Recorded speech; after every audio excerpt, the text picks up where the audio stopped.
say turn the record over PL, but honestly, you couldn't praise them enough. Rachel and Nathan done brilliant job. Absolutely. And by the way, the Ritz was brilliant. That was really good. Yeah, I'm going to go back for lunch on a regular basis, I think. If only. Paul, thank you very much. Enjoy the evening. We're going to head back and rejoin Julie Collier. Thank you, Daryl. I've made my way up to the restaurant in the beautiful air conditioning, so I might just stay here for a little while. Now, of course, it is a black tie event tonight. It's been a long time since I've seen so many Greyhound men looking smart, and a few ladies in amongst them too, though more men. I'm going to get the thoughts of a few pundits, and I'll give you a little show around the restaurant. First of all, Ian St Pierre is here from Bet365. Ian, what I want to know, of course, is what wins tonight's derby final? Well, I've backed 3 and 4 in the final after the draw. I think they're the best 2 drawn dogs. I can see 1 causing 2 problems. 6 may not come away from 6, but not many dogs break from that, from here. And 5, I don't think 5's got the pace, but I can see 3 leading round and 4 picking it up. OK, lots of ifs and buts in there, but that is the case with tonight's final. From the Racing Post, Jim Austin, how are you doing? What do you fancy for the final? It's tough, isn't it? It's tough, you know.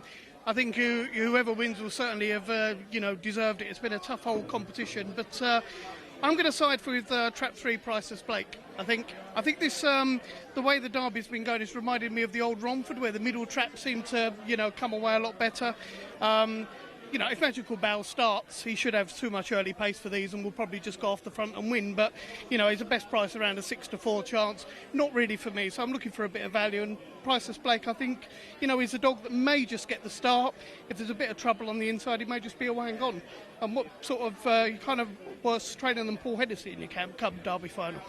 So, Priceless Blake for me. OK, I should say as well quickly, look at the lovely programmes that Nottingham have produced tonight. A4... Really smart programmes. Well done to them on that. My glasses down because the last time I was racing I couldn't see the race card, and now... You don't need them. You don't need them. Paul Brown from the Racing Post as well. What do you fancy for the final? I told you at the Derby lunch, Trap 1 Magical Bow. He's got the early pace. If he comes away level, I know Trap 1 is not the breaking trap here. If he comes away level, he should have enough pace to scoot up to the bend, hold his pitch. He tends to drift a bit off at the bend. He's a big dog. Hold his ground, and if he's clear at the second bend, I don't see anything catching him. Yeah, I'm with you on that one. Right, thank you very much. Let's have a little look in the restaurant because it is looking smart. So if you just want to follow me around here, of course, not everybody here yet. Racing doesn't start until 6:45, but the bar filling up quite nicely here. And if we swing around, you can see everybody looking very glamorous. As they come into the restaurant, they're being given a glass of champagne. And if we just peer over here and have a little look down there, the connections tables are to my right here, but down there you can see it's filled up very nicely already. Everybody's sitting down having drinks. Lovely and cool up here, that's the main thing. And each connection has a table with the sponsors at the end in a box. Maybe we'll pop in there a little bit later on. But Daryl, it's lovely and cool up here. Thank you very much indeed, Julie. Now you can probably see behind us, this is the marquee. Lots of people here enjoying the facilities tonight. One of the temporary enclosure, of course, and we will wander around and catch up with a few during the course of the evening. But alongside me now, Paul Millwood, who, amongst other things, of course, Paul runs the tipping competition, the media tipping competition, which is not easy, I guess, to keep up. Everybody scores up to date. Lot of entrance, lot of work required. Yeah, it can be a bit annoying sometimes. People tend, some. What annoys you most? People sending their selections in late. That really is annoying. I haven't this time, have I? No, you've been absolutely superb. But I mean, for once, some have been sent through like 11 at night. The day before. It's annoying to say the least. Now this is quite extensive. We're not going to bore everybody rigid with this, but it's quite an extensive competition in terms of you're picking selections in every heat of the derby and in these last 2 rounds every race on the cards. There's a lot of races to think about. Yeah, we're changing a little bit this year because the racing last anything to stop Clarkey winning. Yes. Well, yeah, that would help. He gets a bit smug, doesn't he, Clarkey? He's in the studio, isn't he? Exactly, he's listening to every word. Yeah, but Dave has been exceptionally good. I mean, he's just on fire. There's still a few people within range. Still what we call a Pat Kelly joker to play. Oh yeah, there's a few people in the final. There's a few people who are stuck in big price naps. I mean, my personal one, I've gone for a 20 to 1 shot. Nick Saville one. Someone's actually gone for Wildfire Jimmy. Actually, Jason Barrisford in the last. It's about 25. Why am I not surprised? No surprise there. But yeah, no, it's gone well. It's popular, but I mean, there's a lot of people just are madly, badly in the red. I think there's only 4 in the black at the moment. Could change. That will change tonight. Let's hope it's not to get everyone in the red by the end of the evening. As far as derbies go, Paul, what's your first memory of a Greyhound Derby final? First, I don't know. I can't actually think. I mean, one of my ones that I really like was Tico. That's going back a few years. Way back, yeah. I mean, they're all great winners, aren't they? There's not a bad derby winner. I mean, they'll get there on merit. Yeah, tonight's derby, I had not got a clue. Have you not? If I was to ask you who wins, you'd just look at me blankly, as if... I would look at you very blankly. I mean, they're all capable of winning. That's the thing. I mean, I think whoever actually goes round in front will win. I don't really see any of them. You're not going to offer up a selection at all? No. If I had to, I'd probably say Droopy's expert, and that with no confidence whatsoever, but I still think he's got a massive run in him. I know he's had his problems, but I don't think Trap 5 is that bad for him. Well, he's had a wonderful career. Listen, we're going to go back to the studio. Dave Clark is waiting to respond. I said nothing, and Errol as well. So for the moment, Paul, thanks very much. Let's head back to the studio. Yeah, thanks to Daryl and Paul. And are you feeling quite smug? You're doing quite well, I understand, in that tipping competition. Yeah, we're going all right. Good shout out to Paul. He's a good lad. A lot of work goes in chasing people for selections, I'm sure. He's a little bit in the red himself, actually, so he's in that category, so we'll let him off. OK. Right, let's give you the action tonight then. We've got racing from Nottingham, as you already know. 15 races, 6:45 until 10:50. The big one due at 9:10. That's the Star Sports Arc and LPS Derby. If you can't sit with us throughout the night, just make sure you've got your cushions ready for that at 9:10. Crayford, 12 races getting underway at 7:29 and going through to 10:28. And we've got a nice varied card from Crayford. There is one change to the programme this evening. It's in the sprint, the 7:03. Trap 2, Swift Taxman doesn't go.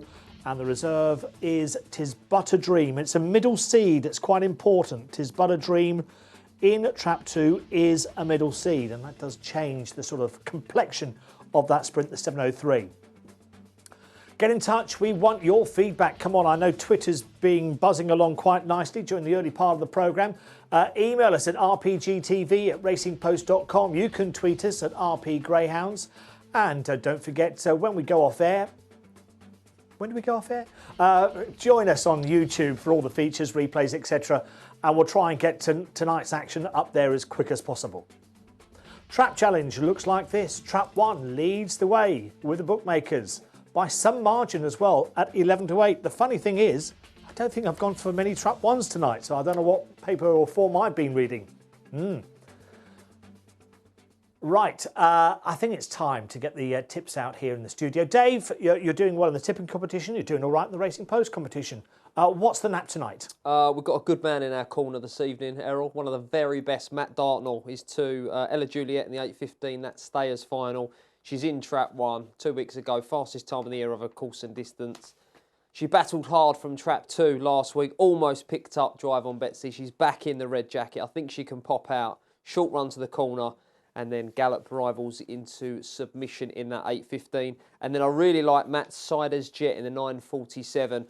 Drawn widest of 5 railers in that 5-runner race over the 480. Short run to the corner, but Forrest Jason, the favourite in that race. Very, very, very tight to the rail at the first corner. Be carving up the inside from 4. He should get a nice run around the outside. So Ella Juliet and Siders Jet for me. Very skinny. But I'm going to be with Trap 1 in the Trap Challenge. Chances throughout at Nottingham and good chances as well at Crayford. Some short prices in the red jacket, particularly in the open races as well. So a worthy favourite, the red jacket for me, Errol. OK, a worthy favourite. Now, I've gone with Trap 3 in my Trap Challenge. I think there's a bit of a flurry of 3, certainly towards the end of the card at Nottingham, of which my nap is on a turbo. Think it can lead the inside runners and stay out in front. I think the track will run fast tonight at Nottingham, so I wanted to be out in front, and that's exactly what On a Turbo will do. I was going to nap Troy Bella, but with the change, it means that Swift Biscuit all of a sudden becomes a player. I think Biscuit will move off from 1, but now he's got nothing beside him. So Troy Bella on the outside in trap 5, I'm hoping is good enough to win that sprint at 7:03. Right, let's get back to the thick of things, back to Nottingham, and here's Julie. Thank you very much. Yes, I'm down here at Star Sports Corner, as it's now called. And you can see the crowds still piling in here. You can see the queue there to get in, and shaking their buckets at the entrance is the local branch of the Greyhound Trust. Amazingly, they've got a couple of dogs here as well for people to meet and greet. They're wearing cool coats to keep them nice and cool. So let's have a little look. Temporary stands, which I have to say I'm very, very impressed with. These really do look good. Hi, everyone. Everyone in good spirits, as you can see. The sun is shining. Everyone's giving us a wave. Right round to the far corner, all the way round the second bend here. Everyone give us a wave. You're live on Rpgtv. Some do, some don't. So there we go. That is Star Sports Corner. Back in the middle of them there's burger vans and ice cream vans and all sorts of things like that. The track looking fantastic. You can see the tractor just going around for the final time before the racing begins. And talking of the racing, the dogs were in the kennelling area ready for our first race, but they're not now. And I'm thinking that because it's so hot, they may be spending as little time as possible in the cool of the kennels. But we're all set anyway, ready for our first race here at Nottingham. Yes, we will be, of course, keeping an eye on things as soon as the greyhounds come out from the kennelling area. And they're doing the wise thing, aren't they, Dave? Because the temperatures are really hot today. They are, yeah. A lot of tracks we see, you know, pouring down with rain, or it's very, very hot. Minimal parading, which is the sensible thing to do. It's very warm there, but, you know, there'll be water in the dogs' kennels. There'll be water on hand at all times. No issue there, I'm sure. I'd like to know, I mean, what the sort of watering process is on the track today as well, because obviously hot, humid, maybe windy, may dry up quicker. Will we see a lot more Bowser action? Perhaps. Obviously, they've got a huge pond in the middle of Nottingham, and the Bowser is probably the biggest Bowser I've seen in the country. It holds 1,200 litres of water. It goes round, but the track drains incredibly well. You were there last Saturday, and the comment was from you that it was a little bit deep on the track, yet the track was still running 30 fast. It was. Just quickly on the 2 semi-finals, because obviously I walked the track with connections afterwards. Magical Bow won in 29.40, Clonbrine Prince 29.42. If you're a clock watcher, by no means there's more than 2 spots between them, because I walked the track with Kevin Hutton after the first semi-final, and we were going in like that onto the track. It was wet, it was deep, and where the drainage is so good at Nottingham, the track had definitely quickened up for the second semi-final. So the fact he went 2 spots quicker, I think is good value for that, because the track was definitely wetter and softer for that first semi-final. So that all tells me that if Magical Bow gets off the front, it is good night. Yeah. OK, but obviously a big discussion point is the draw, because, again, when we were at Nottingham last week, I bumped into Kevin Hutton and I said, you know, draw, does it matter? And he said, yeah, I don't want 1, I don't want 6. He gets 1. I actually think he would have been all right in 6, but 1 we saw in the first round. I'm not sure if Magical Bow is on the inside at the first bend, he's going to be able to drive that corner. Our big race is at 9:10, and I think the key to the final is going to be, can Magical Bow manoeuvre himself off the fence on the run to the corner? He's going to need to move off in order to drive and swing and throw himself into that first bend. If he can't, as we saw in the first round, he might just run on Errol, and then absolutely anything could happen. OK, what is your tip for the Derby? Because a lot of people will be saying, right, OK, we've seen all the heats. We should know what's going to happen. Do we know? Yeah, well, I don't think he wants to be in one, but of all 6 dogs in the final with him, he's got the perfect 1 in 2 in Ballymac Taz. They tell me she can fly to the corner. She's done it over in Ireland, but I'm not seeing it. We've not seen it yet in this Derby. There's no reason to suggest she's going to fly to the bend with the likes of Magical Bow. That may give him a chance just to take a step right, Errol, and drive that corner. He's the fastest dog in the race for me. I think he'll get off the front, and I think he'll make all. OK. Magical Bow then. What about yourself? I see troubled waters, and right. I think it's going to be Skywalker Logan who'll be able to pick them up inside the closing stages, as long of course, as Logan doesn't get involved in the trouble that may well develop ahead of him. I see trouble at that first bend. Right, we have got betting already for our first race. It's an invitation race.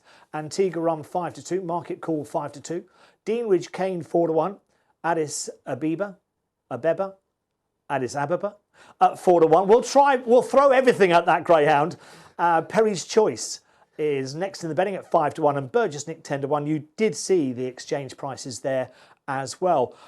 We're not back at the track just yet, so David, give us your thoughts on this opener. What are we going for? Well, the pace angle's out in 6, Market Call. Electric early speed for Monmore trainer Kim Billingham, but I've seen Market Call run in a trial at Nottingham, at Perry Bar, over the 480 at Monmore, and I think is a little bit of a short runner, Errol. Be the first one that I put a line through anyway. Needs to get off the front, needs to build a big lead. I'm not convinced that's going to happen. I really like Perry's Choice in trap 3 here for Michelle Brown. It could have a big night, Michelle. Obviously, the daughter of Hazel and Mick Kemp, now taken over the licence. Was very impressive at Yarmouth when getting off the front, making all in 27.96. For a pup, that's a massive, massive clock to go under 28 seconds. 4 wins from 8 starts. Fast start, I think, can get off the front and make all. 2's not without a chance. Was a big, big price early on. 6-1. Trap 2 was on the early prices. Well, they've just taken the 7-2. Yeah. And he's strong on Betfair as well, so that 7-2 may be under pressure. 5 had great form in Ireland, obviously ran in the Con and Ann Kirby Memorial. Now with Mark Wallace. Didn't quite show the sparkle last week, but I'm sure Mark will get to the bottom of Antigua Rum and not seen the best of that one yet. There was money for 4 as well on the early prices. Yeah. 1 for your full cast and tri-cast. I think Burgess Nick will be a nice stayer in time. This may be on the sharp side. I'll be with trap 3.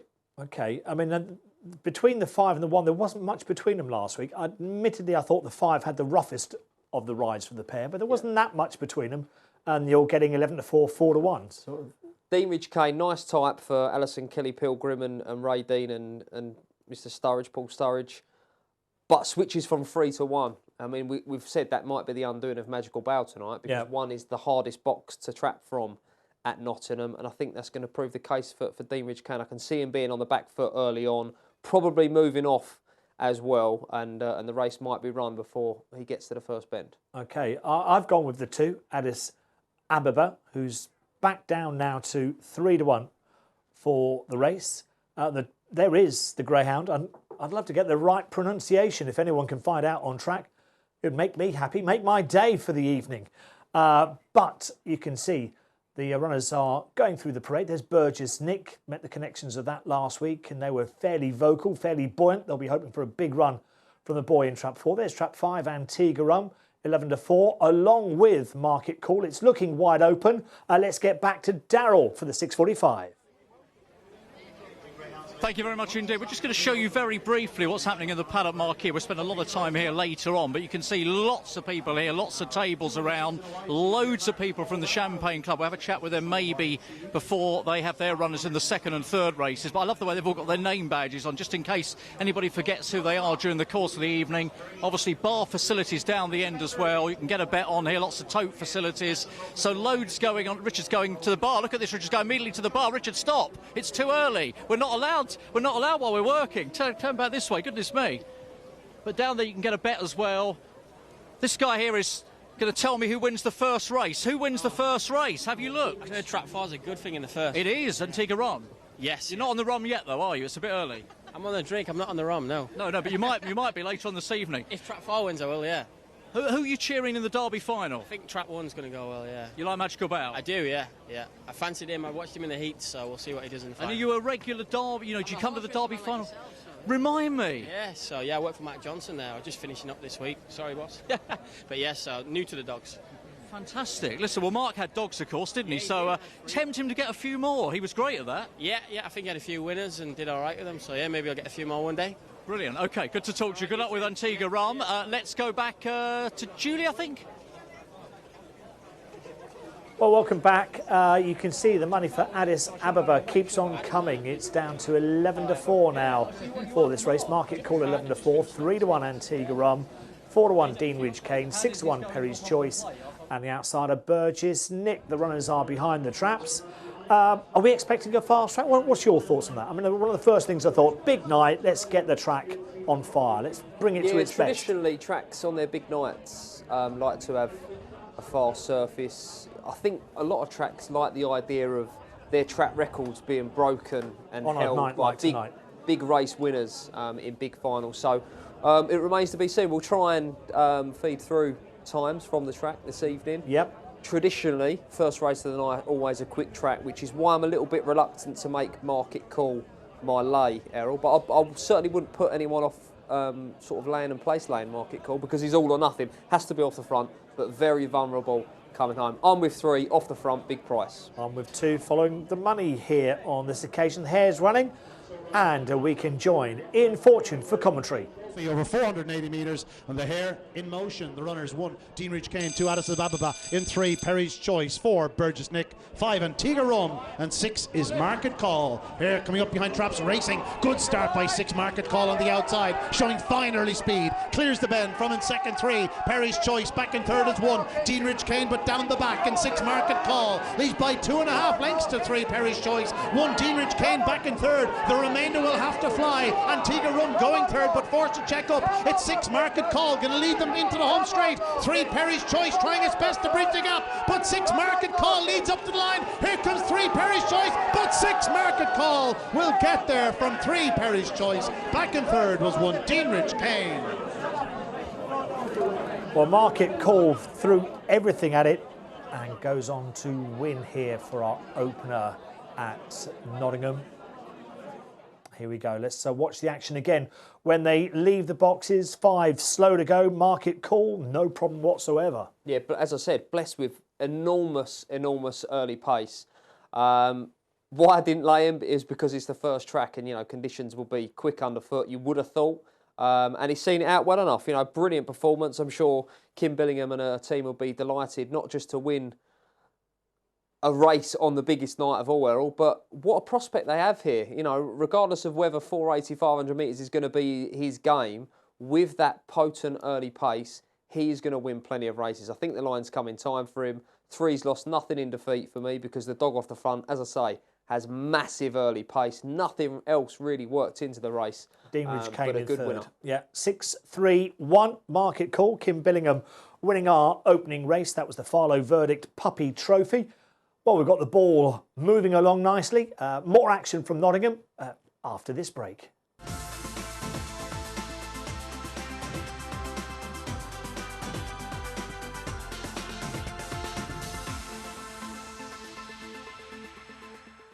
A great finish to the first race. Let's hope that is the theme for the rest of the evening. We can head back to Julie, get more from Winning Connections. Do that in a second. By the way, look how many people are here tonight. Look, just over our shoulder. This is what we like to see.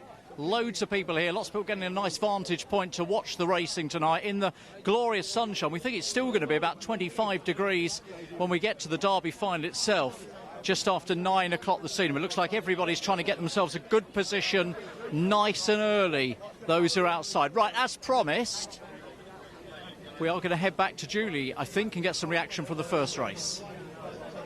Welcome back to Kennelling at Nottingham. 3 runners on the card tonight for trainer Heather Dimmock. I'm pleased to say I'm joined by her assistant here, Mick Pacey. Thank you for getting dressed. The humans are trying to keep us cool here, as the dogs are. It's warm, isn't it? It is, it's very warm, yeah, totally warm. How are the dogs coping? It's not too bad. They have more swimming now than walking, so they're happy. OK, let's talk about your 3 runners tonight. Down to the Felt, first of all, is here in the middle. Could have a nice make-up tonight in Trap 6 with 5 railers on the inside. Yeah, he can. He is a wide run anyway. He'll step right out the traps. But it's just not ideal being a wide runner, is it? It's not, but he's been in good form of late. Can you see a win or not? Oh, yeah. I mean he's won here before out of Trap 6, but it was absolutely flooding it with water. And I think it's a winter time for the British Bred Derby, I think it was. He ran ever so well, but like I say, the outside was soaking. The fawn bitch hiding behind you back here is Stardom. She's a decent price tonight for such a quality bitch. She's around about 4 to 1, something like that. She's on the outside of Ella Juliet. What do you think? If she comes, she didn't come away last week. To be fair, she gave them 4 or 5 lengths to the first bend. If she comes away, she'll be a lot closer than that. She'll be about her best chance. Hot race, isn't it? It is a good race. She ran ever so flat at Crayford in the final. Just couldn't figure out why. Then she's come here and done a good time. And then we've got Donation here. Now, this is the first time I've met Donation. Yeah. Seen her in person, the black bitch here on the end. She's a fluffy bear. Yeah, she's always been the same since we've ever had her. She'll start losing her coat and then she'll just seem to grow another bit more. Not what you want on a day like today, that's for sure. But she's drawn out wide in trap 6 tonight. Do you fancy her? She'll run a good race, but again, it's unless it's soaking wet on the outside, she's going to struggle. I think. She won the Lavery. I mean, she can win here, but she just needs a bit more wet on the outside. Okay, your best chance of a winner of these 3, who do you fancy? I don't know. The 2 wide dogs are definitely up against it. Let's put it that way. So maybe Stardom. She would be her best chance of a place. Okay, and she's looking an absolute picture here. I have to say today, Stardom, she's a beautiful form bitch. Mick, thank you very much. I'll let you go and get the dogs in the air conditioning. Thanks. Cheers, thanks a lot. Thank you very much indeed. Yes, building of course to the Derby final itself coming up at 9:10. But so much fun. Was that a little bit of breeze coming my way?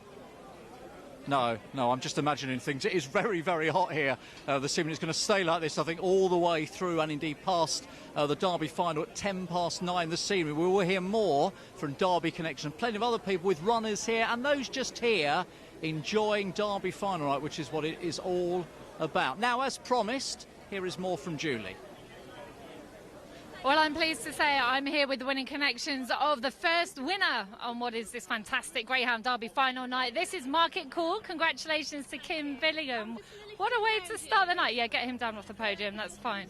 We're having to make provisions for these dogs, trying to keep them out of the sun. Congratulations. It was close in the end. It's close, but he's got such early pace, and we knew he needed to be out in front, and he did it all right from the trap. So delighted for Bill and Pam. They're the owners, of course, and a nice prospect for you. Yeah, absolutely, yeah. We're going to trial him this week at Sunderland and see how he takes to the track. And hopefully he'll take to there and then we'll onwards and upwards, really, with him. He's still very young and we've not had him very long, so who knows how good he could be. Wonderful, definitely one for us to keep an eye on. We'll just scoot round here and get out of the photo that Steve Nash is about to take, but I must have a word with Mark Bates. Steve, do you want to take your photo? Okay, no, I'm going to have to speak to Mark. Mark, you sponsored this race. This is the Farlow Verdict Puppy Trophy. What a nice thing for you to do, first of all. And, of course, you had your moment, or didn't have your moment, in the end, in the Greyhound Derby final herself with Farlow Verdict. I mean, what a great bitch she was. She was wonderful, and actually what you've got to bear in mind is I was so lucky. Great sport. Wonderful times with a bitch that did absolutely everything.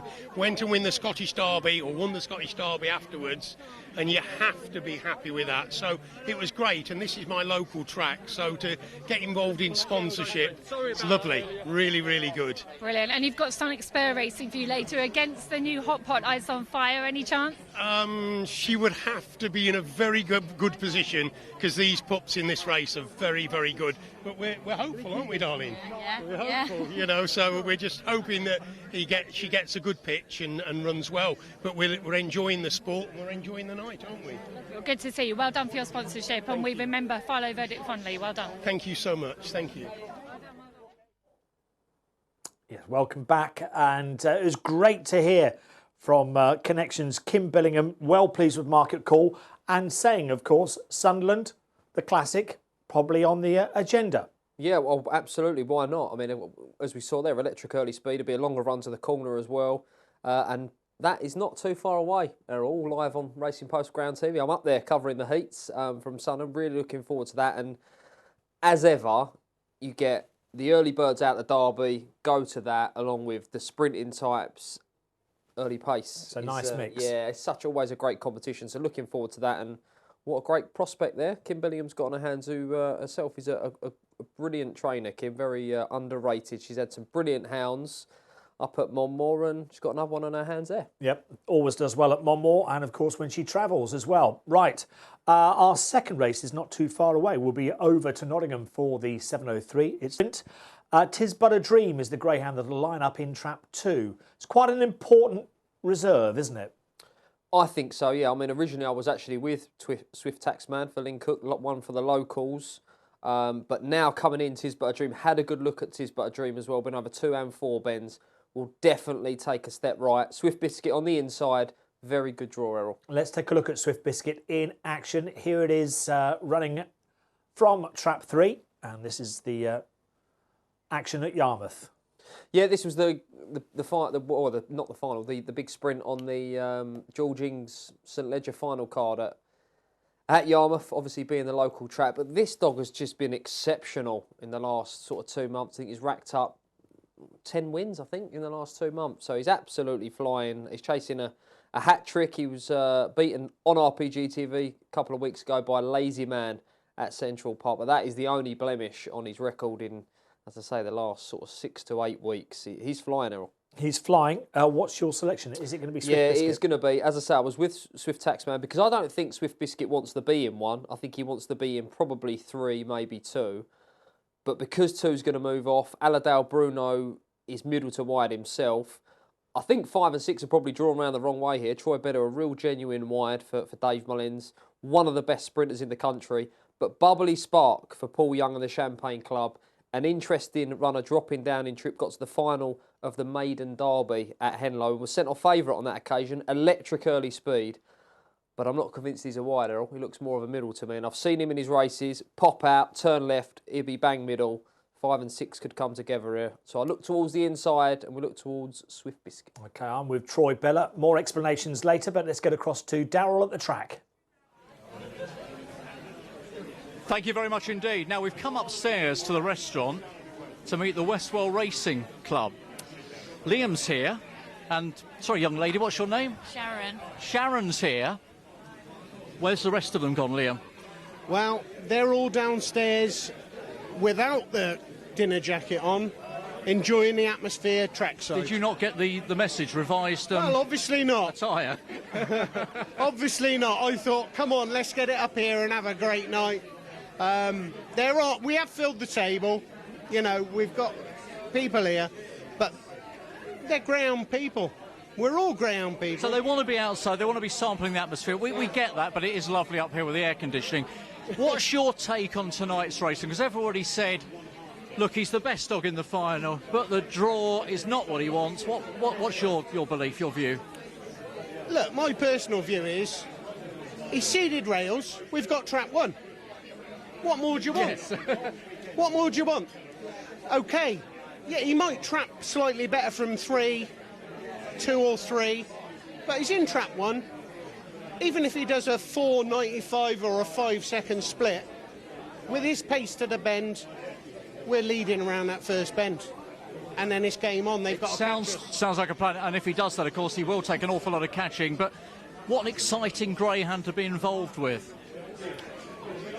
I'm going out for the outsider with Ballymac Taz. I think she can follow us round, and she's got phenomenal pace from 3. We're going to hopefully be leading by 3 lengths at the third bend, but if she's closer than that, she could well be picking us up. Liam, how did you get involved in the Westwell Racing Club? How did it all come about for you? Just through general track racing at Swindon. You know, it's a Swindon-based syndicate, led by Irish and Dave Anderson, and they're just a great crew. Irish is a bit of a character, isn't he? Well, he is, but it's all done right. It's all done for the dogs, and we was lucky enough to be able to source this good dog. So did they sell it to you? And obviously, as you say, to source a good dog, so we knew he had the ability to go well, but the idea of getting a good dog and getting a dog in the Greyhound Derby final with a chance of winning it are 2 very different things. Well, yeah. We was given an inkling that he was a good dog. That's it. Whenever you buy a Greyhound, you're not given any promises or guarantees. So we paid our money, we took our chance. Listen, good luck. Let's have a quick word with Sharon over here. Have you got your celebration piece ready, Sharon? Should hopefully the expected happen just after 9:10 tonight? Well, hopefully we're hey. Are you going to be dancing on the table, or? Absolutely. But it's a great race to be involved in. To own a Derby winner or be part a Derby finalist rather is brilliant. But to maybe have the chance of winning it is something else, isn't it? Yeah, unbelievable. It's a lifetime achievement, isn't it? You know, getting to the final. It's lovely.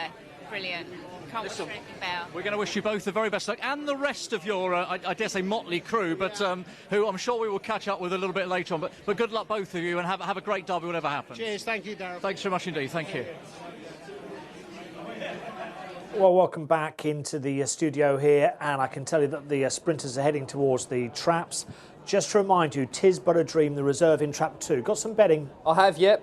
Down the card, Swift Biscuit in trap 1, 11.08. 'Tis But a Dream, the reserve, coming in 25, a pony 25-1. Aladale Bruno in trap 3, the classic winner 7-1. Salacre's Punch for local trainer Peter Harden 6-1. Troy Bella 7-4, and Bubbly Spark 8-1. Yeah. So there are the show. We've just got a little bit of a technical issue with our prices and graphics. We're working on that, but there's your show down the card. 5-4 now. The top shortened in 2 out of 33. Aladale Bruno into 6. Salacre's Punch out to 5. Troy Bella still untouched at 7-4, and Bubbly Spark 8-1. Errol. Okay, well the Greyhounds will be going in very shortly. Swift Biscuit. When I looked at this race, I thought, well, I think from 1 he would move off, but of course they've moved the dog in trap 2. It's now reserve, and that does play a different complexion to the race. I was hoping that Troy Bella would get a decent run. Emails. John and Harold. Stephen, John and Harold will be in. Please give a big shout out to Mark. All the very best with his Greyhound Farlow Falcon, who's running in the 10.19 at Nottingham tonight. All the best from the Plymouth Greyhound gang. Good luck to Farlow Falcon in what I think is the veteran race this evening. What else have we got? Stan Gebel's been on. Can you say hi to Doco Toby and Dick Hawthorne, who are down at the Derby? We're on bow each way, 25-1. If you're on the bow, you just can't foul. Good luck to you, Stan. Okay, Tina, as always, has been on. She's with Priceless Blake in trap 3. John Bones tweeted in, I know you like trap 3, Tina, but I think Magical Bale will step sideways and take 2 and 3 out. Best of luck anyway. I put 6 on for the trap challenge at Nottingham, only at 4-1. Good start, he says. Yes, of course, with Market Call winning the opener. The last one's going in. Keep those tweets and emails coming in.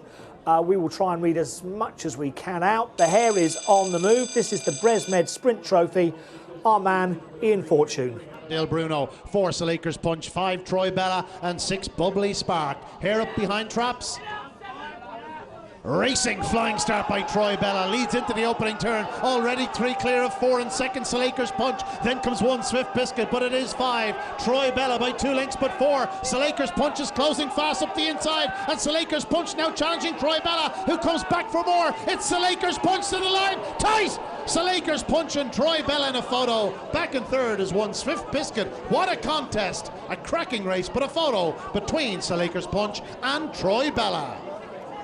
Yeah, photo finish. Salacre's Punch for the locals, Peter Harnden, and Troy Bella for David Mullins involved in the photo finish. That's how close it is. That is mighty close, Dave. Yeah, they do say it favours the dog on the outside. As they flash past the post, I fancied the local dog Salacre's Punch had got there, but that is very, very tight. And Troy Bella, we saw last week at Central Park, came again, led near line. Has he done so again? He got a bullet break. Yeah, flashed out, already a couple of lengths clear. Fair play to Salacre's Punch. Got a bit of 4-bend form, of course, the Greyhound, so you think, well, that's going to be fairly strong if it gets a decent run into that first bend. Had cleared the 1 Swift Biscuit, but when they come round the bend, Troy Bella keeps middle to wide. Maybe some may say too wide, but then straightens up and has a real good go at trying to get past Salacre's Punch, but it's mighty, mighty close. It is tight. I wouldn't like to call it. Do you know what, Errol? Watching the freeze frame there on the line, 5 may have just got there. They do say that it favours the outside dog. Very tight, very, very tight. Oh, look, there's the photo, Dave. Was it over my shoulder Errol at all? Blythe, punch in the air in the studio. Yeah, next best comes in. That's well done, Errol. That's a bonus, a Brucey bonus. 5 bidding 4, and we, of course, will have many more close finishes at Nottingham tonight. It's been a bit of a humdinger already, hasn't it? Right, we are going to go off for a quick break, and when we come back, there's still more live action to come, plenty of it.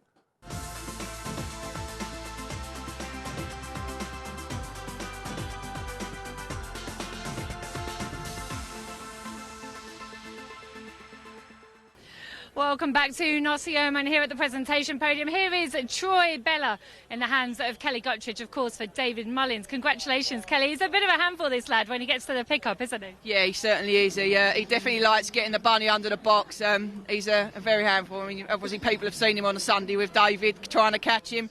There's not much gap over at the pickup here, so he sort of took me out a little bit, but hey, you don't mind when they can go and do what they can go and do. It's nice to have this dog back after his mishap before the Salver final, so it's nice to have the dog back. He's a fantastic sprinter. How nice is it to have a winner on a night like tonight? Oh, it's lovely. It's lovely. It makes the night. Obviously, we've still got one more runner in the last race, so it just makes the journey home a lot nicer. Well done. Well done with Troy Bella. Let's get a quick word with the sponsors. This was, of course, the Bresmed Sprint Trophy.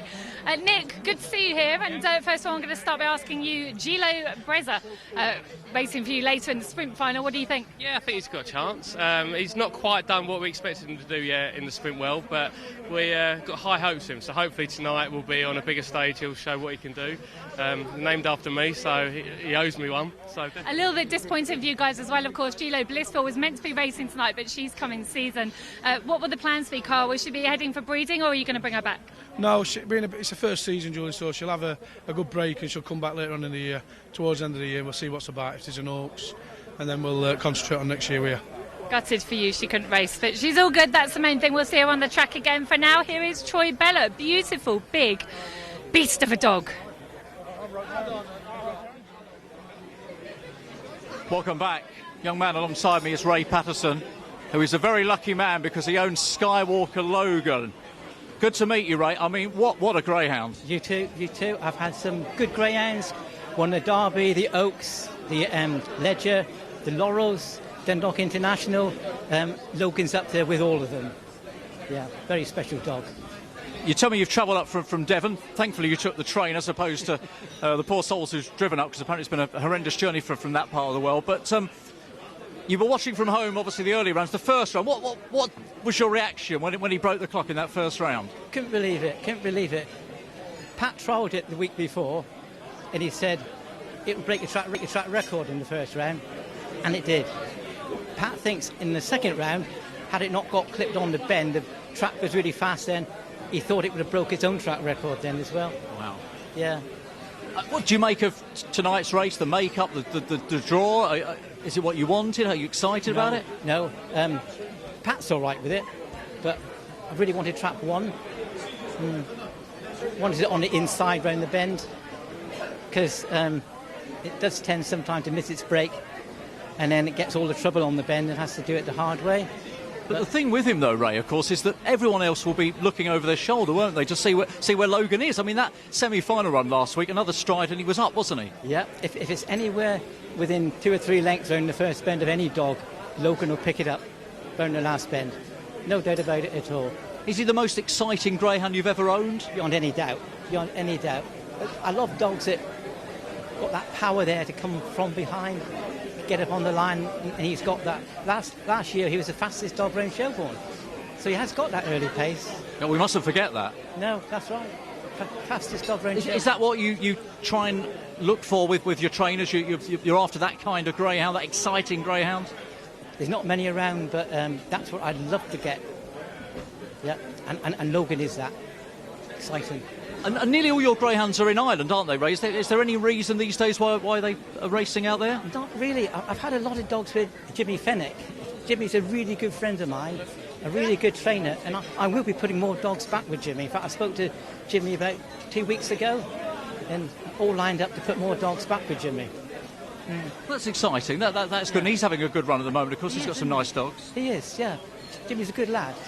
But you were reeling off earlier the good dogs you've had, obviously Puma winning the Irish Derby, for example. What would it mean to win an English Derby, though, to add to that list? To win the English Derby, coming from England, would top the lot of it. Definitely. Listen, we wish you the best of luck, and the great thing about your fella tonight, Ray, is that even if he's just a few lengths behind them, you know he's got a chance, hasn't he? Definitely so. A couple of lengths behind the first bend will suit me fine. Listen, enjoy the night, and who knows, we may see you later on the presentation podium. Nice to talk to you. Take care. Thank you. There we are, Ray Patterson. Good to chat with Ray as well. Skywalker Logan's owner. What a lucky man, and what an exciting dog to own. Let's get more with Julie. Thank you very much. Please, I'm joined by Nottingham trainer Peter Harnden, and well, he had a moment in that last race. He thought he'd had a winner on Derby final night with Sir Lakewood's Punch, but just beaten. Peter, you're gutted, aren't you? Deflated, totally deflated. Even to have a runner on Derby final night special, but I thought Punch had pulled it out there, and I mean, to run like he did was just sensational, really. He was celebrating and waiting by the podium for his trophy. Oh, I was jumping around with my nephew, and we just said, oh, to have a winner on Derby final would be massive. So. You're still in with a chance. Listen, we've got Sir Lakewood's Flyer going for you here. Now, I have tipped this one. Sorry about that. But she's got a leader's chance. She's a good bitch. She's probably 450. She's phenomenal to 450. But, you know, the 500 is probably a bit too far. So if one of the strong stairs gets in behind her, then she might catch a cold coming home. But if there is a bit of bother, she could, you know, keep going. She's getting a bit stronger as she gets older. So she's a good bitch. She's very nice. I like her. How do you feel about your local track tonight? Do you know what? I feel very proud, actually, to be quite honest. The Cordons have done a phenomenal job. You know, don't forget, if they hadn't put their hat in the ring, we might not have had a derby, and we've got a spectacle like we have here. And the track itself is a derby track, 100%. You speak to all the Irish and everything, they say this track is awesome. So, you know, long may it continue. And of course, Liam Dowling has been staying with you throughout the derby on and off. How is Ballymactas tonight? She's doing really well. We had the fans on today, just keep her really nice and cool and chilled out. And Liam's very cool as well. You can tell he's been there and done it before. He's so cool. And I said to him, what are you going to do if she wins? And he says, yeah, put away for 3 months and think about something else and what we're going to do, Irish Derby or something. And I thought, oh, I think I'd be asleep for the next 6 months. So, no, he's a cool customer. He's a nice chap. I'm looking forward to catching up with Liam a little bit later in the show. Listen, thank you for talking to us and seeing how Peter will celebrate if he gets a winner tonight. Good luck with Sir Lakewood's Punch. Good flyer even. Flyer, good luck. Back to the studio. Thank you, Julie. Yes, Pond Adonis is the even money favourite for our next at Nottingham, the 721. This is the Star Sports British Bred Trophy. Down to the felt, price from 3s down to 5 to 2. So there is support for Heather Dimmock's runner, despite Mick Pacey sort of just saying that wides here at Nottingham perhaps isn't the place to be. His thoughts. Alfie's Prince 5s, Saving Face 5s, 10 Sir Lakewood's Flyer and 14 to 1 Bubbly Majestic. Dave, what do you fancy here? Down to the felt's probably the best drawn dog of the evening. Bubbly Majestic, very tight railer. Saw Bubbly Majestic running over the 428 at Henlow, broke out of 4 and just dived left straight away. Wants to race right next to tight into that inside running rail. Pond Adonis could be set for a rough ride here. Definitely the fastest dog in the race. Real powerhouse, potentially a superstar stayer in time. Don't expect to see Pond Adonis early on, but he's probably going to have a face full of Bubbly Majestic early on. Very tricky draw. Wouldn't be rushing to take it the even money here. Saving Face, probably favour the inside as well, but is a dog that's beginning to learn to look after himself and go up straighter. 2 will lead the inside. 1's a capable local, but 6 is surely set for just oceans of racing room out wide here down to the felt. Steel City Cup finalist last year. Touch of class about him. I think he'll get the job done. And so do the punters, Errol. 3s into 9 to 4. And I'm with you, Dave. I think being on the outside is a bonus. When I looked through the race, I thought I want to be with Pond Adonis. Then I looked at the draw and looked at a few bits of film, and it just seemed to me that Down the Felt was the one on the outside to be with. Go on. Right, I've got through a couple of emails, but we'll carry on. Bob Rowe's been on. Hello, Errol. Hello, Bob. Bob. Rachel and Nathan Corden, all good fortune for Nottingham staging of the Greyhound Derby this evening. The Arian track always appears in excellent order and finely manicured. I'd known their father Terry since 1962, and I'm certain he would be immeasurably proud, justifiably. The whole Nottingham team has worked as one to achieve this. Well done to them. Finally, a little bit of irony here. What was the name of the original track in Nottingham? The answer, White City. Oh, yes. And of course, many of you out there in TV land have followed the derby from White City to Wimbledon, to Towcester and now to Nottingham. It's been a fair old trek, but the show goes on, I'm glad to say. And our thanks to the sponsors as well. Really important that a night like this goes off with a huge bang. And fair play to Nottingham. Looking at the pictures that I've seen there, that second bend, 4 stanchions there, 4 different grandstands along that second bend. It looks so good. And of course, they've got the marquee. So I think they looking on the outside, I think they've done a tremendous job. I just hope everything goes swimmingly well for them. Yeah, it looks the partners they're on parade. Just seeing Sir Lakewood's Flyer just going through. Quick aim here from Gary Idol. He wanted to wish Burgess Nick all the good luck for the Alma Kepi kennel. He does fancy Columbine Prince. The draw is not helpful to him. Good luck to all connections. Main thing is all dogs safe and sound. Regards, Gary Idol. Okay, with the last few going past us here in the podium, here's Bubbly Majestic, who's a 14-1 chance in the betting. Down to the Felt has been clipped now down to 7-4, means Pond Adonis has drifted. Let's get to Julie at the track. Welcome back to Nottingham. I'm at Kennelling here, and I'm pleased to say I'm joined by Rita Williams. Many people tonight alluding to the hot weather. Rita's taking all necessary precautions to keep Pond Adonis cool. As you can see here, he has his very own umbrella holder, and just an example of how we like to pamper these dogs, isn't it, Rita? Yes, well, it's so hot, and just getting out the van to here, he was really hot.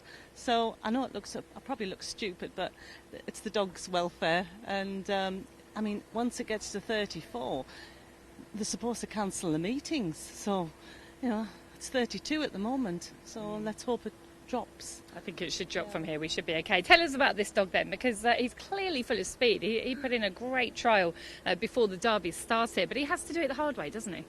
Yes, I mean he's not coming out, but the thing is, when we start schooling them, they didn't have any schooling, and he's had to learn it. I think this is about his 14th race, and he's had to learn it all the way along. And believe it or not, they're now just over 2, and they're actually starting to trap, which is a typical soda pop, dam line puppy thing. Nothing seemed to trap till it gets to 2-year-old. So we're hoping he'll improve a lot from there. Tonight, will he win tonight? I hope so. I mean, he did. Funny enough, he did come out his best out of trap 4, although he is a bangrela. But he actually came out of trap 4. But then I think the Roxholm dog hit the 2 dog in that race, and the Irish dog went out the competition, and it was just a messy one bender. He was probably cutting in as well. So let's hope he's fine tonight. Well, of course, he's a homebred, and you just told me he's your baby, so I know you'll be cheering him on and looking after him with an umbrella like this. Gosh, I wish I had someone to look after me like that. I wish you all the best. Good luck tonight, Rita. Thank you very much. Thanks. Julie, there's probably people out there who'd like to wander around with an umbrella over your head. Pond Adonis, 5-4, 2-1 down to the Felt. These two are really dominating the betting. They are, yeah. The support continues to come for down to the Felt. Shane Clark's been on. Right, guys, 10 minutes late to the show. Could you let me know Trap Challenge predictions and naps again? Well, keep your eyes along the on the screen. The graphic will be scrolling along. I like Trap 1 in the Trap Challenge. Nap is Ella Julia. Errol's next best has already gone in. Robin Atkins has been on, even in the derby. I'm going to lay Magical Bow and back Skywalker Logan. Any more? Lots. John Dixon's been on. Owner sharing Droopy's Carrot runs in the 7:39 puppy race. There's a good chance. He was only beaten half a length by Ice on Fire. He was drawn on the outside of that dog. Was drawn well in 3. Can't be there tonight. I'm busy working for John Gosden. Best of luck to all connections. I have anti-post 25 Logan and 50 Taz. Well, good luck to you and all the connections in that puppy final. Terry McGill's been on. Good evening. Know what greats racing, not just the Derby final. Some fantastic sporting races. I've just Combine Prince left down my anti-post betting. Do you think he has a chance? Yeah, big chance, Terry. He's going to need to navigate his way around all the field, but he's definitely there with a chance. One more here. Mickey Freeman looking all week. First derby at Nottingham. I believe the winner will be Skywalker Logan. Have a great evening, team. You're putting ground racing back on the map. Well done to Racing Post Greyhound TV. Donald Breen on Skywalker Logan as well. Now so enjoying the pictures. And there's more. The hair is running. This is our Star Sports British Bred Trophy. Let's join in Fortune at the track. Racing could start by trap 2 on the inside. Salakers Flower now challenged by 5. Bubbly Majestic, traffic problems there, and 2 goes round in front. Salakers Flower leads into the back straight from in second. 3 Saving Face, then comes 6 down to the Felt, and 1 Alfie's Prince poised to challenge. 4 improves Pond Adonis to the third bend. It's 2 Salakers Flower, but here comes Alfie's Prince up the inside, normally a big finisher. In third is 3 Saving Face, and 4 Pond Adonis, but off the final bend it opens up for Alfie's Prince. Can he get there? Up to the line, Alfie's Prince will go on to score. Second is 4 Pond Adonis, who ran a big race after missing the kick, but Alfie's Prince has done it. Congratulations to Barry Denby. Alfie's Prince, the winner of the Star Sports British Bred Trophy. Yeah, it had to be Alfie's Prince. He's been such a great credit to Barry Denby here at Nottingham. And don't forget, he was the greyhound that went over for the Irish Derby as well, wasn't he? Alfie's Prince. Yeah, real strong sort favourite on the channel.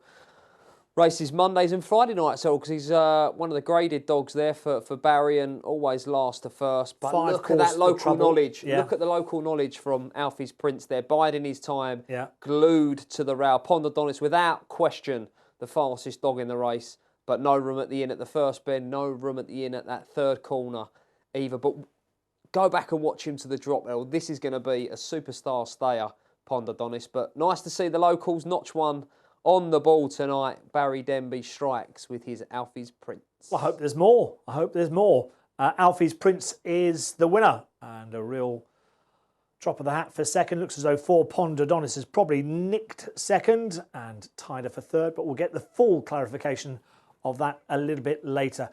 Crayford this evening, there are no non-runners. Betting's up there for our first. After this break, that's where we're going.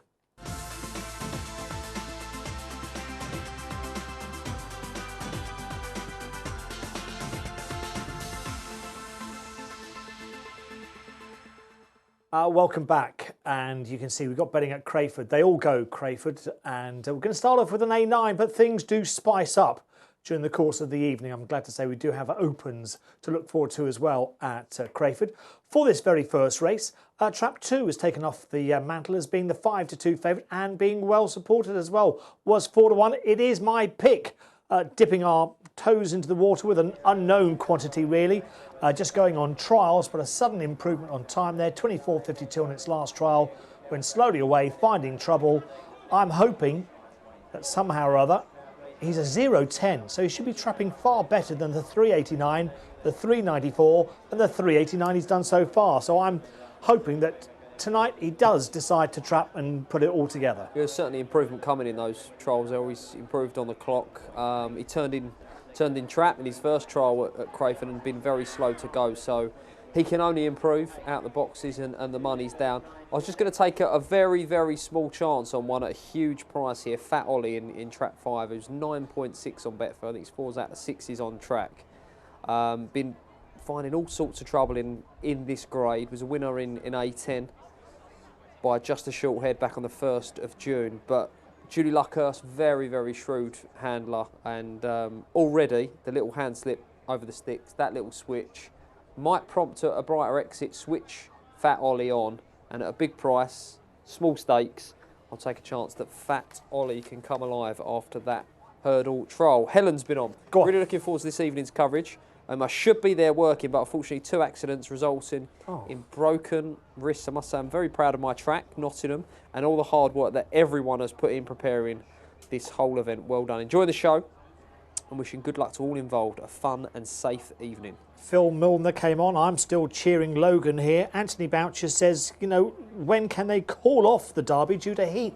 Is there a certain temperature that you can't race greyhounds at? Well, Rita mentioned there when interviewed by Julie, 34, I think, is the temperature. And we got to 32, but, I mean, with a bit of luck now, it should cool down. Draws, yeah, as the sun sets, the temperature should start to come down. Ashley's been on. Hello in the studio. I'd like to wish my bitch at Crayford in the 802, Blooming Betty, the very best of luck this evening. Karen Groom's been on. Karen, Ken and Kelly. Hi all, loving the Derby coverage and the build-up. Well done to Rpgtv, keeping this wonderful event alive. The night is young, stay with us. Tricky's Drumbo here. This is Mark, he says, best wishes to Tricky's Drumbo from Robert Lou, Mick, with the Drumbo tonight. Mark at Pimlico Kennels. Good luck to those guys in that final. Right, the last 2 going in here. A9 the grade, traps 2 and 6, joint favourites 5-2, 3-1 trap 4. It is then 5-1 trap 1, 6-1 trap 5 and 8-1 trap 3. They're all in, flags waved. Robin Carter, we hope, is there.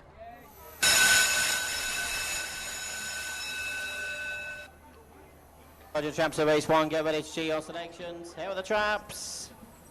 And away we go. 6 fast away on the outside, leads 5. It's 1, 2 in between them, 3, 4 the back mark. Around the first couple of turns up front, though, it's 6 that leads. We're trying to close towards the inside. 1, 2's in behind that 5. 3's in behind it, and 4 out of Cuba's out in front at the moment. There was 1 to challenge the inside as Blaine's Hero coming to challenge as well. 2 with a chance as well, and 5 they're off the final bend. 1 takes the lead on the inside, and 6 going wide. 2, 1 holding on. 1's going to win the opener. 6 second and 2 third. 162. Blaine's Hero wins for Julie Luckhurst in our first at Crayford. We can go across and join Julie at the track.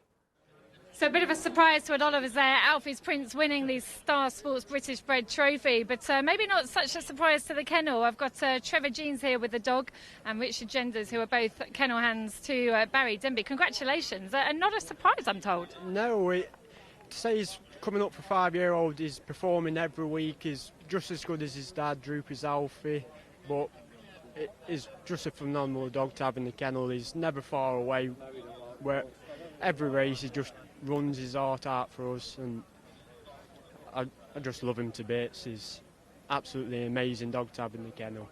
And what an achievement, having a winner on Derby final night for a kennel like yours. It must feel good. Yeah, we're very unlucky in quarter-final at Derby last year. It absolutely fell out, and he only failed to qualify by about half a length.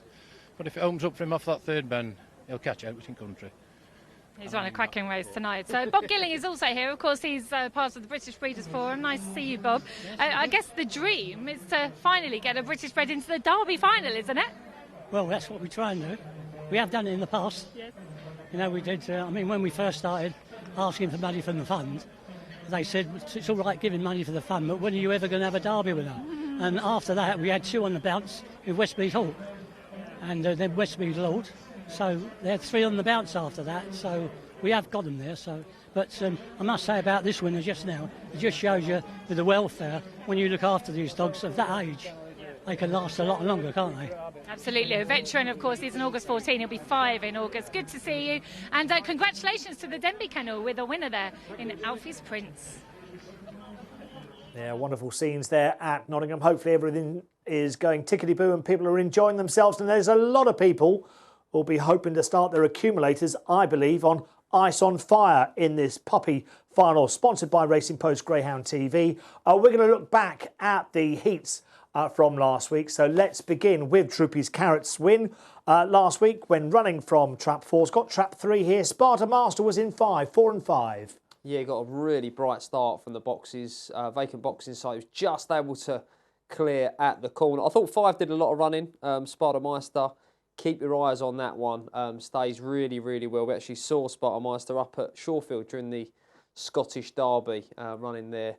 1 for the locals, Gary Ferguson at the Shawfield Kennel. Strong salt, if getting a run, could go close. Droopy's Carrot, going to need to pop out and clear again. But tricky draw, because Tricky's Drumbo goes up well. OK, let's see Ice on Fire, the 4 to 7 favourite in action. Here he is, running from Trap 5, beating Sonic Spur, who was in 6. Yeah, he missed the up a little bit, really. Ice on Fire. He's been clockwork in his 4 starts prior to this. 5th start, a little bit tardy from the boxes, but he has electric early speed, and he was able to cut loose, get clear, and he remains one of the hottest prospects around. Just that early pace is going to take him to the front in almost any race he lines up in. 4:48 split at Newcastle, which is just frightening for such a young dog. 6 closes. Sonic Spur in the black jacket tonight. Will need a little bit of luck in running to work into the race, though, for me, the 4. OK, and the last heat last week was won by Tricky's Dumbo in Trap 2 tonight, in 2 here, and Droopy's Danny was in 1. That's in 1 as well tonight. Yeah, plenty of racing room up the inside did Tricky's Dumbo. Just moved off a little bit there, and that may well just open the door again to Droopy's Danny, who reopposes again on the inside of Tricky's Dumbo. They're in 1 and 2 respectively.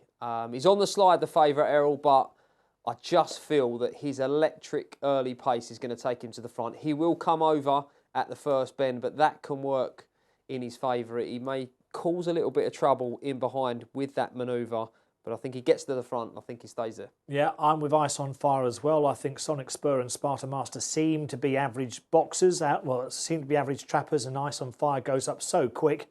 I think he'll lead all the way, and the quicker track, I'm hoping it's a quicker track, will help him. We'll try and dig some times out. Right, Bill Masterson's been on.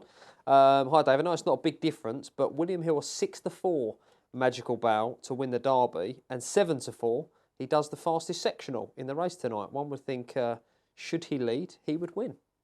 Yeah.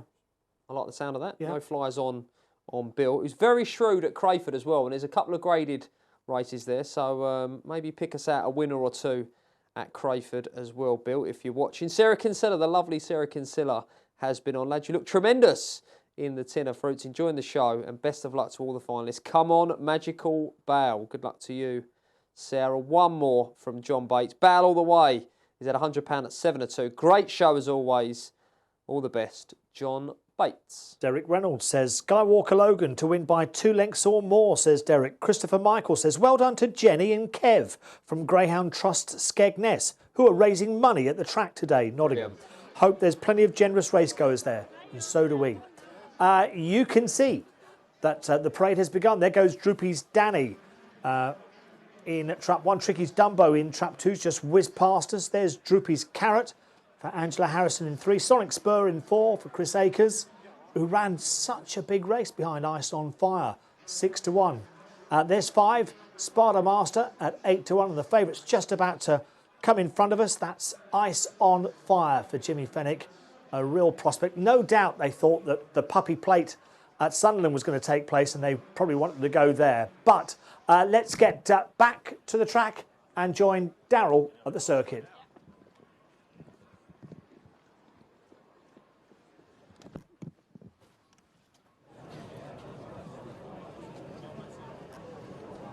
Oh, right, OK. We weren't leading to anyone. Right, Ice on Fire, 4-7. They are approaching the traps for this race. And there's a great look at the Greyhound. Yeah, he's exceptional. He's 5 from 5, and I know Jimmy thinks the world of him. I spoke to him on a couple of occasions, and I believe that the Classic at Sunderland is on the agenda, which would be a huge step up, obviously. Puppy company this evening into all of that all-age company, but this dog has just got fierce early pace, and he missed it from 5. Willie trapped from 6. He was absolutely brilliant from 4 a couple of weeks ago in his first start at Nottingham. He trialled from 4, he raced from 4, and he was exceptional. He switched to 5, he missed the kick, but his early pace still took him to the front. If he copes with 6, we could see a massive run again from him. Even a moderate start from Ice on Fire, and I still think he can get to the front, and we've seen already 1 or 2 get off the front and stay there this evening. We'll try and dig out sometimes just how quick the track is tonight, but if you like your early pace, Greyhounds is for you. Two's on into 4-7, 1.69 on Betfair. If you're looking for the forecast, it's going to have to be Sonic Spur for me, for Chris Akers. One of the locals. Don't expect to see her early on, but daughter of Holdham's Bright, she looks a star in the making, and she might just pick up the pieces in behind. I think he'll be away and gone. If you don't want to take the 4-7, it's going to be 6 to beat 4 for me. OK. The runners are approaching. Just to say, Market Call recorded 28.58. Right. That's the time over the 480 metres. And Troy Bella, 17.60. Yeah, track's fast. Has to be fast, I think, for me. Yeah, it's going to be fast, but it's a maybe fast not Greyhound, as fast Troy Bella. as we think. Yeah, I mean, think so. Yeah, I'd be saying. I mean, Troy Bella fast over the sprint. Troy Bella's a very, very fast dog, but has definitely lost time spinning wide at that second bend. But so couldn't to have still come away put any the better. time, Couldn't yeah, have but come away any better. Spinning wide like that, Errol, has got to be worth a length or 2. And 17.60 odd. 17.60 dead. Yeah, well, that's very fast. Very Okay. good. Anyway, the debate goes on. I'm happy, you know, being on Ice on Fire. Yes. Already at anti-post. I'm happy that conditions underfoot are going to be suiting him, I fancy. Owned by David Spraggan, who of course was a trainer at Newcastle. He was. I spoke to him last week, 79 years young, and he's loving the game. He's loving having such an exciting prospect. And the journey has only just begun, Errol. Yeah. You know, he's such a young Greyhound. October 17, 5 starts, 5 wins. Got the world at his feet. The dam rings a bell with me, but I can't. Yeah, well, run on Rpgtv for Jimmy. Yeah. At Newcastle. That's why it rings a bell then. The last one goes in at Nottingham. Ice on Fire, short price favourite, 4-7 for the Racing Post Greyhound TV Puppy Trophy final. Let's join in fortune. The runners, Drubby's Danny in 1, Tricky's Dumbo, 3, Drubby's Carrot, 4, Sonic Spur, 5, Sparta Maestro, 6, Ice on Fire. Racing, favourite off to a good start, but it's in the centre. The 3 going up well. Drubby's Carrot, 2 leading up the inside. Tricky's Dumbo on the corner. It's Tricky's Dumbo from in second spot. 3, Drubby's Carrot. Then comes Trap 6, Ice on Fire. And now 4, Sonic Spur making a forward move. But out front, and it is 2. Tricky's Dumbo leads. 3 in second. Drubby's Carrot is launching his challenge and got back to the rest. Headed now by 1, Drubby's Danny. But onto the final turn, it's Trap 2. Tricky's Dumbo has seen off the challenge of Drubby's Carrot. And Tricky's Dumbo will win again. Second is 3, Drubby's Carrot, and staying on in third was Trap 1, Drubby's Danny. But a good victory there for Tricky's Dumbo. I'm afraid the favourite fluffed his lines at Trap Rise. Tricky's Dumbo certainly didn't. Puppies, they can make fools of you, can't they? And unfortunately, on the night that it really mattered for Ice on Fire, he's fluffed his lines. There will be other nights. There is Tricky's Dumbo. I must say, Rose Draper, when I was in the studio with her, she said that Tricky's Dumbo is the one following this competition. Let's join Julie at the track.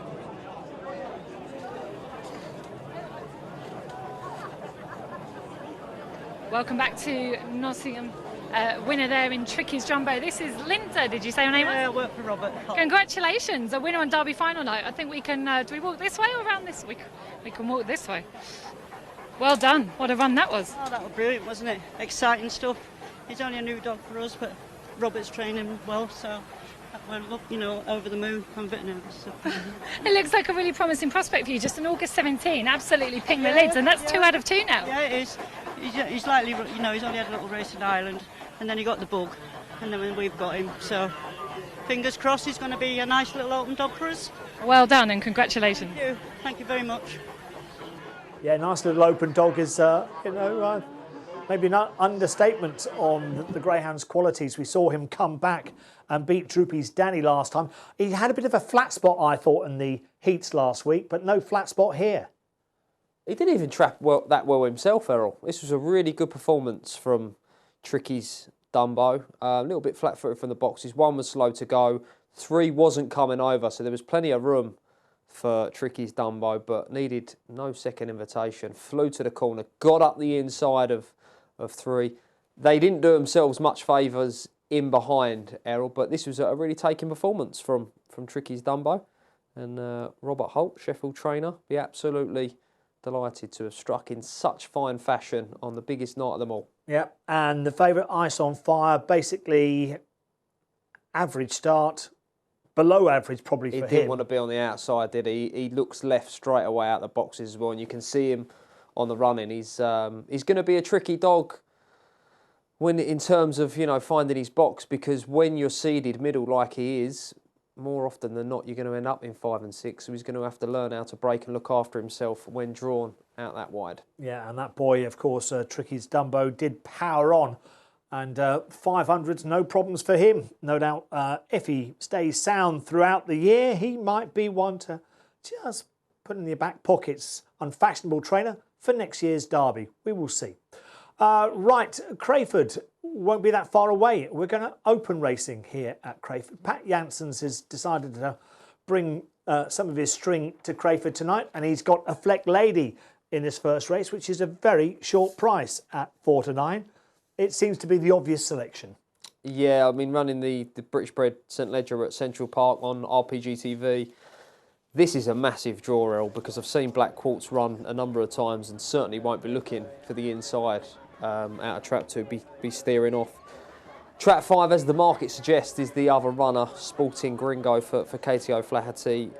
Only 2 wins from 22 starts, but this dog can shift. He certainly should have won more races than he has. This son of Droopy's Jet, he can sometimes be a little bit clumsy in behind. He'll do his best running if able to get off the front, but it's very difficult to get away from the draw in which Affleck Lady's got here. She's 4-9 into 2-5. And this is perhaps where you look to maybe have her in a double with something that you fancy at Nottingham, because not everyone wants to to get involved at 2 to 5, Errol. But this is a brilliant draw and a brilliant make-up on the inside. Yep, OK. Well, we thought Ice on Fire was going to be the short price one to start us all off with the Accas, but maybe this is the one. We go again. We go again. Go on. Tina's been on. Go on, Tina. By Prince Charming and Buttons. Guys, you scrub up well, and thanks Rpgtv for giving us the 2019 Greyhound Derby final at Nottingham. For me and others who are sadly working, Trap 3 for the challenge, and Trap 3, Priceless Blake to win the Derby. Have fun, boys. You are both superstars. Nice to hear from you. Rui Dogs Tina came on, said, thanks for brilliant coverage of the Derby this year. May the best dog win. I don't mind who, just enjoying the spectacle. I am, however, adding a sizzling Sarah pup to my Christmas wish list. All the best, Peter. Oh, she's been phenomenal, hasn't she? I mean, you know, Pat, Laura and all the team, I mean, training, breeding, you know, they're just real dog people. I think it's a great story as well. I mean, Pat Guilford obviously won the Irish Derby 2 years ago with good news, but he's also a teacher, Errol, you know, so it is a great story there. They won the Cesarewitch at Mullingar, and this was never really on the agenda, but he won that Cesarewitch in such impressive fashion that Pat was like, we've got to go for a trial just to see how the dog takes to the track. He trialled well, and here we are in the final, and he's a leading player from a tricky draw in 4, but he's the track record holder. You know, I'm convinced that Magical Bale's the fastest dog in the race, but factually, that is Skywalker Logan, because he is the ground that has covered the 500 metres at Nottingham in the fastest time ever. Terry Martin, good luck to all, and thanks for the wonderful coverage throughout. Fancy the Prince to go bingo and cut off the field from Trap 6, of course, Clonbrien Prince. Nap is Rock's home gym. But also, he says, good luck to Kevin Hutton and Connections. Well, Terry, thanks very much for your tweet, and thanks for everyone who's getting involved tonight. And we're looking forward to more during the course of the evening. The hare is running.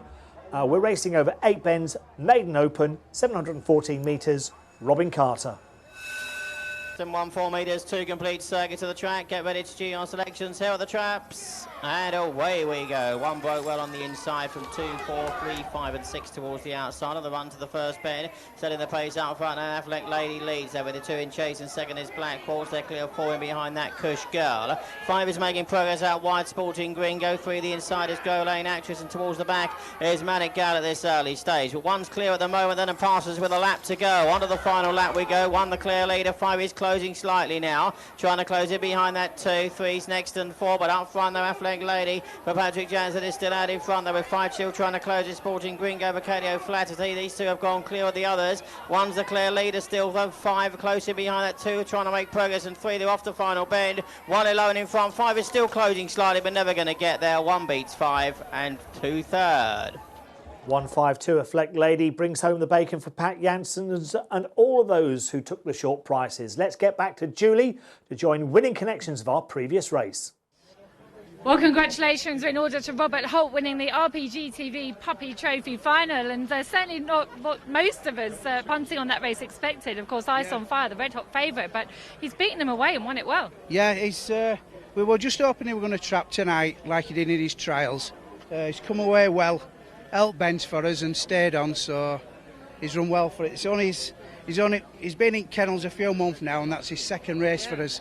So we're really pleased with him. 2 out of 2, and of course just an August 17. What sort of future are we looking at for him? I don't know. I haven't been on open race circuit that much, so it's all new to me really. So we'll see what comes up with him and move him about a bit. He's probably earned a bit of a rest now. How many dogs do you train? I've only got 3 in training, but we have a schooling track in kennels. I've got 24 pups on for rearing and 20 in for schooling, so 3 races is enough really. And a really nice dog on your hands here in Tricky's Dumbo. Good luck with his career. Good luck. Thanks very much. Thank you. So happy for Robert, absolutely fantastic. Now, Liam Dowling is alongside me, Ballymat Taz. How well has she done for you to get to the final? She has, Darryl, because she's an extremely young bitch. She's the only bitch in the final, as we all know at this stage. But she probably hasn't reproduced the form that she's shown in Limerick or in Shelburne. But, you know, there's still a big run in this bitch. She's 16 or 20 to 1, but I think there's a big race left in her.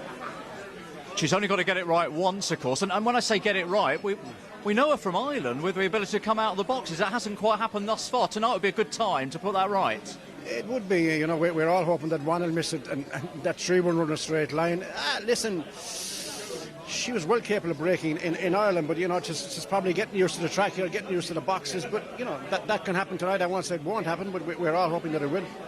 It's strange how these things work out, isn't it? Because obviously the plan was hopefully for her to go the long way in the Oaks in Ireland. That didn't happen. She comes here almost as a second option, and here we are.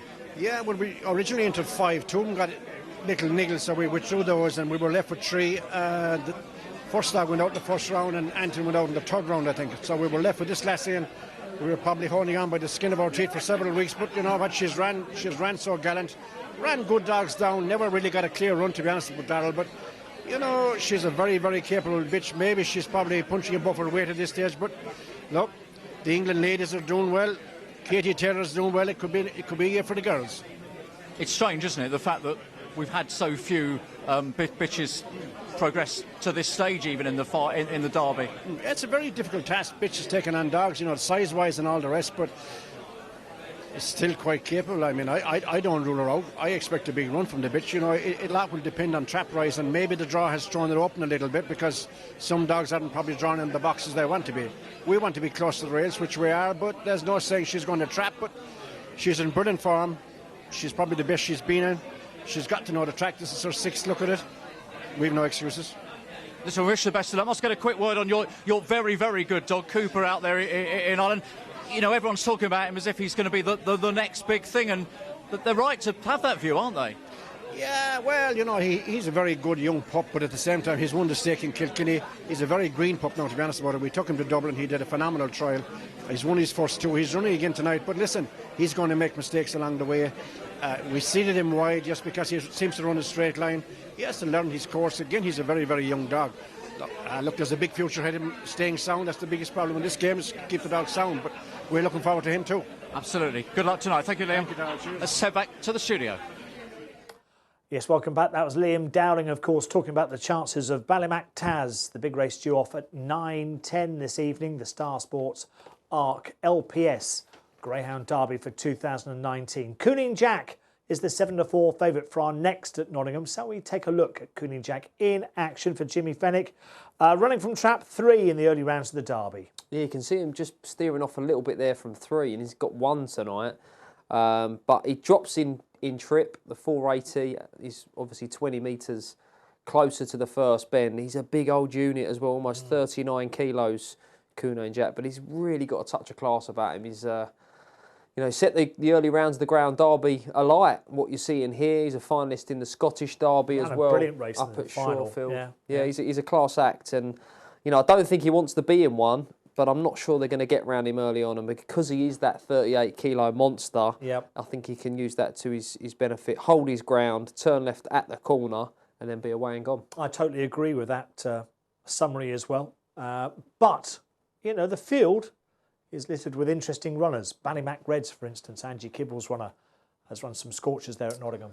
Yeah, I watched Ballymac Reds at Perry Bar, I think it was, and raced from 2, and definitely steered off a little bit out the boxes for me, which I felt might open the door a little bit to Cooning Jack, should he not hit the lids like he can. So why there is a backing big Droopy chance. Shark? You can see 6 is down to 9-2. Well, didn't really get any sort of run in behind G-Lo Blissful, but 29.09 prior to that is a fair effort. And if you feel that one's not going to come away like he may not, Ballymac Reds is not blessed with electric early. The door could be wide open to Droopy Shark, who might just bag a lead. But and the puppy in 6, front edge, 3's out to 7-2. I mean, for a youngster, ran so well during the Derby. Quarter finalist in the Ground Derby, didn't work out for him last week in the first round of the puppy competition, but only 11 starts, 2 wins, 2 seconds, and out another one that lit up the Derby. I don't think being out wide is such a bad thing in the 480 boxes. I think the wides, the dogs in 5 and 6 have got a better chance of breaking out of 5 and 6 than they have out the 500 metre boxes. And sometimes the reason for that can be is that because the hare runs next to the boxes on the straight, it's a lot quieter when it goes by. And I just think the dogs in 5 and 6 are at advantage because they see the hare first, Errol. Okay. Well, you can see that betting's developing all the time here at Nottingham.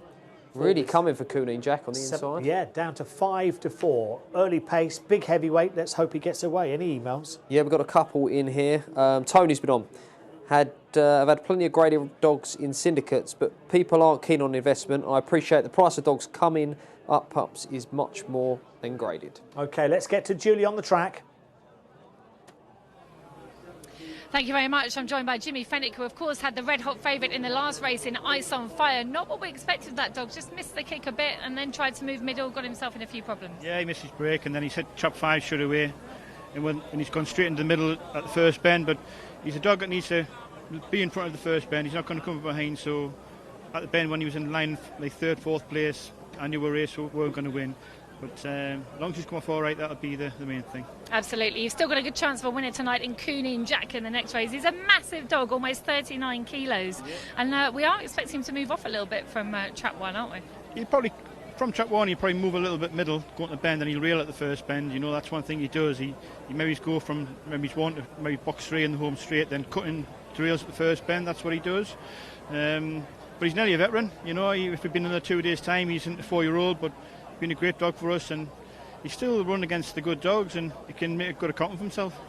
Has he got a winner though for you here? I hope he breaks really well and leads, and if he leads, he should win. Well, good luck. I wish you all the best. Good luck. Thanks, Julie. Bye.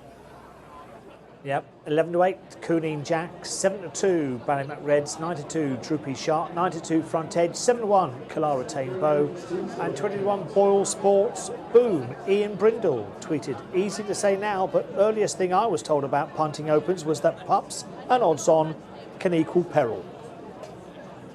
Right, okay, yeah. I mean, he was all right last week in the heats when he was odds on. He did the business Ice on Fire, but point taken.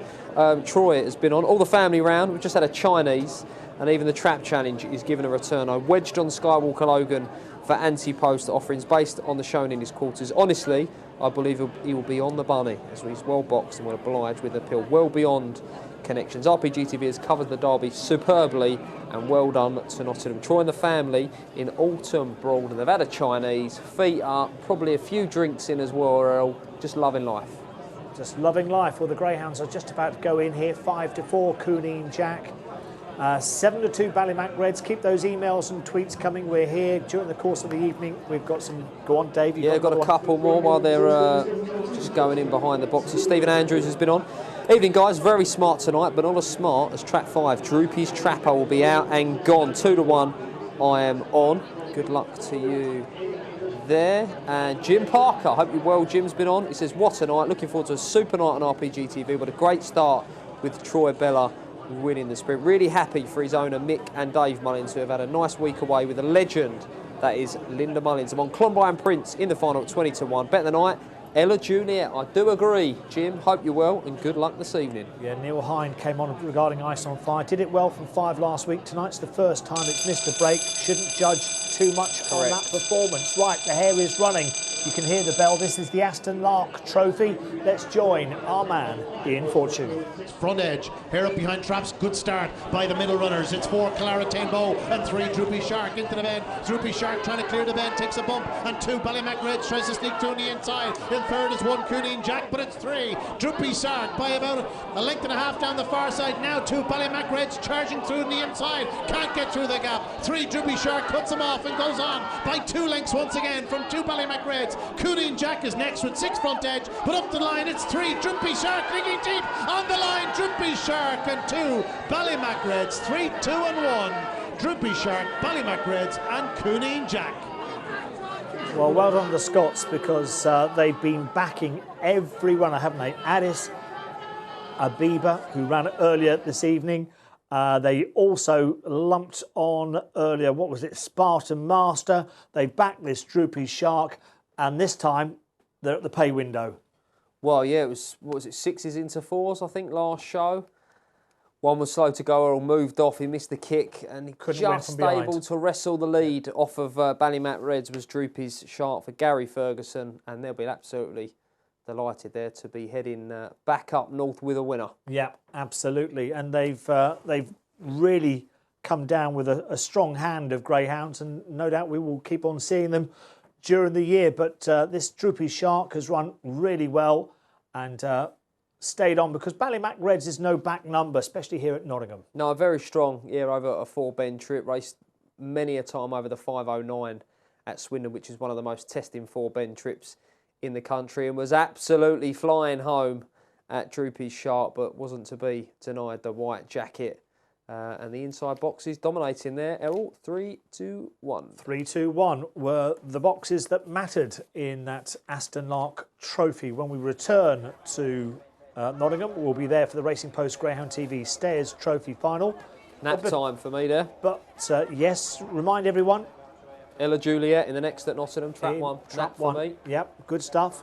You can see Crayford there out in the middle of the track. We're open racing again at Crayford. It's another maiden, this time over 6 bends, 540 metres. And toughest test is the 2-to-1 favourite. It's where my marker fell in the end, Jim Reynolds runner. Yeah, I mean, he's an expensive dog to follow.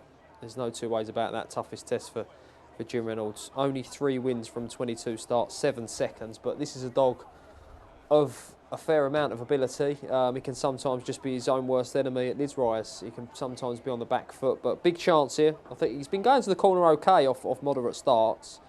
At 3.8 on Betfair, he represents a decent bet for me, Errol, because I think if you get any sort of start out of him, he's just going to go to the front and then run away from these. Blooming Betty, we had one of the owners email in a little bit earlier on, so good luck to you guys on the inside for Jason Bloomfield. But yeah, I mean, 2-to-1 versus 3.8 on Betfair. I mean, you're getting over 11-4 on the Betfair exchange, 3.65 now. That's where I would be. Strong pick for me. I know we're over 540 metres, but you're simply betting on the start here.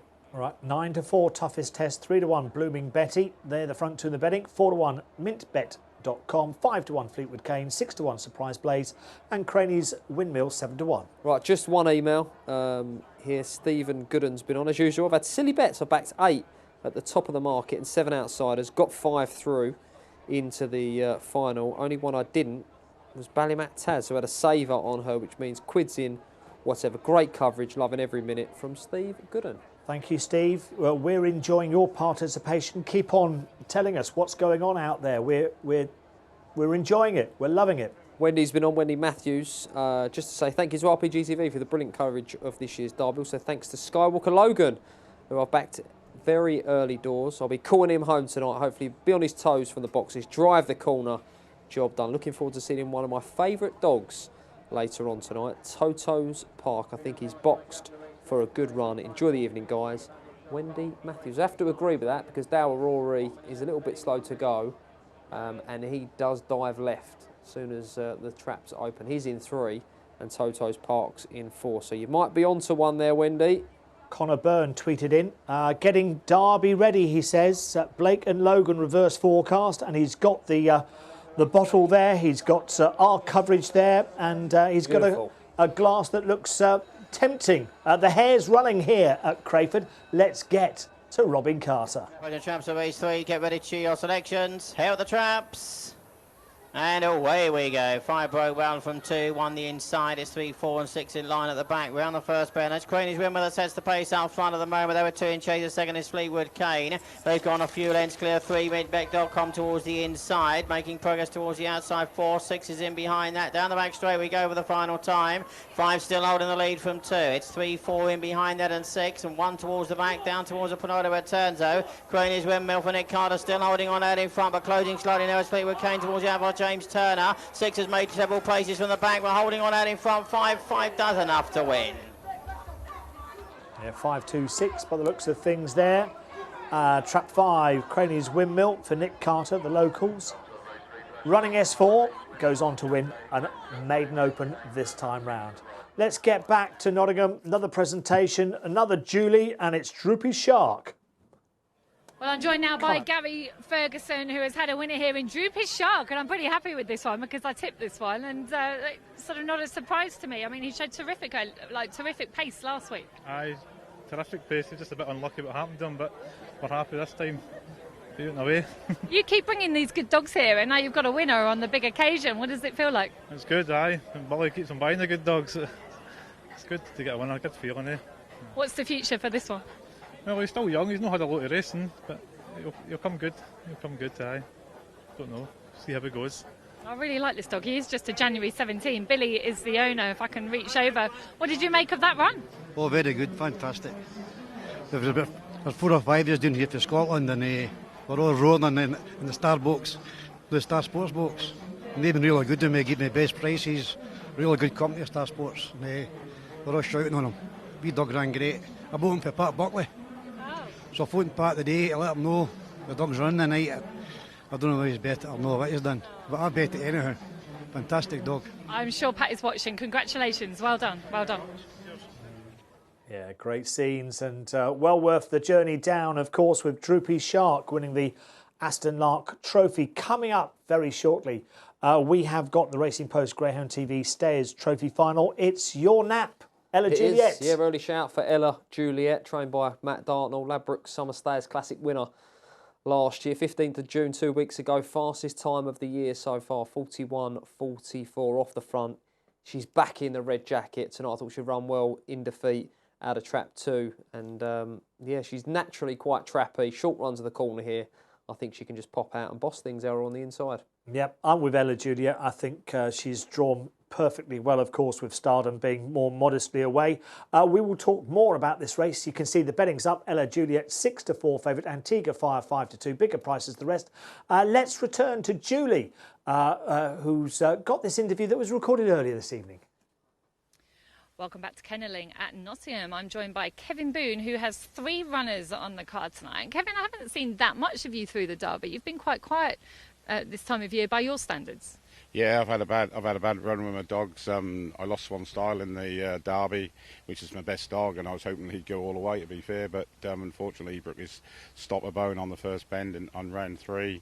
And yeah, it's been downhill since, and I had a lovely little puppy coming from Ireland, Headford Action, first race at Romford. He done his hock, and a few other bits and pieces. Yeah, it's been a bad 2-3 months for me, yeah, to be honest. Well, it would put it right if you could get a winner on Derby final night, the night everybody wants to win, and perhaps you could do that in the Rpgtv Stayers Trophy final with Sheldon running for you from Trap 5. She beat Stardom last week. She's in decent form by the looks of it.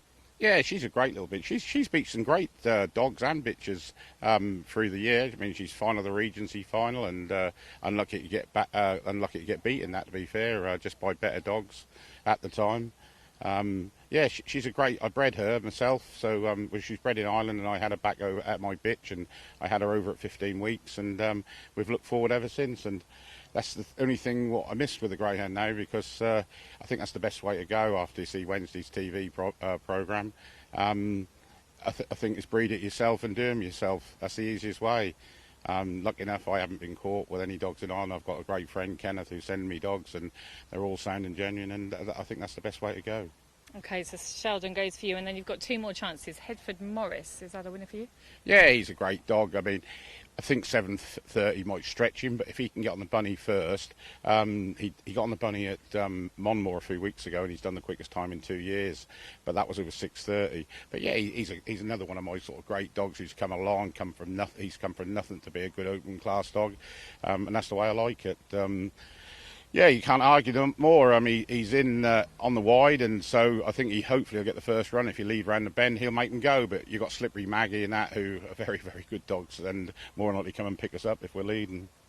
Perhaps your best chance is later on tonight at a big price as well. You quite fancy Lee Mount Venus. If Lee Mount Venus can break and lead round the second bend, there's not a dog in there what'll beat her. She's a great little bitch, but I'm a sucker for punishment. I brought her back, and I brought her back. The track is just too wide for us, and she uses the full width. So where they're doing 500, she'll be doing 600. But she's ran some great dogs to some good times here, and she is in 5 tonight, and it is bitches. So it isn't like the other week when she was just about to lead, and then a 38-kilo dog gave her a massive whack, and she goes back 3 or 4 places. But I took the 20-1 this morning. I think she's down around about 10s now. She's one of them dogs who's just worth a punt if you sort of believe in that. If she do lead round the second bend, she'll definitely win. Well, listen, I hope you do find yourself a winner on final night. Get you back to winning ways on the big occasions where you usually are. So good luck with your 3. Thanks, Judy. But we did get a winner last year with Shane Boy Freddie on the last night. But unfortunately, everyone had gone home, so I don't think they realised. Yeah, Kevin Boone, and he's got Sheldon in this stayers race, 7-1 out to 8-1. I quite liked Sheldon last week. I think he's got it to do this time round. Let's take a look at Sheldon in action then last week in the heats, running from trap 4. She's run some great races. She beat Stardom here. Stardom was running in trap 1. And going into the first bend, you can see that Sheldon is handy. And this is what she likes to do. She likes to be up with the pace. And when she is, you know, she's a tough one to crack if she gets out in front there, Dave. Yeah, we watched this race actually Together. stood next to each other, and you quite enjoyed the finish of this one. He's roaring Sheldon home, Errol. So, yeah, I mean, a real nice type. Tricky draw out in 5, but very much capable. Probably a little bit overpriced. I mean, Ella Juliet's been 9-4, 2-1 all week. Looks very, very skinny at 11-8, but he's the nap tonight. I think gets the job done off the front. There you can see Stardom closing with every stride, but couldn't quite get there in the end. So that was Sheldon going on to beat Stardom. And of course, Sheldon now runs from 5, and Stardom doesn't get red, has to work from trap 2. You can see that Ella Juliet is the 6-4 favourite. We'll be going over to Nottingham very shortly because they're coming out on parade here for this race, Ella Juliet. 6-4 is my selection, but it's also, of course, Dave Clark's nap for the night. And there she is, Dave. Yeah, she's at a class act, and I think she's been off the track for some time, but she's been nursed back magnificently by Matt Dartnell and his team. And Matt being one of the top trainers in the country now, I think she's back in full swing. She's a 6-4 chance. She's a class act. One of the Ladbroke Summer Stayers Classic at Monmore last year, finalist in the Yorkshire St Ledger up at Donny. She shared the track with the very best over 6 bends, Errol, and she's perfectly boxed there because it is a very short run to the corner. She's trappy herself. I think she can take full advantage of it. OK, there's Antigua Fire, currently priced at 11-4. Mark Wallace's runner was a winner last week, running from 5, got 6 this time round, and goes on to beat Savannah Volt, who was in 3. Yeah, ran a big race for Diane Henry, Savannah Volt in trap 3. Keep your eyes on the white jacket. I mean, shuffle back early on. Antigua Fire spins a little bit wide round bends 3 and 4, but I thought this was one of the performances of the night last week. Very, very impressive. Pace and power. So brave at this 5th corner to go in between rivals. 3 on the premises as well, Savannah Volt, but I think they've all got it to do. They'll be snapping at the heels of Ella Juliet, but she's a gutsy bitch off the front, and I fancy she can just keep pulling. OK, there we are. There is Savannah Volt walking across to the far side with Diane Henry, and is obviously a greyhound that is worth keeping an eye on because he did make up good headway down that far side. Let's move on to Drive On Betsy, the greyhound in trap 4. John Mullins runner. We can see Drive On Betsy beating Ella Juliet, but the draw was far different. Betsy was in 1, Juliet was in 2. Yeah, you can see, you know, Ella Juliet traps here, but she just has to surrender the inside to Drive On Betsy, who's won over 8 bends. Drive On Betsy over the 750 at Romford, and just kept pulling off the front, but she switched to the inside, Ella Juliet. That's exactly where she wants to be. And she comes flying home, just denied. But good performance from Drive On Betsy. Gonna need to smash out and clear Ella Juliet, Stardom and Savannah Volt on her inside. Is capable. I mean, John's getting a great tune out of her at the moment. But I think draws can win you races, Errol, and Ella Juliet is perfectly pitched on the inside. If she traps, she can hold her ground, and she clears away to the drop there as well. She's very strong. She's a good thing. She's a little bit skinny for my liking, but 6-4. Yeah, she'll get the job done. I took 2-1. Yeah. OK, well, listen, you've taken the 2-1, so you're happy. You just want, for the nap purposes, for it to be all firmed up during the race. And Ella Juliet is the 6-4 favourite. Keep those emails and tweets coming in. Couple in here. Paul from Tamworth has been, or Walton near Tamworth. It says, great show as ever. Looking forward to the final. We'll stay with us because we are a little under an hour away now from this year's Greyhound Derby final. Skywalker, Logan for me. And one more here. Errol, this is from Donald Breen. Says, loving the racing, the live interviews from Nottingham. Just need Skywalker Logan to have the funds back into my account. Come home, the Skywalker. OK, trap 3, Tina came on. Happy Dog Alert, Stardom, trap 2. Happy winner. And of course, owned by the sponsors, LPS. They are, yes, they are indeed. There was on the representatives of LPS were on the show last night. All the family, real family affair. Great dog people, and you know, Ben Keefe at Star Sports, you know, gets a lot of the limelight really, but it's a three-pronged. It's a team effort. Yeah, it's a team effort as well. And without these people in place, and Rachel called and Nathan called at Nottingham. You know, Peter Harner mentioned it earlier. We might not have had a Greyhound derby, so we've got one, and I think it's been a brilliant one so far, and a brilliant one so far tonight as well, Earl. It will keep chins wagging all year round until the next one. Well, the runners will be going in any moment. Ella Juliet, 11-8, 5-2 Antigua Fire. They've been beckoned forward. In they go. Trap 1 closest to us. Ella Juliet, the favourite. Dartmoor's runner just about poised to go in. And there she goes. No problems. Matt's doing the business there on the inside. A bit pacey with Trap 2, Stardom. Goes in. Diane Henry with Savannah Volt. Just about to go in. Kevin's left the stage. As his Sheldon's already in. And the last one going in. Antigua Fire up on the outside. That's it. They're all in.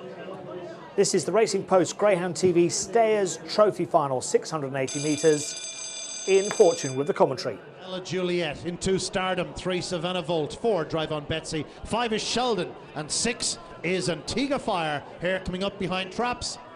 And racing, good start by Trap 4 in the middle. Drive on Betsy leads into the opening turn. From the outside, 5 Sheldon. Then comes 1 Ella Juliet, put into the home straight for the first time, and it is 4. Drive on Betsy leads from in second spot. Trap 2 Stardom and 5 on the far side. Sheldon a further gap to 3 Savannah Volt and 6 Antigua Fire. The favourite at the back, Ella Juliet, but out front and 4. Drive on Betsy now tackled and headed by 2 Stardom, who's gone on. 3 Savannah Volt is showing blistering pace into the third bend. Forced to check up, and 2 Stardom now leads by 3 lengths again. 3 in second, Savannah Volt trying to come back at them. Here comes 6 Antigua Fire off the final bend. 3 Savannah Volt, here comes Antigua Fire, and 2 Stardom to the line. Antigua Fire just gets there. Chin Savannah Volt and 2 Stardom back in third. What another thriller here. Antigua Fire looks like he got there, although just to be safe, we'll throw it to the judge. I think you're safe, Ian. I think you're safe. Don't worry. Antigua Fire, Mark Wallace, happy with the run. No doubt inside the closing stages, beating Savannah Volt and Stardom. But what a race there we had for the Racing Post Greyhound TV Stayers Trophy. Let's join Julie down at the track. Well, thank you very much. Yes, we're down here at the drop, and most of these trainers are just watching that race back on the big screen that's been erected here at the back of the track, because frankly the lead changed so many times. And we believe Trap 6, Antigua Fire, has got there. Daniel Wallace is here, of course, for his dad. Congratulations. I don't even know what happened there, do you? I don't know. He just ran ever so well just to get up on the line. Really Unbelievable, because it was out the back. We're looking at a replay here at the sort of penultimate turn, was 5th. I wasn't hopeful there, but yeah, he's run really well. Yeah, really pleased. Yeah, really happy. You are certainly used to having winners on these big occasions, but that was a good one. Yeah, we left it late. Yeah, done really well though, really pleased. Congratulations, well done, Daniel. Yes, thanks. Yep, a good win for Mark Wallace. Antigua Fire. Here's the replay. Now, Ella Juliet, obviously all eyes on Ella Juliet. Trapped okay. Yep. Drive on Betsy came away well, stole the ground, but it's what happened a little bit later. Just not Drive on Betsy, but it was at the 5. Yeah, Sheldon dropping onto the rail, I think, coming over. Yeah. Just squeezed up there, Ella Juliet. That was out the race, unfortunately, Errol. But, I mean, what a thriller this was. The lead changed, I think, 3 or 4 times throughout. Stardom, the Golden Jacket winner, and was eventually beat by the runner-up in that, Antigua Fire, who was, of course, at that time, going by the name of Toaster Story. Yes. 2 gets to the front, Stardom. Well, I thought that was it. I'm not sure it's getting on with it off the front, if I'm honest. And then Savannah Volt gets to the front, and I'm not sure that one's getting on with it either. Well, that had to check there at the 5th bend as well, didn't it? And obviously 4 Drive on Betsy and 6 5 to Sheldon me all involved. looked the most genuine dog. Turning for home has picked the pocket of both 2 and 3 over the top, and does it really well. I mean, I don't want to, put a dampener on the performances of particularly 3. Savannah Volt was such a young dog, but I'm a little bit disappointed it didn't go on and win that from there. Okay, you could see the scenes and the terraces there, people punching the air, getting excited. It was an exciting race, and we've got many more fantastic races to come from Nottingham tonight, and it's great that there's such a buzz happening at Nottingham this evening with the Greyhound Derby. But you'd expect a buzz. We bring the Derby to town, you expect a buzz. Of course you do, yeah. It's packed wall to wall with punters there. I'm sure the atmosphere is absolutely electric down there. And what are we now? We're less than an hour away from this year's Greyhound Derby final. Alfie's Prince recorded 30.04 in the British bred race at 7:21, and Tricky's Dumbo 29.43. Nice dog. Good run. Look after it. Be back there at Nottingham next year, if, of course, the Greyhound Derby is at Nottingham. We hope so. Yeah, doing a brilliant job this year. Yeah. Oh, there's more coming. Droopy Shark did 28.72. That's a massive run. We're still waiting for Antigua Fire. Right, let's concentrate on the 8:20 here at Crayford. Sea Glass Shadow 7-4. We've seen that Pat Janssens has come. He's already delivered. Can he deliver again with Sea Glass Shadow? Yes, I think so. Real nice type, brilliant trial. I mean, the end time's not great, but 3:52 split first time up is electric. So, yeah, I'm going to be with Sea Glass Shadow on the inside. Good draw for Dante's Inferno, maybe where the money's coming from, because Fulcrum Chaser is a very, very, very tight railer. Once upon a time, obviously, when Barry O'Sullivan was linked to the track, I can remember Fulcrum Chaser, and very rarely graded out of trap 1 because he's very tight to the rails on the bends. So, good draw for Dante's Inferno in 4. Should get a nice clear run to the corner. But Sea Glass Shadow got a touch of class about her, and I think she'll get the job done, Errol. OK, I'm with Sea Glass Shadow as well for Pat Janssens, and Pat, of course, will be busy. He's back in the next as well with paper favourite Magical Houdini. They're all in here at Crayford. 7-4 Sea Glass Shadow, 3-1 Riverside Maui in trap 1, 3-1 Dante's Inferno in 4. Just gone 11-4, 5-1 trap 6, Saleka's Big Jim, 8-1 Fulcrum Chaser, and 10-1 about Adamant Faith. Here is Robin Carter. Up on your traps for race 4, get ready to your selections. Here are the traps, and away we go. 2 and 5 broke well, 1, 6 out wide, 3, 4 on the run to the first bend, 2 and 5 together. 1's in behind it and 3, 4, 6 wide at the back though. Down the back straight we go, it's 2 of the leads. It's Sea Glass Shadow out in front, number 1 trying to close the inside though. They've gone clear, 4, 5 in behind that, 3, 6 towards the back, 2 holding them off at the moment off the final bend. 2 still in front of 1, 4's making late progress, but 2 wins close for places. Yeah, Sea Glass Shadow does the business now. You expect Pat Janssens to be turning up with his stars at Nottingham, but he decided not to go so far, and it's paying dividends. Well, good placement. He's had 2 winners already. Yeah, good placement indeed. Let's get to Julie for the presentation of our previous race at Nottingham. Well, congratulations to the Mark Wallace camp, and it was an incredible race, a power-packed finish there from Antigua Fire. Mark, I know by your standards you were a little bit disappointed with your Derby run, so nice to get a winner on the big occasion for you. Yeah, every time we didn't do no good in the Derby, but we've got a few runners on the final card, and it's always nice to have a winner in front of a big crowd on Derby final night. So. What a race you've just given them to watch. Yeah, that was excellent. Lovely stayers that come from a long way off the pace there, and he's had to do it the real hard way there from virtually last to first. So really exciting. Just the last stride he got there, so brilliant. Yeah. Any more winners for us later? Well, we're hoping they all run well. We've got 5 runners left, and they've all got a good chance. Obviously, the Durando right at the end is going to be a cracking race. But yeah, there's Poet in the final. Must have a decent shout there. And I think Brigadier Bullet's got a good chance. Again, if he could lead, we'll be seeing where Slippy Maggie is in behind us, sort of thing, because that would be the real danger to him. But it's a cracking card, and it feels like a great night. Miles too hot though, but yeah, good to have a winner anyway. Just starting to cool down a little bit now, thank goodness. Yeah. Good luck for the rest of the night. I'm going to get a quick word with Nick Gill, because I'm guessing the reason you spend all your hard-earned cash on greyhounds is for moments like this. This evening's like, yeah, absolutely. For nights like tonight, it's lovely. We were just saying there, it's 6 weeks in a row we've been coming up. This is only the second winner, but it's all worthwhile. It's that moment in the sun. It's that little bit of fun. It's the excitement. It's all worthwhile. The fact that I can actually see him on the home straight because the crowds are so big.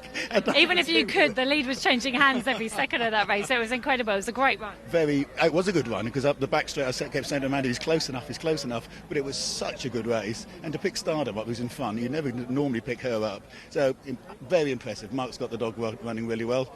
Lovely evening. Good. Well, it's not a good start. We were second in the runner tonight, but good fun. A really nice success. Well done. You've won the Rpgtv Stayers Trophy. Congratulations. Well done. Julie, thanks very much indeed. Graham Holland, Jim Murphy are with me now. Clonbrien, Prince in the Derby final. Graham, I'll come to you first. I know you've got a rush for your runners in the next. Draw, is that the biggest concern? No, well, it is a concern because he's quite a far way out. So, look, the dog's really well. As long as he puts up a good performance for us and comes off safe and sound, we'll be happy. We'd have liked to be in 3 or 2, 3 or 4, but it is what it is. We're going to enjoy it, and that's what it's all about. It's not very often you get to a Derby final. He's done us ever so proud all the way through. We know he's a great dog, but you know, a final's a final anyway. It's very difficult to predict. So in some ways, he hasn't got the ideal draw. So we've been able to enjoy it a little bit more. The pressure hasn't been quite so extreme. I guess so, but on the positive, draw aside, he's got such a lot of early speed that he might be able to cheat the draw anyway, of course. Well, that's what we're hoping. You know, he doesn't know he's in trap 6, and we haven't told him anyway.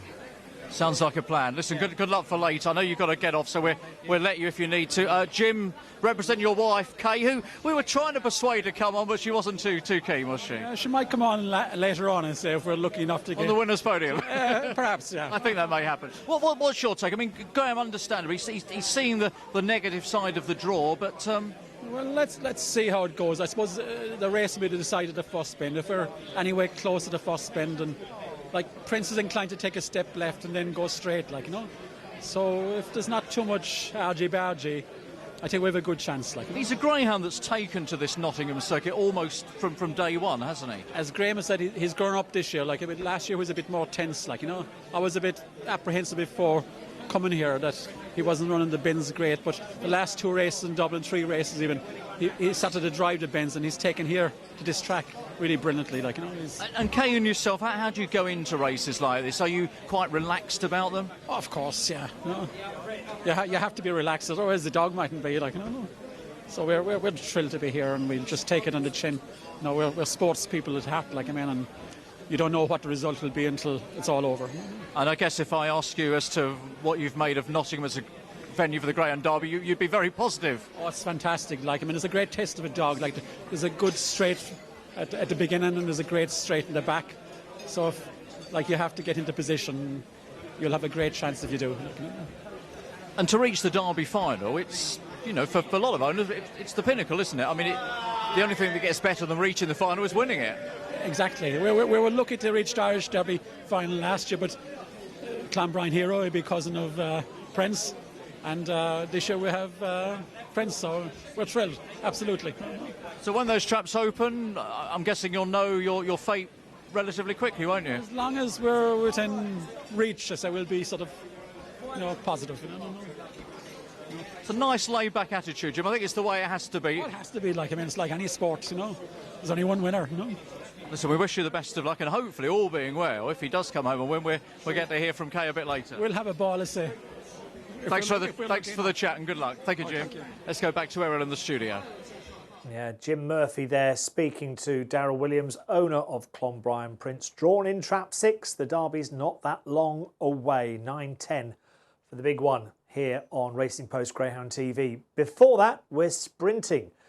And we've got Kawasaki Flash back on the track where he won the national sprint, of course, drawn in trap 1.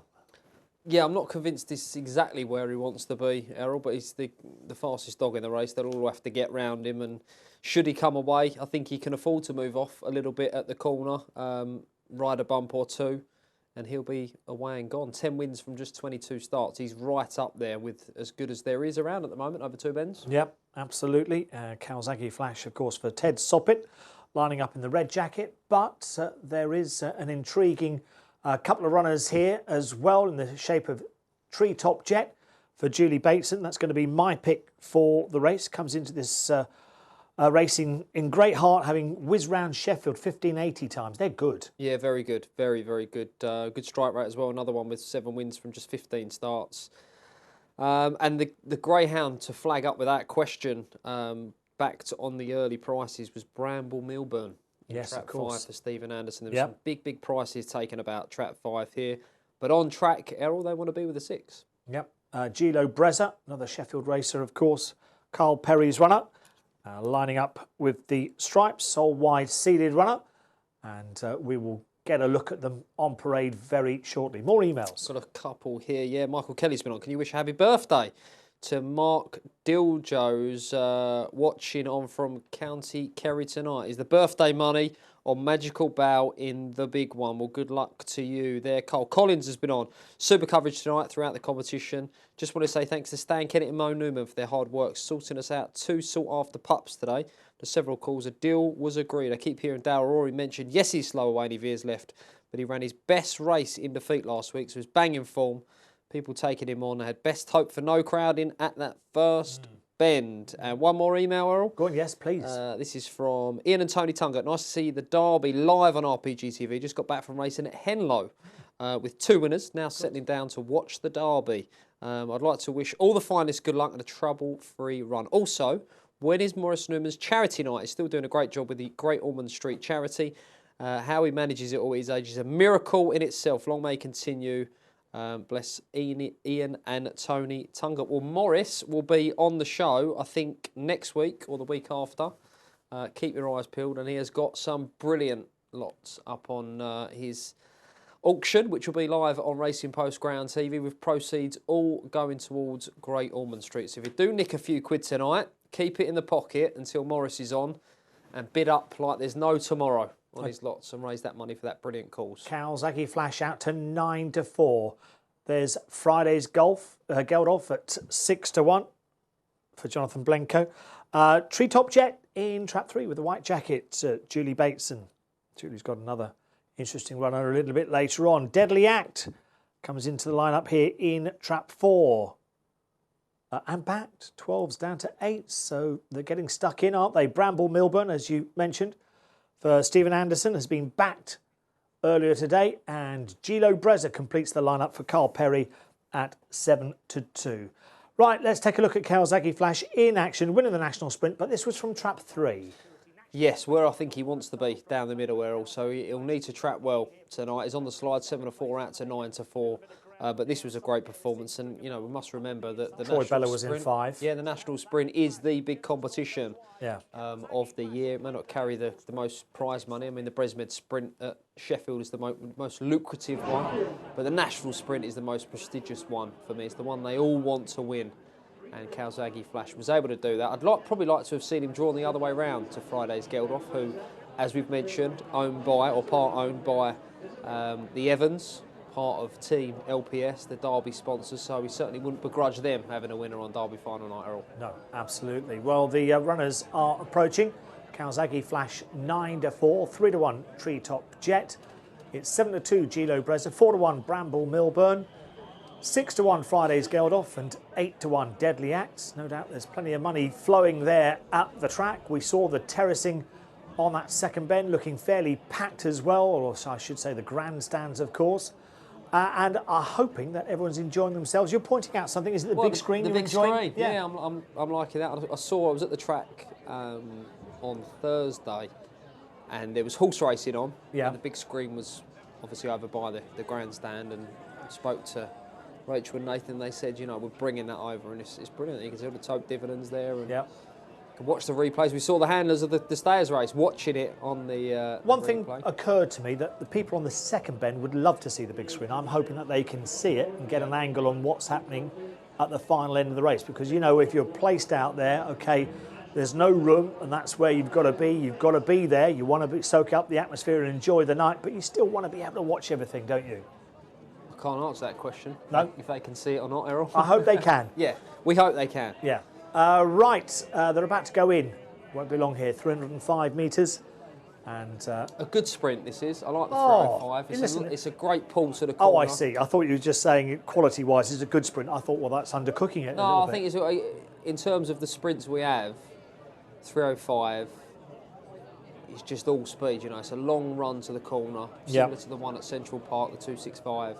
Long run to the corner and two big bends and then a pull home. It's a good test of a ground, and if you've got that electric speed, there's plenty of And it's not plenty of all time about to the trapping. corner. No, it's not all about trapping as well over that kind of distance, which is... It helps, though. Yeah, well, of course it does. It does help. It does help, yeah. If you're only playing around with 17 point something seconds, then, you know, part of the action is getting out. Kawasaki Flash, will he come away from one? It looks as though the bookmakers wanted to take him on, but have just given way to the punters nicking the 9 to 4. So He's 2 to come 1. back in on Betfair. He touched 3.7, 3.65 on Betfair, and he's come back into 9 to 4, 3.25, and he's into a bottle 2 to 1 on the inside. Kawasaki Flash. Paul Wing tweeted in, he wanted to say, just want to say what a great commentary from Paul Lawrence throughout the derby. Wishing all owners and trainers best of luck for the final and hope they all come home safe. Yeah, here. Paul's done a wonderful job. And so is Ian, of course, who's Ian Fortune, who's commentating tonight at the track. The last of the runners are going in then for the sprint. It is the Rising Brandy at Stud Trophy, 305 metres, another £750 prize to be won here. And Kawasaki Flash, national sprint winner, of course, here at the track back in December, coming back on Derby final night to strut his stuff. Will he be able to cope with the red jacket? We're about to find out. They're all in. Starters checking them over. Happy enough? Hair's running. Let's join Ian behind the mic. The runners, Kawasaki Flash in 1, Friday's Geldof, Treetop Jet, 4, Deadly Act, Bramble Milburn, and out in 6, Gilo Brezza. Hair up behind Traps. Racing, good start by Trap 3, Treetop Jet, now one up the inside, Kawasaki Flash, and 5 on the outside, Bramble Milburn into the bend, and Trap 3, Treetop Jet takes the corner and races on. Traffic problems in behind. I think 4 was knocked over, Deadly Act, but out front it is 3. Treetop Jet leads up the line. Here comes 6, Gilo Brezza, big finish, but 3 gets there. Treetop Jet from 6, Gilo Brezza, and back in third was 5, Bramble Milburn. Another thriller here tonight at Nottingham.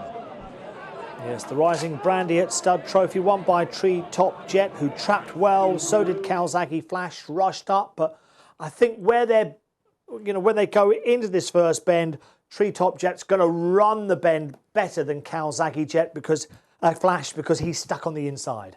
Yeah, he was able to drive the corner a lot better, was Trap 3. 6 has run a monster race in defeat. I mean, there was all sorts of trouble. 4's gone over, did get up and finish.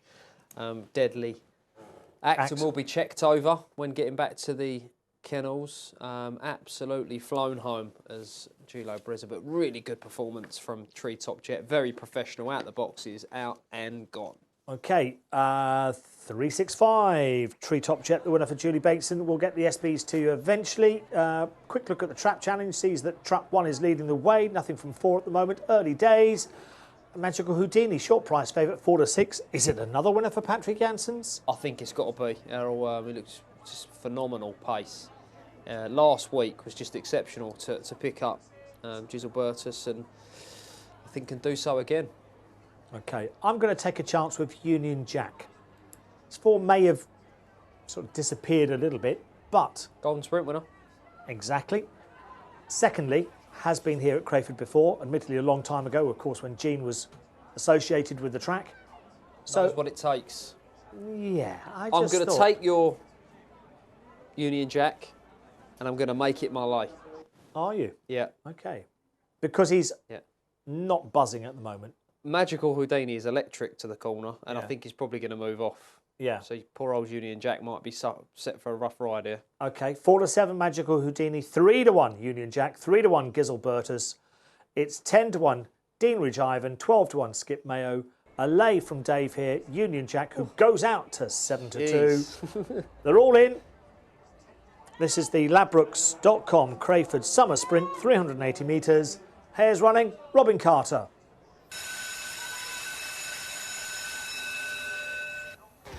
Approach traps to race 5, get ready to your selections. Here are the traps.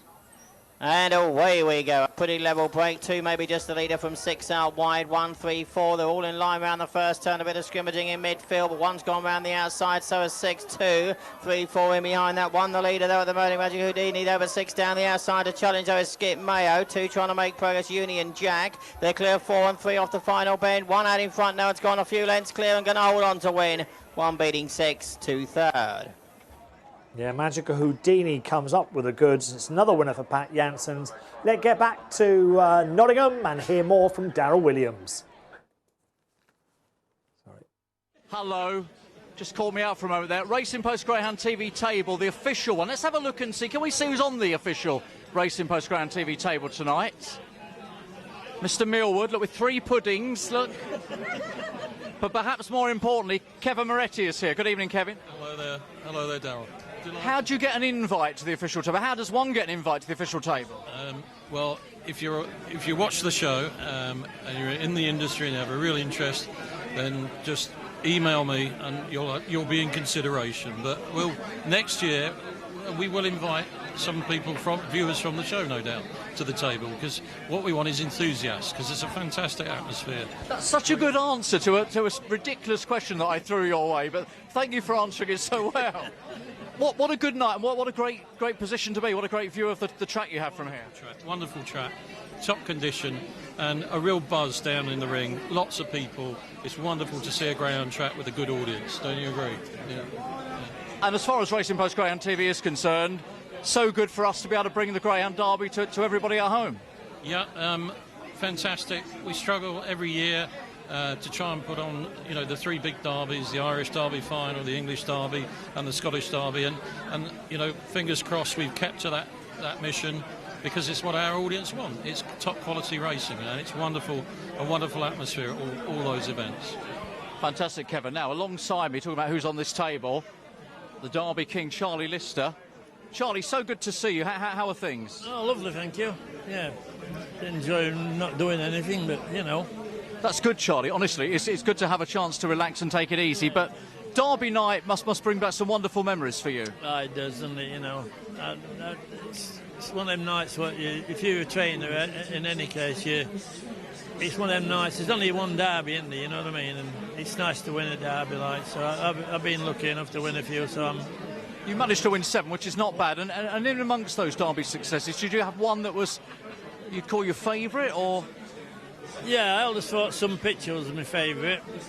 He won Scottish Derby, and then he won English Derby, and he went to Ireland, and he got to the final of that, but unfortunately he was poorly, and he didn't win the final in Ireland, so...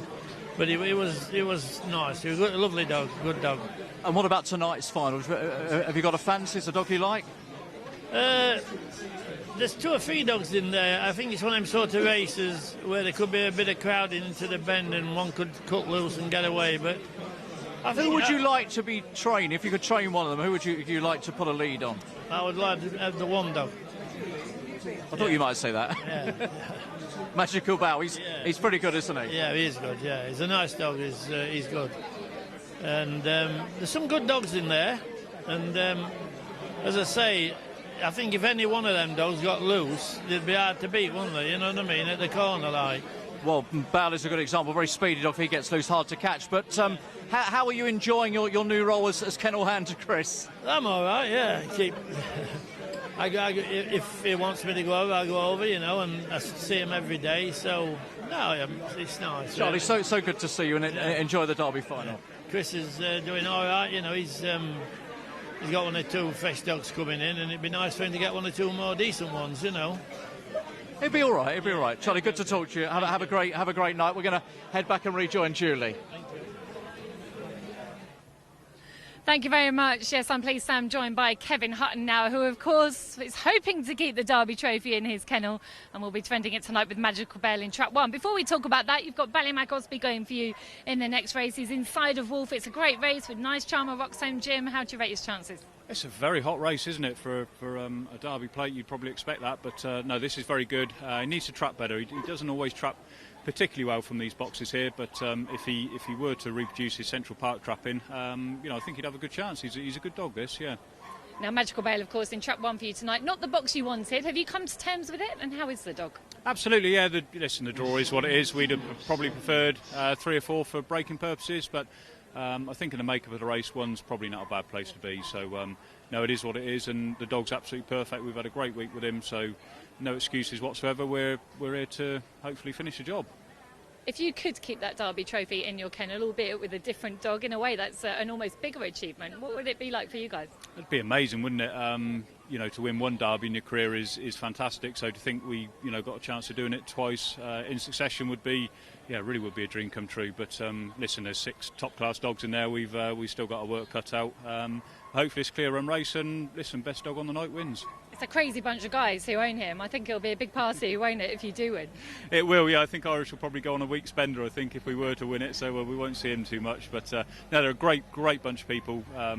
Stevie and Harvey and his wife Sharon, who can't be here tonight, they're absolutely wonderful. Very welfare conscious syndicate, and they're a pleasure to train for, yeah.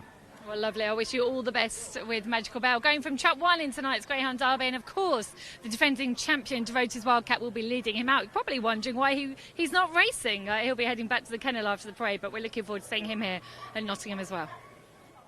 Yeah, absolutely. Things warming up nicely there at Nottingham, and as you can see, our next race is not too far away. Wolf is the 11-8 favourite. Let's take a look at some of the action from last week regarding this final, starting with Roxhome Jim, going on to score here from Trap 1, and he goes on to beat I beg your pardon, Ballymac Osby, who was in 1. Yeah, look, 5 dogs in a line there, and this, when I think of Roxhome Jim, I think of brave, and I think of tenacious. They're the 2 words that spring to mind. We saw him in the Steel City Cup up at Sheffield. Again, a race where there was a line of dogs at the corner, but he wanted it. He threw himself into the bend, and he's a runner. He's second in, 5-2, second favourite, and he gets off the front. You can see he's certainly no stopper. He's a class act, and he's a big player, Errol. He's a big player indeed. We are going to take a look at Quantum Leap. Let's take a look at Quantum Leap in action. Pam Dolby's runner in 4, beating Wildfire Jimmy in Trap 3. Yeah, really good effort from Pam Dolby's Quantum Leap. Been over the 6 bends at Romford, clocking sort of 35.10, 35.20. So once off the front, it was going to take an almighty effort. I thought Wildfire Jimmy showed tremendous back straight pace to close and get onto the rear end of Quantum Leap, but kicked again. Got a good draw here. Quantum Leap out wide again. A big price, as a lot of Pam's dogs are when they go off, but he's in there with a chance. He's got a big draw on the outside. He's the middle on the outside of 5 railers. Okay, the Greyhounds will be on parade very shortly. We'll show you the 3rd clip of film, which I think is an important clip of film. The most important one, I think. It is, but we're just holding it back for you because we don't want to miss, of course, the parade. I think they're poised to come through those double doors there at Nottingham. You've got some emails. I have. I've got a couple here. Ted's been on. Ted Fitzgerald. Great night's racing, great show. Be shouting for the green, white and gold. I'm on Trap 4. Keep on doing the great work. Another one here from Robert Thompson. Been buzzing for this night all week. I bet Ballymac Taz anti-post at 66-1. If it wins, the Milky Bars are on me. Best derby since Blonde Snapper back in 2012. Come on the Taz. It's from Bobby in Glasgow. Okay, the runners going through this. Wildfire Jimmy 20-1 outsider here. Ballymac Osby at 7-1. We heard from Kevin Hutton earlier. It's on the drift out to 8-1. Wolf is the favourite. Here it is in Trap 5. 11-8 in the betting, and Quantum Leap, the last one at 7-1. Right, that last heat that we wanted to show you from last week in the Derby Plate, we see Nice Charmer winning in Trap 1, beating Wolf, who was in 2, 1 and 2. Watch Wolf in the blue jacket, shows the best early, misses the corner, struggles to drive that first bend. I think he'll show that early dash again, Wolf. I mean, he's travelling all over the back, a Nice Charmer for me down the back as well. Comes out to Trap 5. He's not flashy from the boxes, but he's got tremendous early pace. Ballymac Osby's not the quickest into stride. He'll be edging over. And I just think that Wolf's going to be able to drive a much better bend now being out in 5 rather than stuck on the inside in 2, Errol. Yeah, I'm with Wolf up on the outside in trap 5. 11 to 8. And I think what persuaded me even more was the fact that I think Nice Charm is going to be inside Roxholm Jim at that first bend. And last week, Jim had nothing inside him, so he could boss everyone around. I think he'll do well to boss them around this time round. Yeah, I'm hoping that Quantum Leap can run a big race, at least fill the first 3 or 4 places, third on each way he turns, was price-wise for the plate last week, 25 to 1 in last week's Racing Post. So those that have followed will have a run for our money at a big price in the final from a good draw. Place claims at least, Errol. Right, I had Dog on. Great to see Charlie looking so good. Seems in great shape. And he's guzzling a lager as well. He was. He looked in fantastic nick. And Darryl couldn't stop him. He's probably said more in that interview there than he has from the last 5-6 years. Very candid as our Charlie. Right, it is great to see him. Darryl called him the Derby King. And he that is Mr. Derby. A fitting title because he's... Well, so is Mr. Savra as well. Let's throw it. We've had some great trainers all involved, and we've got great trainers here tonight as well. Let's take nothing away from anyone who's involved in our great show. Great question from Darryl, though. If you could put a lead on one of the dogs in the final and train it for the final, who would it be? And there wasn't a moment's thought, was there? No. Magical Bow straight away. So that's Mr. Lister's pick, the Red Jacket. There's money. Roxholm Jim, 5 to 2 into 9 to 4. They're willing to go with the Jim, despite perhaps a little bit of early speed on its inside. Grumpy Old Sam tweeted in from the track, someone isn't enjoying the brilliant card as much as the others. And it's got a picture of someone who's... How can you be asleep? No, I would say more intoxicated than asleep there for me. You think so? It's probably been a very long day in the sunshine. Long day in the sunshine. Get that man a bottle of water and he'll be back. He'll be back. Bouncing. Bouncing. Bouncing for the big one. Right. Second wind. We've got the Derby Plate final coming up here. 500 metres, £3,000 to the winner. And you can see the Greyhounds are just about to go in for our big one here. Wolf for you here, Errol? Wolf for me. I'm with the Wolf. You with Wolf? Yeah, beware the big bad Wolf. Interestingly, spoke to Nicky Holland at the lunch for some time. Yeah. Because obviously it was a bit of a bizarre circumstances where Wolf was eliminated from the Greyhound Derby. Yes. She felt that there was someone walking a dog at the third bend. Yeah. And that spooked Wolf and he just dabbed the brakes on and right. he was unfortunately... Because there was plenty of chat about everyone's going to go back to the videos now and see if they can see anyone in the field. Well, she paraded him, and I said, you know, did he see the hare on parade? And she said no, and we walked past the hare at Sherwin Park. He wasn't interested in that at all. He saw another dog during the race. May not be the case here. Hopefully. Well, hopefully no other dogs. I mean, he's running against another 5, but I think he'll get the job done. Beware the big bad Wolf in 5. He, of course, claimed the scalp of Dorota's Wildcat in the first round. When he was drawn in trap 1. Big difference, of course, I think tonight. Wildcat kept him in at the corner. Right, here we go. Eyes down for the Racing Post Greyhound TV Derby Plate Final. Here is In Fortune. The runners for the Derby Plate, Nice Charmer, Roxholm Jim, Wildfire Jimmy, 4 Ballymac Gosby, 5 is Wolf and 6 Quantum Leap. Racing could start by trap 4 in the middle. Ballymac Gosby took a flyer, now challenged by trap 5 Wolf, who cuts for the inside, but it is Ballymac Gosby, clears the corner out, traffic problems there, and now trap 3, Wildfire Jimmy hits the front and goes on. Wolf in second spot, then comes trap 4, that's Ballymac Gosby, but Wolf challenging on the third bend but can't get through, and it is 3, Wildfire Jimmy from 5, Wolf in second, back in third, 1 Nice Charmer, the rest are out of it, it's up to the line, Wildfire Jimmy that will go on to score, a real shock in the Derby Plate. Second is 5 Wolf, and back in third was 1 Nice Charmer, but it was Wildfire Jimmy at a big price for Paul Young. Wildfire Jimmy wins for Paul Young. Well, there's a reason why there's bookmakers. All of a sudden there is a big price winner, and we've just had that big price winner in the shape of Wildfire Jimmy for Racing Post Greyhound TV Derby Plate. Let's get to Julie. Thank you very much. Wildfire Jimmy, obviously the winner, and I'm a little bit conscious that Wildfire Jimmy is a very, very nervous dog. So, Paul, I'm going to sneak in round this side of you, away from the dog. Congratulations, you popped up with a big prize winner there. Very big. Obviously he got a bit of luck round the first, and obviously made all the difference to him, like, you know. So he deserved it. He ran well through the derby, just had no luck with him. Obviously you can see he's a bit shy in that, so, you know. Not as worried about us after the race, is he? But before the race, he's not too keen. He will. There's a few people on the roster in a minute. He will, bless him. But Yeah, we'll keep an eye on him on the it's nice to podium. have a winner on derby night anyway. Always. It is. Great occasion tonight, isn't it? It's lovely, you know what I mean? Fair play to Nottingham, what they took it on and done us all proud. Yeah, congratulations. I'll see you on the podium. Yeah, big shock, Wildfire. Jimmy wins. It was a messy derby plate. Let's watch it again. We were all, obviously, because we tipped Wolf, we were all concentrating on what Wolf was doing. Ballymac Osby came away. He did come away, but look at the speed of Wolf. He was absolutely different class to the corner. And then it all just got messy. He was on the inside, then he wanted to be outside. One's clipped his back end. He's taken the back end of 4. I mean, Ballymac Osby's desperate not to go around, but, I mean, Wolf's was different pace to the corner, but he was tucked in on the inside.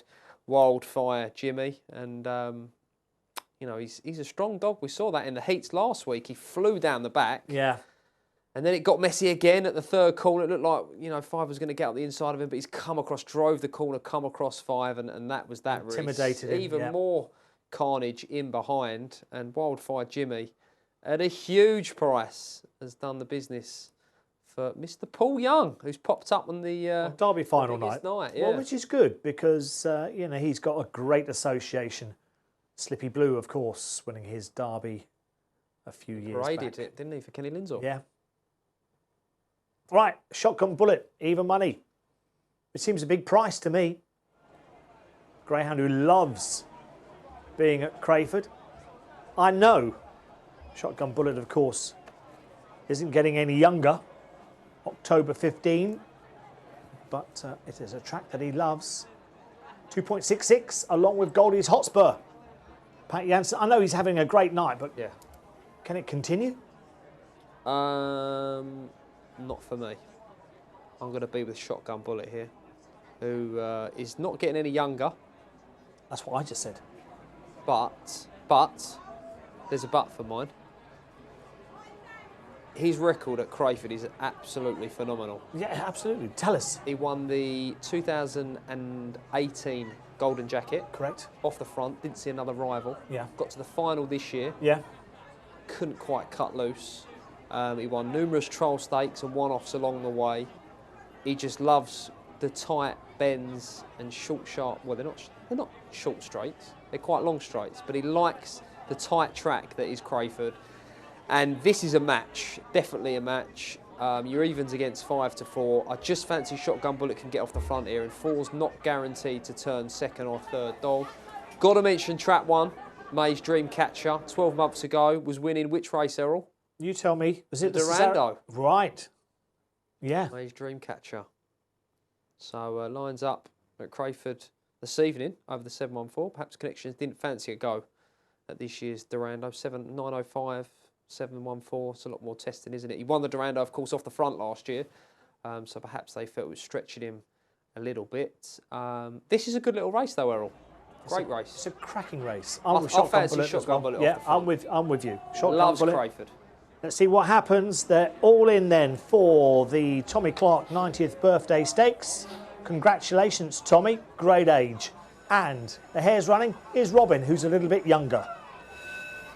1.4 metres, 2 complete circuits of the track. Get ready to cheat your selections. And off we go. 2 broke well from 5, 4, 3, 6 down the outside. 1 the back mark around the first couple of turns. 2 the leader. Shotgun Bullet is out in front at the moment. They're with 4 trying to close Goldie's Hotspur in second. 6 is in behind that is Glenbank Fowler. They clear 3 in behind that he's a good guy. 5 is next, so it's Swiftly, and towards the back at this early stage is May's Dream Catcher. They pass us, they've got a circuit to go when they do it. It's 2 the lead from 4 to the final lap. 6 in behind that and 3 trying to make progress at the back is 1 and 5, but up front of the moment 2 the leader. Shotgun Bullet, the Golden Jacket, previous winner, is out in front with the TV Trophy. Previous winner trying to close it. Goldie's Hotspur gaining ground the inside, goes out wide on the turn though, making progress from the back. 3 stays on, so does 5. They're off the final bend. 2 the leader, 4 down the outside, 2 from 4, 4 getting up, 2, 4, tight finish to race 6. Yeah, it looks as though 4 Goldie's Hotspur has probably just got there. We'll wait for the judge. 4 and 2. It's another terrific race we've had. Let's get back to Nottingham and Darryl. Starting prices for race night. First number for you are Fire Jump and Mr. W. Thank you very much indeed. We've come inside just because the rain has started to come down. So we're in the paddock marquee just for a few moments. We will be back outside very shortly. Tony Billen's alongside me. We're nearly there, Tony. It's nearly time for the Greyhound Derby final. Absolutely looking so forward to it. I mean, the rain's come down.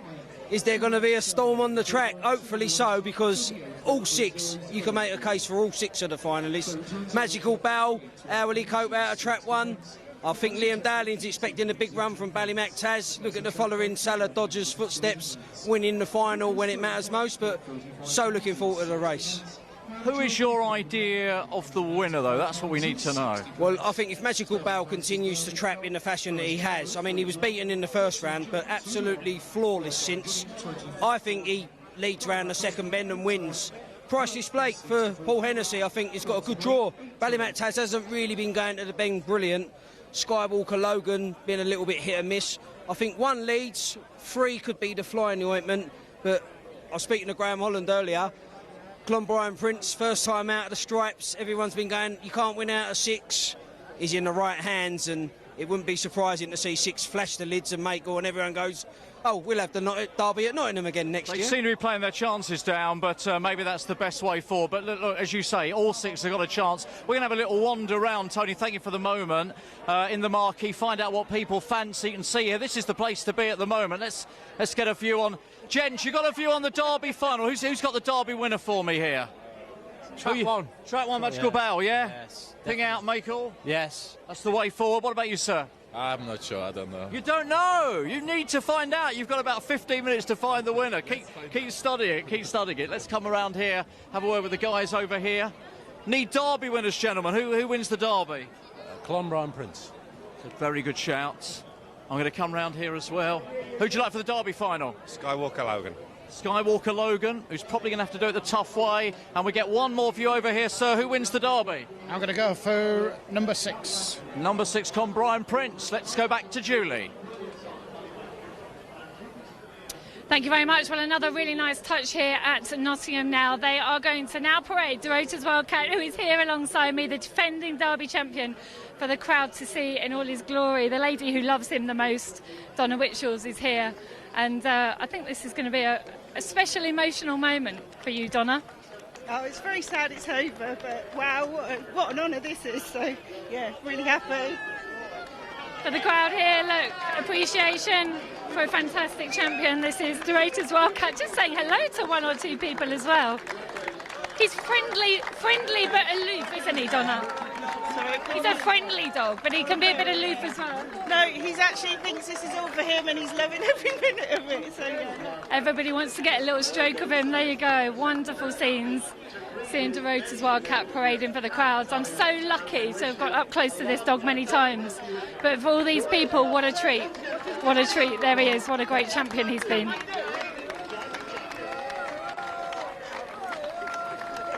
Wonderful ripple of applause. You can probably hear it there as De Rota's Wildcat makes his way out onto the track. And that rain has literally just disappeared. It was just a very short, sharp shower. Jim Scully, by the way, I've had a message of everybody at the Clon Brian dogs there, I think. Not too well, Jim, so we're going to pass on best wishes to you. Let's see if we can get a few more views on the Derby. What are we thinking, Derby final time? Skywalker Logan. You said that without hesitation, sir. It's easy. Job done. Job done. Turns first, second, job over. Doesn't matter where he turns, does it? I like your idea of thinking. I love the fact that all you Champagne members have got your names on. Oh, yes. We're all part of the Champagne Club. Who wins tonight? Oh, it has to be Logan, doesn't it? They're all on Logan. And Bale. And you're having two? Yes. Is this the consensus here? Anybody not fancy Magical Bow tonight? Skywalker Logan. Skywalker Logan? Yeah. Yes. Skywalker. A lot of Skywalker votes. Any alternatives? Clonbrien Prince outside. I haven't got the draw, but we have him each way. Sounds good. Anti-post? 25s, yeah. First 6 we get paid, so we're paid already. You're paid already, but it could get even better in the next few. If easy wins. Fantastic. So, who wins the Derby? Skywalker Logan. Skywalker Logan. There's loads of Logans. Yeah, I think, look, good middle trap, good run around, clear run, good chance. Are you on anti-post? No, I'm not. I'm not anti-post punter, so no. Goodness, can we just wander back across here, get a few ideas? Ladies, Derby thoughts. Come on, it's neither You've got a big winner already, of course. Well, yeah. Yes. Well, Jimmy. What a result that was. What price did you fantastic, get? wasn't it? I think it was about 10 to 1 on the off. Was it? 25, wasn't it, this morning, I think? I don't know online, but he ran his art out, and it was just like. When Wolf came to challenge, I guess you were thinking, what happens next? But he's run so well, hasn't he? he did. He done a brilliant race. Who wins the Greyhound Derby final? Well, for Jimmy. If only we're eligible. That's the best answer I've heard so far. No, I'm not quite sure. I think Magical Bell to be. You don't mind, do you? Because you've got the. No, honestly. Show us the plate. Show us the plate. Look at that. Are you taking that home? Yeah, it's mine now. Has it been decided? Yeah. She's decided. Already decided it. Greyhound Derby. What do we think? Oh, it's fantastic. Who wins? Who wins? 4 dog for me. Everyone's on the Logan. Yeah, just think it'll run on. See, they're all thinking the same. I love this. I love the fact she's got the plate there. That's going nowhere. I'll keep the money. You keep the money. Look, it's a great race to win. Shall we get some more views over the way here? Runners will be out shortly. Very, very shortly. Where are they? Just over the way there, just waiting for the Greyhound Derby runners to come out. You've got a good vantage point. This is where you need to be. I have the best spot. Can't wait. The best spot. I don't need to ask. You're wearing the colours. Why Ballymac Taz? Husband. He knows his stuff. Do you? Back to anti-post. You know your stuff. Possibly. So I think he's got a great chance of winning now. Really has. A bitch to win the Derby. People say it can't happen. Why not? Why not? Why not? I'm not disputing it. You got the blue on. Got the whole on. How loud can you cheer? Loudly. Very loudly. Loudly. Should we have a little practice cheer? Come on, Taz! No, that was too loud. My goodness me, that was too loud. More members of Champagne Club. You guys must be absolutely. But they're so good with Wildfire Jimmy. How good was that? Yeah, it was very good. Yeah, it was better than that, wasn't it? Yeah, it was excellent. Yeah. His chance very well. Did you all back Jimmy though? No, I don't think we all backed. Did you back Jimmy? No, I didn't have to. So did you back Jimmy? No. Believe it, Wildfire Jimmy. Wildfire Jimmy? No, I didn't know. Greyhound Derby final, who wins? Skywalker. Well, I tell you what, I think the consensus here seems to be, so we go back to the studio, Skywalker Logan. That's what the public think. Skywalker Logan is 7-2 at the moment. The odds are there on the board. Magical Bale is the 5-4 favourite. It's 7-2 Skywalker Logan. And the parade is about to begin. And here is our favourite, Magical Bale, Dave. Yeah, English Puppy Derby winner, runner-up in the Irish Derby last year. Man at the end of the lead. Won the Greyhound Derby last year with Dorota's Wildcats. Kevin Hutton training Magical Bale. And 5-4 favourite. Obviously, the big discussion is what's going to happen at the first bend. Will he be leading at the first bend? How will he take it from trap 1? Will he drive that corner? Trap 2, Ballymac Taz, trained and owned by Liam Dowling, breeder and trainer. That world-famous Ballymac Taz. The only bitch lining up yet to win a race. Priceless Blake, another one from Ireland for trap 3. Paul Hennessy won the Derby 2 years ago with JT Jet. Trap 4, Skywalker Logan, the track record holder. Cesarewicz winner as well at Mullingar for Pat Guilfoyle.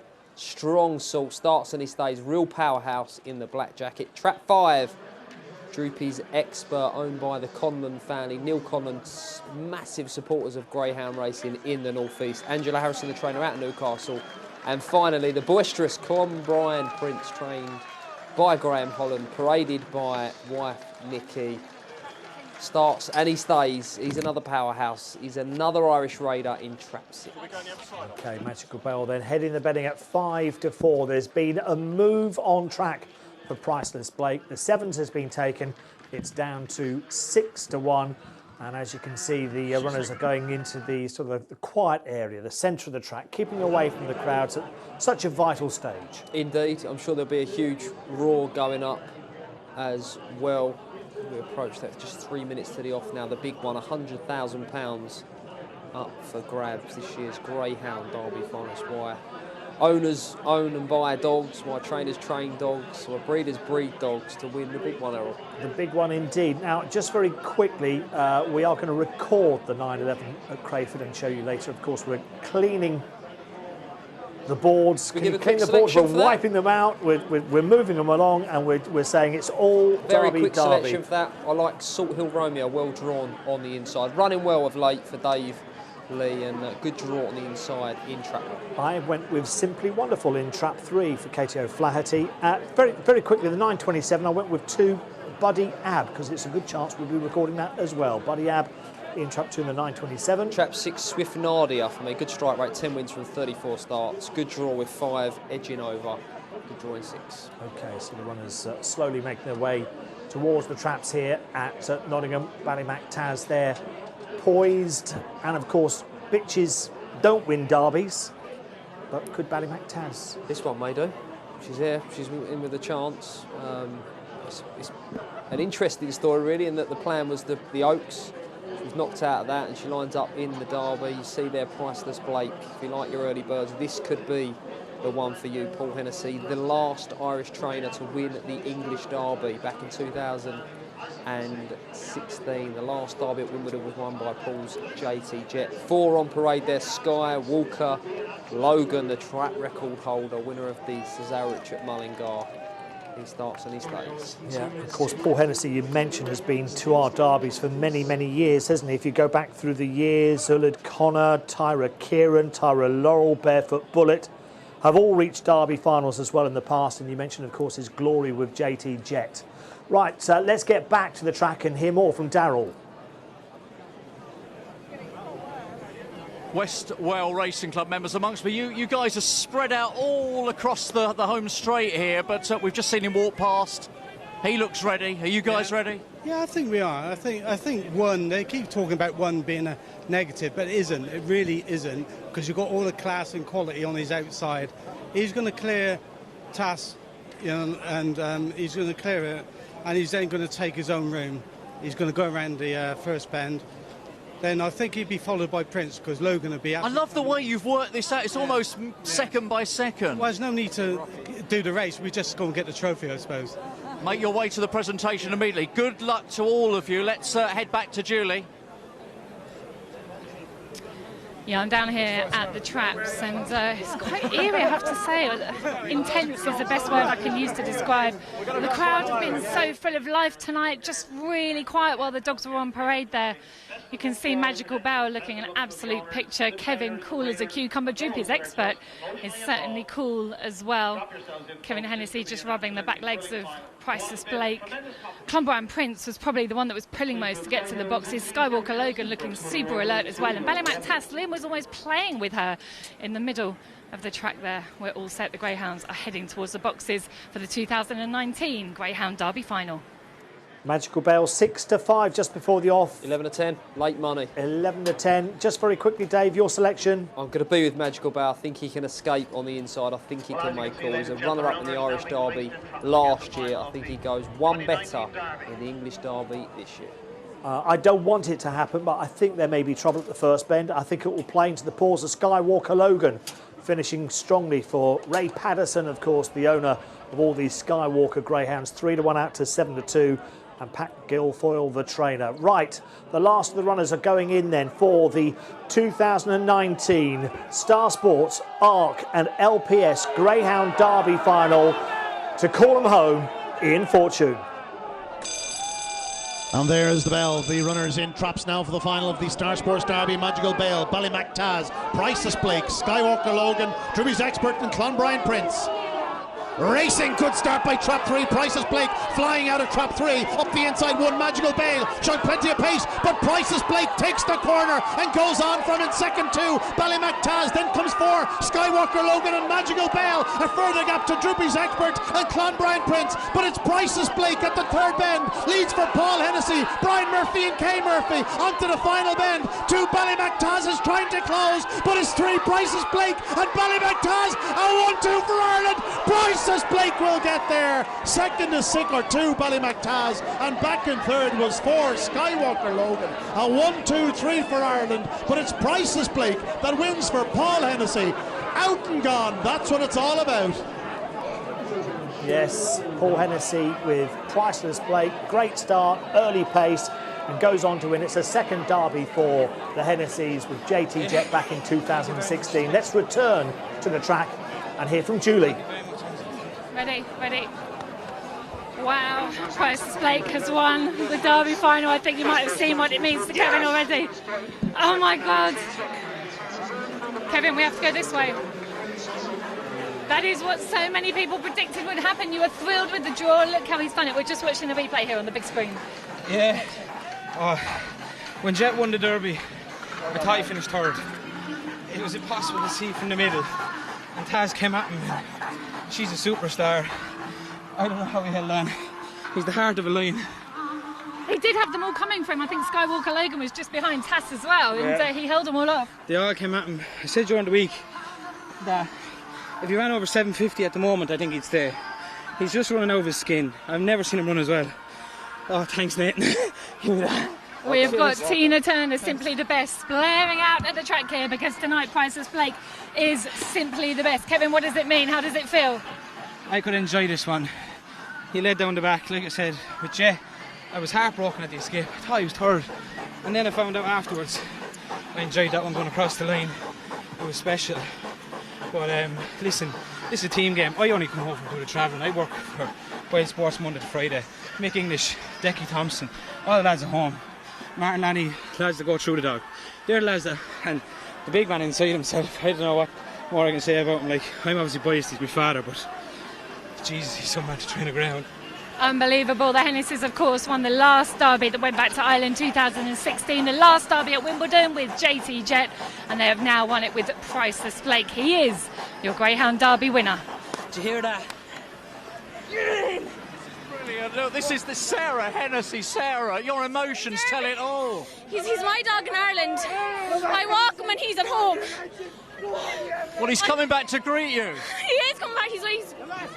He's everything to me. Honest to God, he is. He's absolutely everything to me. Like, if it wasn't for my dad, we wouldn't be here. From the moment those tracks opened, you must have known Sarah. I was just thinking about it all week. And I didn't want to think about winning because I didn't want to jinx it on myself. He just won the Derby. He just won the Derby. Oh my goodness, go and greet him, go and greet him. That is emotion, that is raw emotion. Sarah Hennessy there, absolutely incredible. Look at that. Fair, of course, with the Hennessys, and there's so many tears and hugs around here. Susan, can I just get a quick word with you, because you actually said this could happen. Absolutely, he pinged.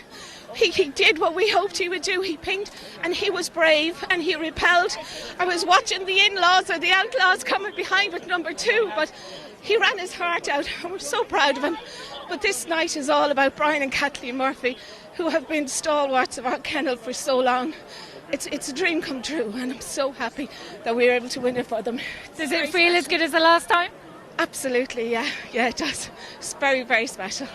Thank God. Amazing. Congratulations. Well done. Thank you so much. Thank you. Well, let's look back at the 2019 Running in the Star Sports Arc and LPS Derby. A great break from the white. Oh, yeah, he flew out, and Bale flew up his inside, but he came across him and he was unable to drive the corner. Ballymac Bale, and Priceless Blake was away and gone, and strong dogs in behind there, they just could not get to him. Yeah, Ballymac Taz and Skywalker Logan were going to do the chasing. Bale was pushed aside by Logan as he moved up into third. He's got a 3-length lead here. Did you think he was going to hold on at this stage? Well, we knew that they were going to close because they're so strong, Ballymac Taz, and we know how strong Skywalker Logan is. He's the track record holder. He won the Cesarewitch over in Ireland. He's a real strong sort, and they both closed, but the line came in time. What a performance from Dog, and what a performance from Trainer as well. You know, Paul, Kevin you saw on parade, and all the guys back at home. You know, the Dog did what was required tonight, but he was in A1 condition, and he's absolutely pinged the lids and just held on in time, but it doesn't matter whether you win by an inch or a mile. Well, yeah, Ballymac Taz, big race, Skywalker Logan, then we had Magical Bale, Droopy's Expert and Clonbrien Prince. It's been a terrific derby. Let's get back to Julie at the track. Well, Paul Hennessy just taking congratulations from everybody, and he just used one word to describe that win to me, and it was easy. Yeah, right. No, I'm joking. No, it's a fantastic race. Oh, mother of God, Ballymactaz commands in the wind up. I said, don't let the in-laws be. Well, they're not just. I know you call them in-laws because your daughter goes out with Liam Dowling's daughter, doesn't she? Shane, yeah, with Liam's son. So they're an item for some time, and I'm not ready to hand over the mantle just yet. I went down to shake hands with Charlie Lister after the event, and Charlie's a legend of the sport, as you know, and it's just lovely to see all those people here. And for Brian and Kathleen, they're at this game. They probably have been Greyhound game for 40, 50 years. And to win an English Derby for them, it's amazing. But for you, of course, you've won the Scottish, you've won the Irish, you've won the English before, and now here you are again. Yeah. I mean, you're up there with the best trainers of all time. Oh, no, I wouldn't call it. We were jammy, that's all. We were just lucky. No, Christ almighty, I make more mistakes than anybody, but we're just lucky. Look at, the draw, we wanted that box. We got it. He came out of it. I mean, you can't put all that together unless it's for you. And how much was it? And what about Priceless Blake? I mean, what a dog he's been for you through this competition. He's really honest. He has been the dog of this competition in the sense that he battled every night and kept coming forward. And his been running here has been awesome. And again tonight he moved in, cut off Magical Veil. That was probably the winning of the Derby for him, And he's just a tremendous competitor. And he just improved the whole way through the competition. And happy days. You've got a trophy to go and pick up. Well done. Yeah, thanks, Julie. Thank you very much. Thank you all very much. Thank you. Well, the presentation taking place. Brian has the trophy. Look at that. That's the most historic trophy in greyhound racing. Yes. How does that feel? It's a lifetime ambition, I can tell you. I mean, the reason I got into dogs was to win an English Greyhound Derby. Funny enough, not an Irish, but an English one, because my father always followed the English Derby results. So. When we started, we said that's the ambition, and to do it is fantastic. Well, you fulfilled that magical life moment, haven't you? We came close a few years ago with Barefoot Bullet, and he finished third. He was a bit unlucky. But this fellow is amazing, and all credit to the Hennessy family, because this dog was not well during the winter. He's a total summer dog. He hates cold weather. This has been the story all week, and the weather could hardly have been better, could it? He is, and he's cold, and everything has come right. So we were very easy on him over the winter, and we decided we'd save him for the derbies, and my God, what a result. It's worked out perfectly. I must talk to your lovely lady wife here. Kathleen, goodness me. Yourself and Brian and Paul and Susan, you've won the Greyhound Derby. I can't believe it. I mean, usually we miss a lot of the dogs' races because living in the Cayman Islands, it's not easy. But luckily, we've been in Ireland and at a holiday home for the past 2 weeks. So Brian would definitely be here tonight. I may not have been able, but honestly, to be here tonight, it's just a dream come true. And when the traps open, I don't know where you were viewing or what your view was like. We were up in the West Classics, but I saw him come out, as I expected him to do. My good friend Trevor Draper, Barry Draper. Of course I do, yes. Told me he dreamt last night, in fact kept him awake all night, that our dog bombed out at 3 and won. And in fact, he even told me a little story about the back breeding. There's a little bit of Drapers in the back breeding. So they're claiming it as well? Indeed, exactly. Yeah, listen, Kathleen. Because the last few weeks we've been watching the heats from Cayman, and he was doing well. And then last Saturday night we were in Galway, and he didn't do so well. And I'm thinking, oh my God, this isn't great. But we're here tonight, and I am ecstatic. Kathleen, your trainer can't hear what you're saying, but what would you like to say to Paul Hennessy? Paul has been, and Susan, they're great friends. They're the loveliest people, and we love them to bits. And they've done great work. There he is, right behind you. Oh God, well, no, we'll get a discount, don't worry. But it's been, to be here tonight for this is amazing. Dara, what you should ask her is, why are all my dogs called Barefoot, and why are hers called Priceless? Answer the question, answer your own question, Brian. Because she said to me a few years ago, Barefoot may be a very, very good, official and accurate embodiment of your status in life, but it's not mine. So I had to go to the extreme, which was Priceless. And I think I am priceless. Well, listen, you are both priceless. Absolutely brilliant. Well done to you both. Thank you very much. We appreciate it very much. Let's go back to Julie. Thanks very much, Daryl. I'm joined by Ben Keith, one of the sponsors of this year's derby, and I've just heard the time, actually, 29:32. I'm not sure if you guys have heard that already, but that is a cracking run. What do you think about Priceless Blake, Ben? Worthy winner of your sponsorship money? Oh, do you know something? I think at the derby lunch, Susan Hennessy spoke so beautifully to everybody about her ambitions for the final, and I'm so delighted she's won the race. She's an absolute charm, and it was a pleasure meeting her. You won't believe it. It looked like it would have been a fantastic result in the book. First bet we laid was £1,000 at 7. It was the worst result in the book, but look, there you go.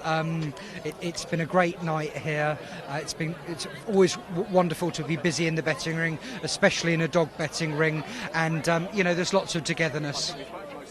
And your 1-year-old daughter, I know this was 10 months, not quite one, and she's already met a derby winner, which is amazing. I've got to introduce you guys to Georgina. This is Georgina, who I think looks like her daddy very much. Poor child. And you've met your first derby winner, Georgina. She has, yes. Oh, there we go, look. Yeah, but no, we've got to whip it at home, Josh, and I think Georgina's looking forward to having a retired greyhound when Josh goes to the dog track in the sky. And my job by the looks of it. Yeah, that's it. Watch out, Julie. Thanks very much, Ben. We enjoyed that derby, and thanks as always for your sponsorship. And thank you, Julie. And can I say thank you to everybody at Rpgtv for your support. You're always very kind to myself and Star Sports, and it's a pleasure to be involved with you. I'm going to leave my microphone with Georgina, so you won't see me again for the rest of the evening. Seamus gone alongside me, of course. Often the Hennessy's will spend time with you before. I know it was different this year because of the location, but you're a massive supporter of them. Look at Paul is a brilliant trainer. He's won the English Derby, Scottish Derby, Irish Derby. He won the last Derby at Wimbledon and the first Derby at Nottingham. We have history is made tonight by that great man, great trainer, and for Brian Murphy, for the money he puts into the game, and Kathleen, you know what I mean? It's so brilliant for them. We were at the table all night, and I said to him, look, this is going to happen tonight. We wanted trap 3. We got it, as you know, on Monday. Not many trainers were satisfied, or owners satisfied with their draw. We knew immediately Susan, big smile on her face on Monday at the lunch. Yes, when we went there, we said, look, Susan was told before she came over, whatever you do, don't do the draw. Because if you get trap 6, we're not coming with the dog. So she got 3. The dogs won out of it. A brilliant race. The 2 dog ran his heart out and all. The 2 bitch for Liam. So, as we said, there's a bit of history made tonight, winning the last at Wimbledon and the first at Nottingham. And what a way to win the final as well, to keep it simple. Yes, from the box, just before coming to the first spin, he got a slight little knock. But once he led, this dog has won over 600 in Shelburne. He beat the Skywalker dog over 600 at Shelburne. So once he led, the dog had won, bar any accidents, and he's won. And Nottingham has put on a great show here tonight. I'm so delighted because I knew Rachel and Rachel's dad when he won the Derby. He had Ballinderry Ash with Patsy Burns, and Patsy Burns was my friend, and so it's all happened for them tonight. I'm so delighted for them, and I hope the Derby is here next year. Well, let's hope that's the case. And what a result for the Irish finally, Seamus, a 1-2-3. Thank you very much. Thank you very much indeed. Well done. Seamus Gorn, thank you. We'll rejoin Julie. Which daughter are you with? Okay. I don't know. Well, Steve Nash is taking some photos here. I'm just going to actually leave him for a second and pop over here and have a quick word with Shane Dowling, because Shane, of course, son of Liam Dowling, you were second and chasing hard there, and he actually is girlfriend of Rachel Hennessy. Yes. So it's kind of a family thing crossing over, but they've beaten you tonight. Mixed emotions, but look, if there was anyone to win it, I was delighted they won it rather than us. Look, it's brilliant. Paul's dog did everything right. He was a credit to him. He popped out, he got to the corner, he just had gone too far on us, but he took his chance and he was a worthy winner of the Derby. And look, once you get around that bend, doesn't matter what price you are, 10 to 1, 20 to 1 like we were, nobody knows, and he struck out, and fairness, he was the best dog in the night. And I've seen you at these derbies before, waving your Irish flag. You're very patriotic, so I'm guessing you're glad that the trophy is heading back with you. It doesn't matter. We were delighted. Of course, it means more to me. The last time I think you saw me was JT Jet, but you didn't know the connection that time. But look, it's brilliant for an Irish dog to win a course. We all come here. We don't come for the crack. We come because we think we have a chance. And in fairness to the lads, their dogs, a credit to him. He was absolutely done to tea in the night. He popped out. And the rest was history, isn't it? Absolutely, he did everything he had to. There were two more daughters of Susan and Paul Hennessy, Grace and Rachel, who I'm going to try and have a quick word with if I can find them. Let's have a quick word with Rachel. First of all, congratulations. How are you feeling right now? What do you say when you make it to an English Derby but never not to mind going ahead and winning it? And I can't say enough thank you to the sponsors, because when it went from Toast, we didn't know where we were going, who would sponsor it. So to all of them, it's fantastic. Everyone at Nottingham, it's been fantastic. To Brian and Kathleen Murphy, who's been with us since as long as I can remember. I've never known our kennel without them. It's just, we won the English Derby. Of course, it's fantastic. It's brilliant. He was out and gone, and that's what he needed to do, and he done it. So it's fantastic. It is amazing for your family. I must quickly speak to Grace as well. Priceless plate. They're getting a well-earned drink. Grace, can I borrow you quickly just to get your thoughts? This is like the first derby I've been to in so long that we've won. Oh my God. Oh dear. Last time it was Emma, Sarah. Now, Grace, I don't mean to make you cry. They shout out to because I was doing exams and now it's like we're here. So you missed JT Jet, did you? Yeah, because I had my leaving cert in Ireland, so now I'm here and it's just unbelievable. Like, you can't be any more proud of Dad and Kevin for doing it all. Like, oh, why can't I stop crying? I just hope I don't have red lipstick on my teeth. You don't have lipstick on your teeth, but why? For people watching at home who aren't here tonight to see the crowds and the atmosphere and how special that lineup was. Yeah, no, why does it mean so much? It's just a 24-hour thing, do you know, that kind of way. Like, there's just no break, do you know, that kind of way. There's no, relaxing period. It's a lifestyle.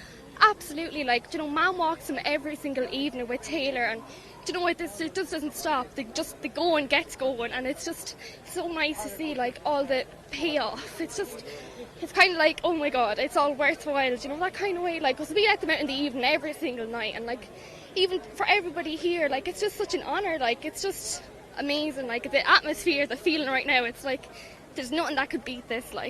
And you're just so proud of everyone that's involved because they really do work so hard. So it's just nice for everyone.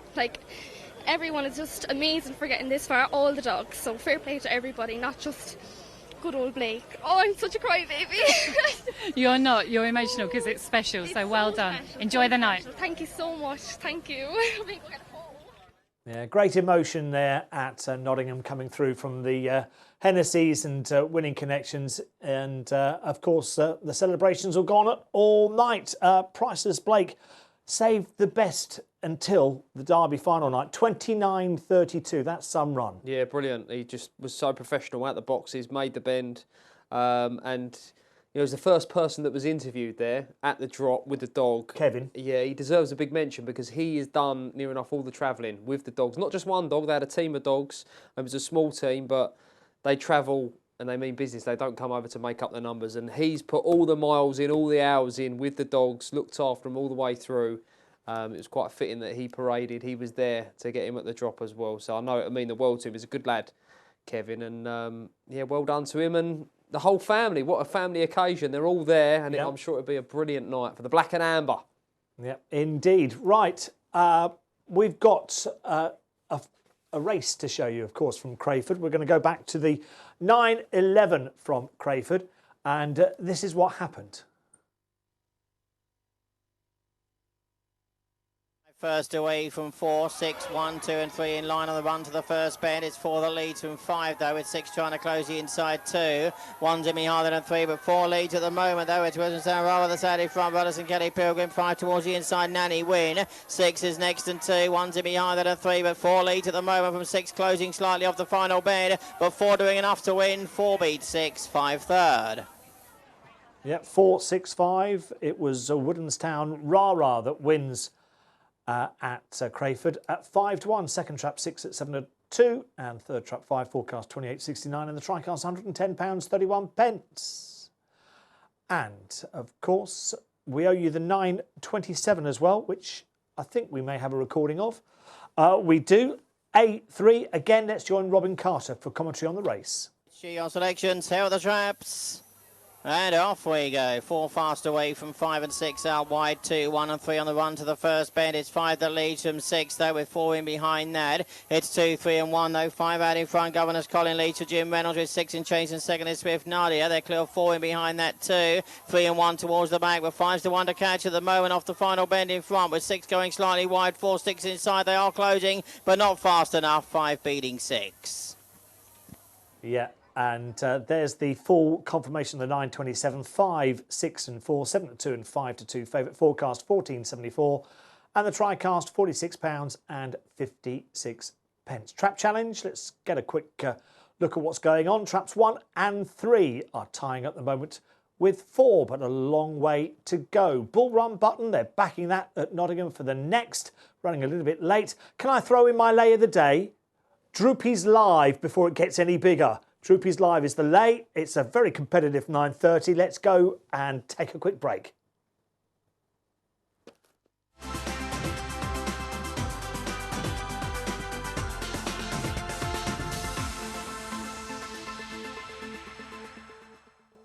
Welcome back, Nottingham. You can see they're on parade. We've got an invitation race coming up. This is the English Derby Oaks Trophy, and Bull Run Button is the 9 to 4 favourite. Let's take a look at a recent run at Sheffield, running from trap 2 from Bull Run Button. Yeah, this was a really good effort. She, of course, ran in the Racing Post Juvenile. And won it. As well, been very lightly raced campaign since, really, last year's Juvenile. But she seems to be in good nick. This was a good run, 4.39 split, wins by 3 lengths from Pyman's Cougar, 28.87. She ran in the Derby. She has been a greyhound that has been so unlucky with trap draws throughout her career. She could have won so many more races. Just, she wants the inside, really. I mean, she's got 3 here. We just saw in the Derby final. Perhaps that's not a bad thing. She might be able to trap and cheat the draw. I've backed trap 4 here, Arthur Noodle. Price-wise in today's Racing Post, 7 to 1 with Corals this morning. That was big. I thought 4 to 1 was big. That's been taken into 3 to 1. Runner-up in the Puppy Classic over course and distance last year.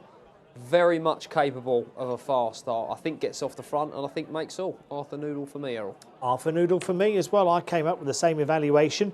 We've heard from Kevin Boone. He felt his best chance of a winner was Lee Mount Venus today. Could run a big race. I've laid Droopy's Live. I just think it's all going to happen a bit too quick for Droopy's Live, and that's why I wanted to lay it. OK, right. Got some emails lined up now. Mark James, yippee, 100 to 1 anti-post. Brilliant. Fantastic. Go, well done. Blake. I'd like to hear from everyone who was on. Greg's been on. My 2 favourite dogs, Law Honcho, Priceless Blake, have both done the business in style now. Michael Fortune was spot on with his tip this morning. OK, Borawati, sorry, not Borawati, trap 3, Tina, apologies. Boom, I predicted 3, the winner. Yes, well done, Tina. She was on. Of course Danny she did. Jackson, friend of the show, Different came on class. earlier. Boom, you couldn't have backed anyone else, could you?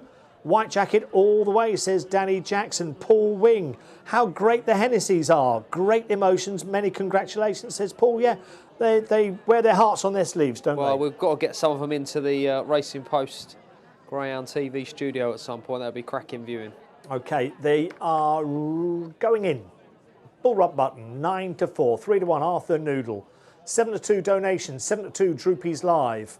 It is then 5 to 1 Antigua Vows, 10 to 1 Lee Mount Venus. This is the English Derby Oaks Trophy. Let's join Ian Fortune for the call.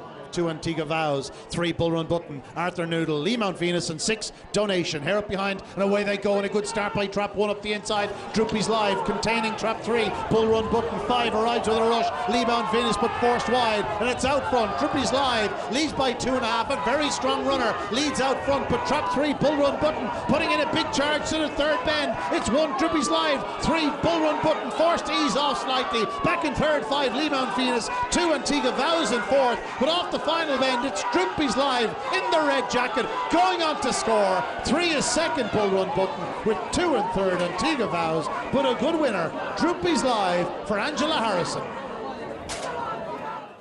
Stony silence in the studio. Well done to Angela Harrison and Jimmy Wright. It's great that they get a winner on Derby final night. Yes, Droopy's Live had its box. How many times would you look at this field and say, yeah, Droopy's Live is going to lead at the first bend? She did, Errol. Not She did? many, but she did. She did. She's broke well tonight at her track one. We've not seen many come away from track one, but she's did it ever so well. And we know how classy she is. She's been over 6 bends. Yeah. My only hope was going into the third bend. Yeah, that three's Bull got a Run monster Button racing behind. would get inside at that third bend, but she wasn't quite quick enough, and then that was it. There was just no coming back, of course. No, yeah, she's done it well. I mean, massive middle gears from Bull Run Button, who looks to be back now. I do remember sort of going into the Derby, Rose saying on the show that they felt she was coming back to her best. And she's run a massive race in defeat there. She's probably one to look out for because it won't be... Arthur Noodle? Missed the break. Yeah. Game over. Very rarely will Bull Run Button be chasing as strong a runner as Droopy's Live off the front. So there's plenty of races to be won by Bull Run Button in recent weeks, but a great win for Droopy's Live and Team Harrison. Right, let's get back to Nottingham and hear more from Darryl. The hardest part of this job, of course, is talking to those Greyhounds connections that didn't quite make it. But look, we're still happy, aren't we, Irish?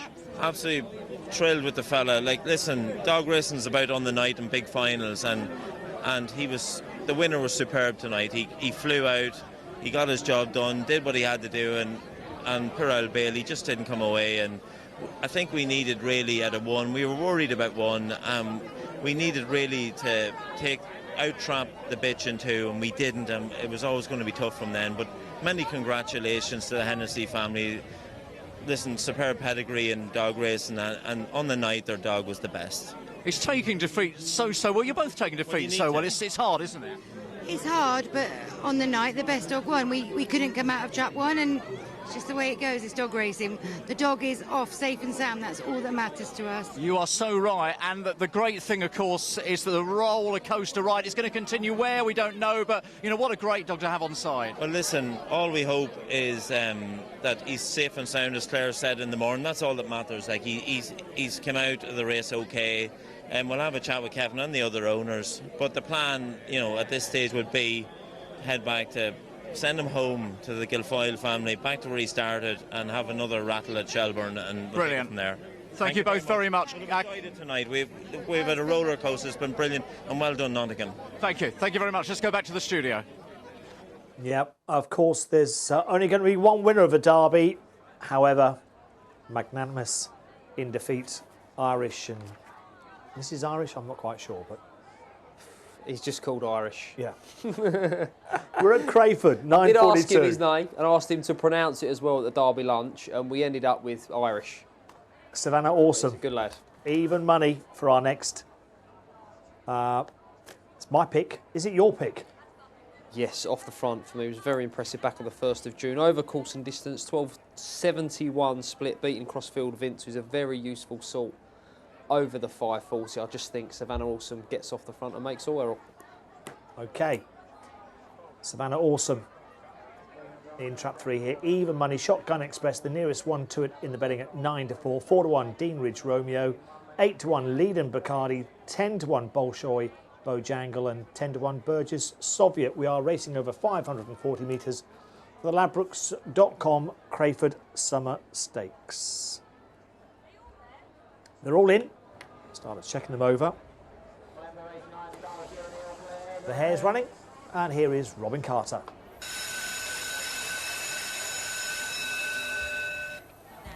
And up on the traps of race 9, get ready, Chi on selections. Here are the traps. And away we go. 6 and 3 broke well. 2, 4, 1 and 5. On the run to the first bend, 2 trying to get up the inside of 3. It's 4, 1, 5 and 6 towards the back to the leader.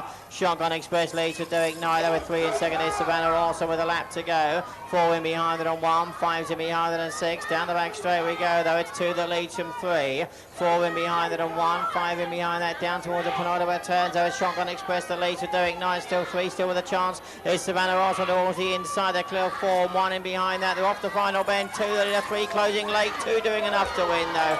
3 second and 4 third. Yeah, win for Shotgun Express. 2, 3, 4. The result, another winner for Derek Knight this evening.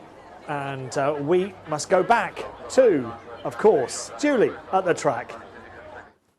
been just after the Derby, but that was a really good race to follow on, and a cracking winner in the shape of Droopy's Live. She's run an absolute stormer. Jenny, the owner who loves her so much, is here now. You really love this bitch, don't you? And she's done you proud there. Definitely. I mean, she turned 4 in May. It's a massive achievement for her to win, especially on night, and we really weren't expecting it. We've cut her down from running, been running her once every 2 weeks, and we've pushed her forward to run tonight, and we're absolutely over the moon with her. Paul is here as well, and once she was in front, she wasn't going to get beat, was she? Well, no. I said she needs a lot of luck to get to Bend first. If she gets to Bend, if she gets beat, she's been beat by a good dog, and she stuck to it. You know, unbelievable, but it's all thanks to Jimmy and Angela. You know, everybody at Alwick Kennels. Brilliant set of team. Can't fault them. She's done you proud. Jimmy Wright is here. This is his grandson Tommy as well. Tommy going back to mummy now. Jimmy, a bit of consolation for you after Droopy's Expert in the Derby final? Yeah, we put her on supporting car just because we thought if we could draw inside box she might get a run up the rail, and she's not been here for a long time, but she's run brilliant. Three's maybe outpaced her a wee bit down the back because she's a 6-bender, but once she got the 3rd bend, I knew she would win. And Droopy's Expert, is he okay? And what did you make of the race? He done what was asked him. He come away. The plan was to try and lead 4 and 6 up, which he did, and one just moved off at the corner and touched them. And good night Vienna then, but yeah, we'll come back sometime. Have a quick word with Angela, if we can just swing around here. Angela was just saying this is a bit of a consolation for you after Droopy's Expert in the final. It's just nice to get a winner in Derby final, like getting runners and getting a win as a bonus, so she ran really well. Well done. It must be quite tough going out to parade straight after a bit of a disappointment like that, is it? It is, but you just keep going and get on the next one. She's done us proud. So. She really has. I was just about to say that myself. Congratulations, well done. Thank you. Yeah, Droopy's Live doing the business there at Nottingham, and you can see just over my shoulder there's a presentation taking place very shortly at Crayford as well. The show goes on. We will be over to Nottingham for the 9:47 soon. It's the JPW Trophy final, but before we start looking ahead to that, let's get back to Julie at the track. The crowd here at Nottingham now going to get a chance to show their appreciation for the Greyhound Derby winner. This is Priceless Blake, trained by Paul and Susan Hennessy, and of course Kevin. They're joined by their daughters here. The crowd here in Nottingham have really appreciated Good Dog tonight. Obviously devoted to Wildcat earlier, and there goes Priceless Blake greeting his fans. Fantastic win of the Greyhound Derby. Paul Hennessy shaking hands with everybody as they go. These are brilliant scenes here at Nottingham. Priceless Blake, the winner of the Star Sports African LPS Derby for 2019. Yes, great scenes and good. I was just wondering if they were going to parade the Greyhound, but obviously they had to get the probably the 9:30 underway and out of the way, and the parade taking place in front of the stands there, and hopefully the public at the second bend can get a view as well if they get the Greyhound over there as well, so they can see this year's star, Priceless Blake. Now, there is betting for the 9:47. It's going to be probably a little bit late off. You can see that Forest Jason is the 6-4 favourite for the race. We can take a look at Forest Jason in action in the heats, beating side as Jet. Jason was in 4, Jet was in 2. Yeah, just watch, Errol, how tight he is to the rails around the first bend. I think, you know, coming across 1, 2 and 3 is a big ask for Forest Jason. As impressive as he was on this occasion, he'll need to do it all again. At 6-4 is not for me. I've backside as Jet in trap 5. I think he'll go up slightly straight, go swoop round the outside. Looks a big price at 5-1 on Betfair. This is a great little race. I think if you find the leader, you find the winner. Okay, I've gone with Forest Jason. I was taken by that performance, and I'm hoping that he can get across to the rails ahead of Plaza Lep and Brinkley's Poet, but we will see.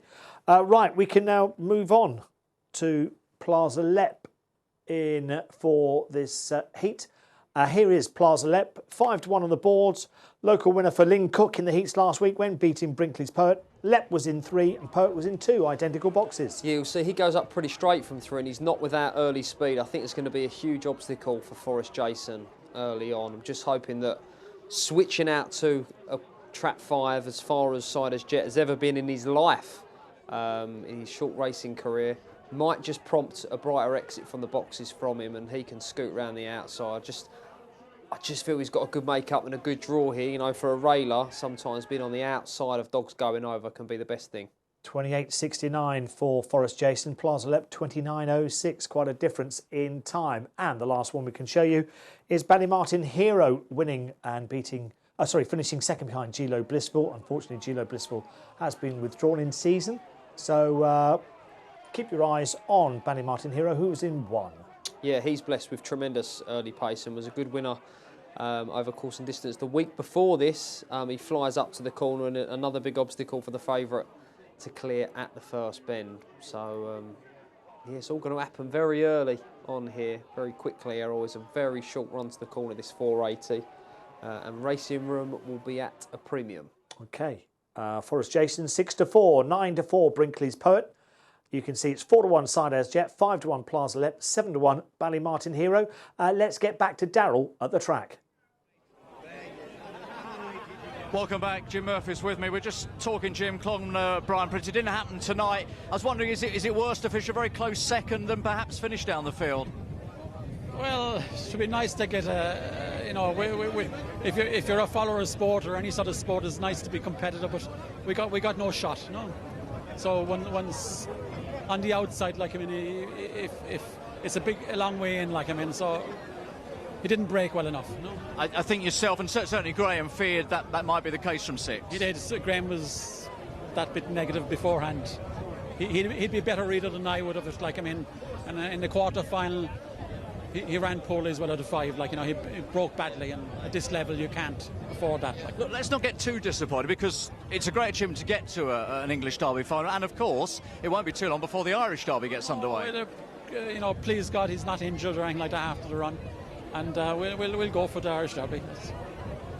So you just got to take it on the chin. We'll take it on the chin like any good Listen, sport. take our congratulations on reaching the final, which is a great effort, and we'll be rooting for a big run for you in Ireland. Exactly, we'll go for it. You know? Jim, thanks very much indeed. Let's head back to the studio. Yep, take it on the chin, come back another time. That's what we say. Brian Prince in trap 6 never really could get involved, could he? Yeah, the draw was against him massively. It was hard for the dogs on the outside. Droopy's Expert as well. How were they going to get a run? Because these were not dogs that were going to fly to the corner. I mean, he's a 600-yard dog, Brian Prince. He just won the gain 600 at Shelbourne Park before coming over, and he just wasn't going to fly to the bend. He needed so much luck in running to get any sort of run, and it just wasn't there for him. Yeah. OK, we will be going to Nottingham very shortly for the 9:47.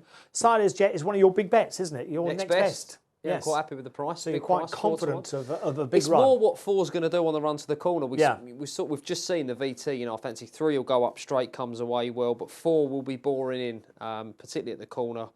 And there should be acres of racing room out wide for Siders Jet. OK, betting's up there for the 9:57 at Crayford as well on the bottom part of your screens. We are back to Julie at Nottingham. I'm joined now by Liam Dowling, who trains the Derby runner-up Ballymactas. Oh gosh, she made a right battle of it, didn't she, Liam? Yeah, it was a super race. Look, I'm gutted, we're all gutted, but at the same time, look, hats off and congratulations to Paul and Susan and Kevin and all the gang. Super race. I thought our bitch ran a tremendous race behind him. I did say she would. That was a big race in this bitch. Look, that's their derbies. It's hard to take right now, but you know, you take it on the chin and you go home and you try and find someone else who'll come back and take them on again, you know. And you really did fancy her, didn't you? You said she can win this derby. I did say that. And I know people were looking at me and I said I was probably losing it upstairs, but you know, this bitch in Ireland is a different bitch, and I think each run that she ran here, she was improving every night. She's getting to know the track. She's a tight railer. Took her opportunity again tonight, and at one stage I thought she would pick him, but listen, that's the way it goes. When you get a chance to reflect and the disappointment maybe wears off a bit, do you think you'll think, you know, what an achievement to finish second in a derby with the bitch? Yeah, well, look, that classic Greyhound, everyone knows this was a super derby, and that classic Greyhound in the final, for her to finish second, you know, in a way you could say that she's won the derby, but I mean, deep down, you got to cross the line in front, but it's a massive achievement for her, and we've desperate time for that bitch at home, and I think there's better things to come maybe over the distance. But could I say, Julie, for 1 second, just to congratulate Nottingham Track They did a super job here. It's a hard thing to get off the ground and to congratulate the 3 sponsors. And it was a hell of a thing to take on. They've done it. They've done the job proud. And I think, you know, he should come back here again next year. I know now it's up to Nathan and Rachel to consider that, but it should be done. And the last thing I'll say, I'm staying with people out the road there. It's a lovely little village. And my sincere thanks to those, because they've looked after us for the last 6 weeks. It's a difficult thing to come over to a different country and impose on people like that. But to Peter Harlan and his sister, all the gang there, it was super, and I'd have to thank him. And we're looking forward to going back next year. You'll be back. You'll be back. Unlucky Liam, but well done as well. Great achievement. Bye-bye. Cheers. Yeah, Ballymactaz, what a great run. Back in second place, but no doubt the breeding paddocks will be there, and the dynasty continues. Yeah, very gracious in defeat as well. Touch of class about him, Liam Down. And just to echo what he said there, you know, the racing continues this evening, but the derby is finished. And what a brilliant effort, first time up from Nottingham. Yes. Enjoyed it thoroughly. We had a brilliant final, 6 superstars lined up, and yeah, has to go down as one of the best derbies. The runners are approaching. Forrest Jason, 6-4. 5-2, Brinkley's Poet. Just taken.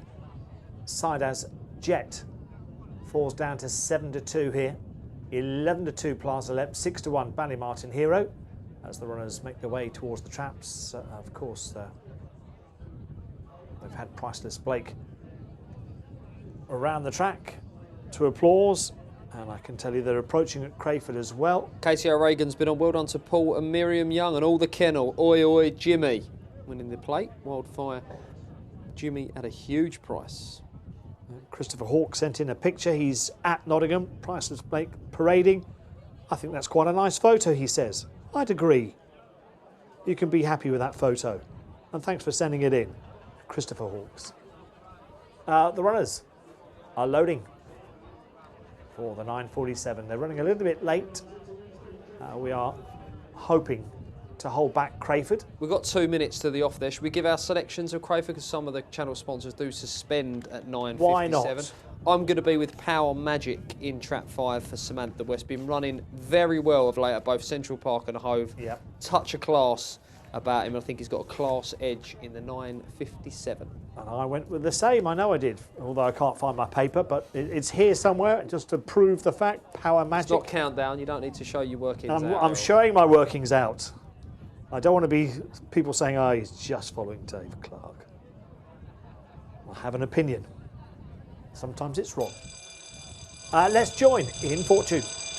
The runners for the JPW Trophy in 1, Ballymartin Hero, 2, Brinkley's Poet, Plaza Lep in 3, Forrest Jason and Sidaz Jet. Hair up behind traps, racing, good start by trap 4. Forrest Jason cuts for the inside, but he'll get the corner. It's Forrest Jason, clears the bend, bumping in behind between 3, Plaza Lep and 5, Sidaz Jet. And out front, 4, Forrest Jason has opened up by 4, 5 lengths. Now in second, 5, Sidaz Jet showing plenty of pace, but surely all too late. Forrest Jason going further clear, turning into the home straight with about 7 lengths in hand. It's Forrest Jason clear up to the line, and an impressive winner of the JPW Trophy. Second was 5, Sidaz Jet, and back in third, 2, Brinkley's Poet, but a good winner in Forrest Jason. Congratulations to Julie Bateson.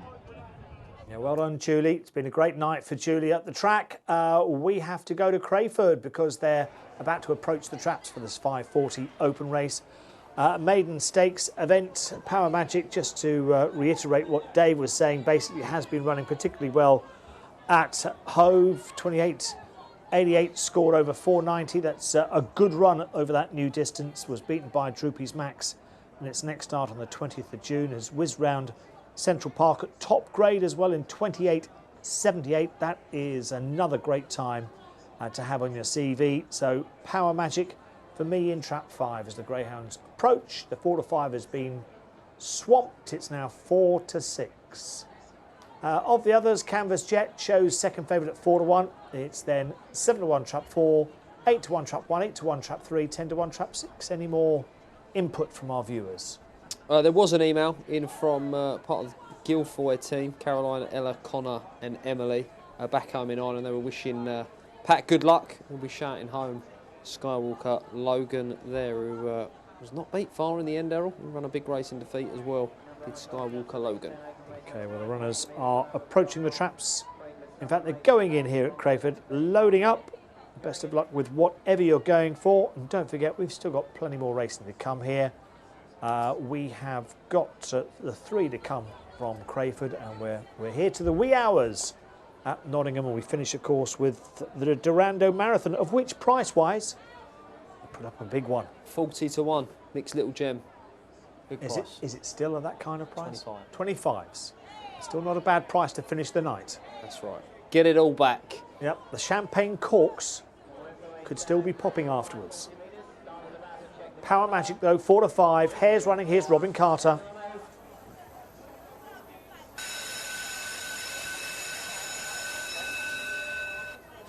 And approaching traps of race 10, get ready to choose your selections. Here are the traps.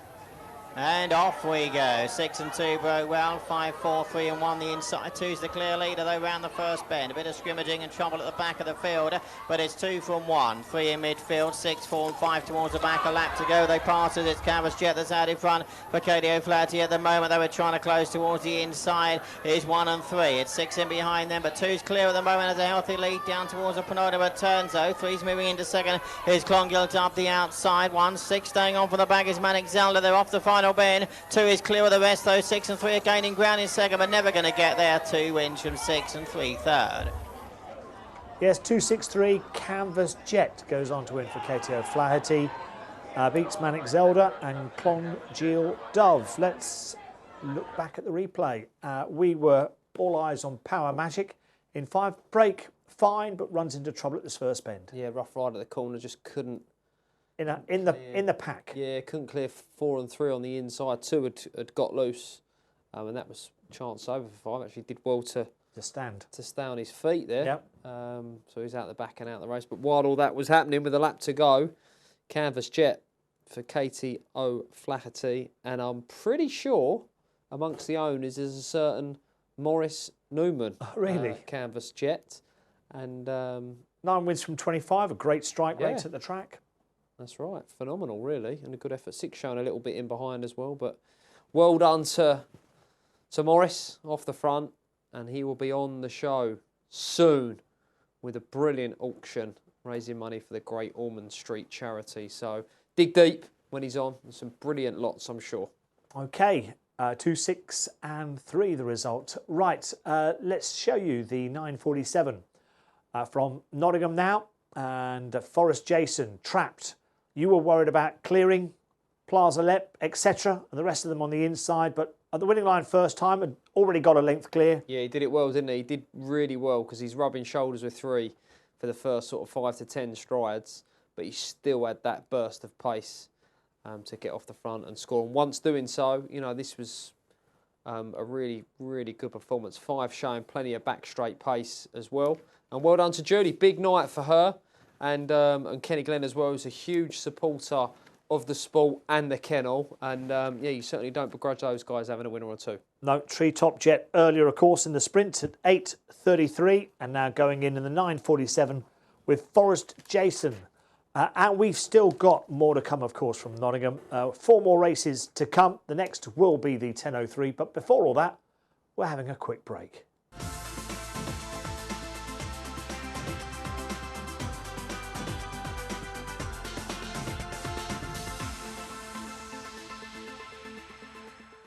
Well, congratulations to Julie Bates and having a cracking night. That's 2 winners now, and Forrest Jason has obliged here. It's amazing how well these trainers know these dogs. What did you just say to me about him?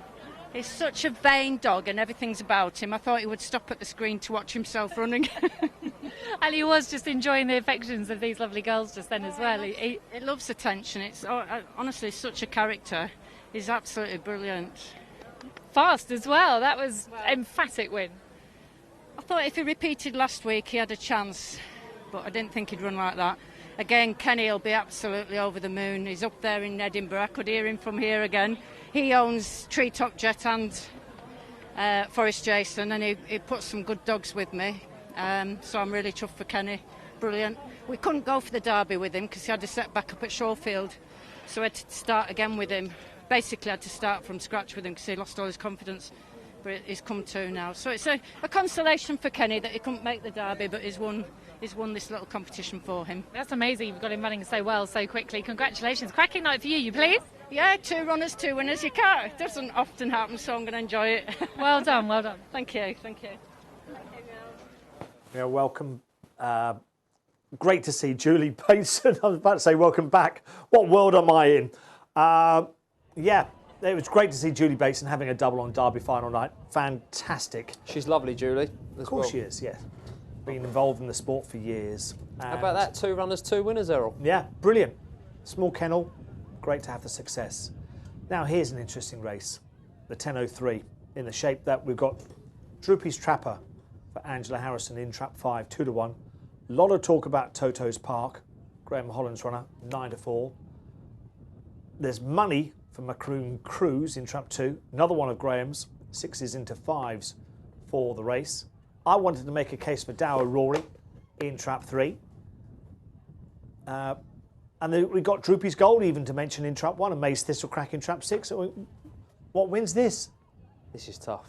Well, I know it's tough. I'm That's going to why be with Droopy's Trapper because I think he can get off the front, but it's a tentative pick here. Droopy's Gold was well backed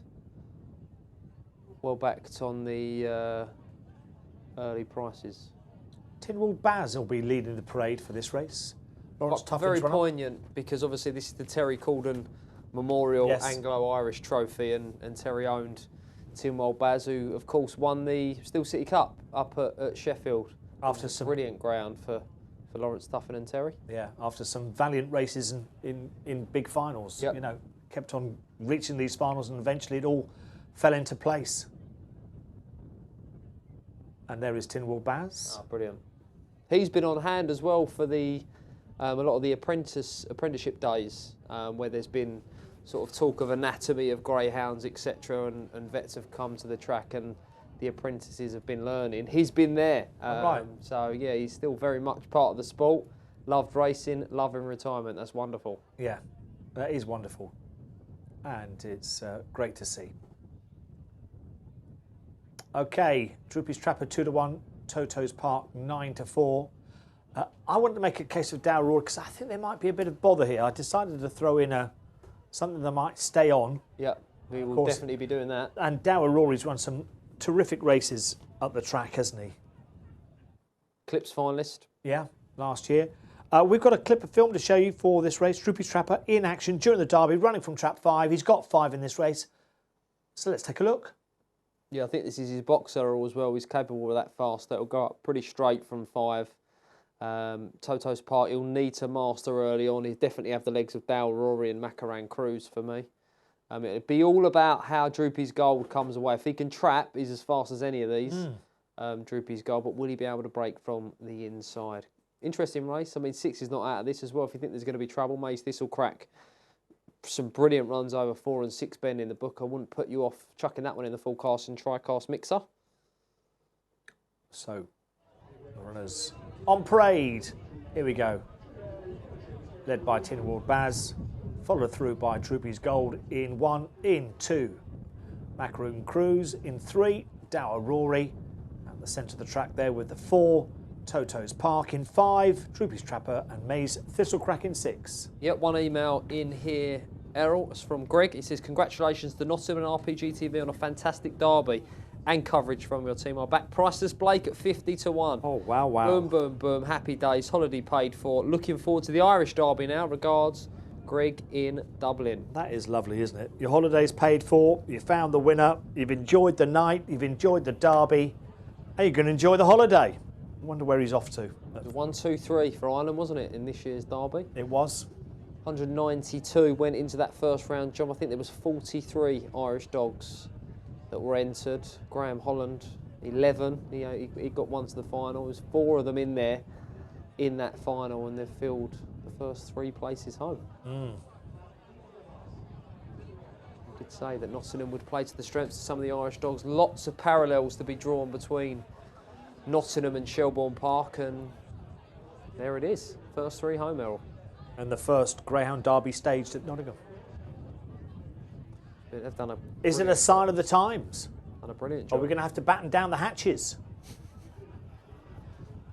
Meaning what? Well, meaning they'll keep on coming over and plundering. If we keep on staging the derby at Nottingham, they'll keep on plundering the prize money. Crayford? Sticking around Crayford. We can beat them at See Crayford. how your Shelbourne Park dogs get on there. But Yeah. I mean, there's no reason why next year's derby can't be at Nottingham. I think Why it's not? been absolutely brilliant. Yeah.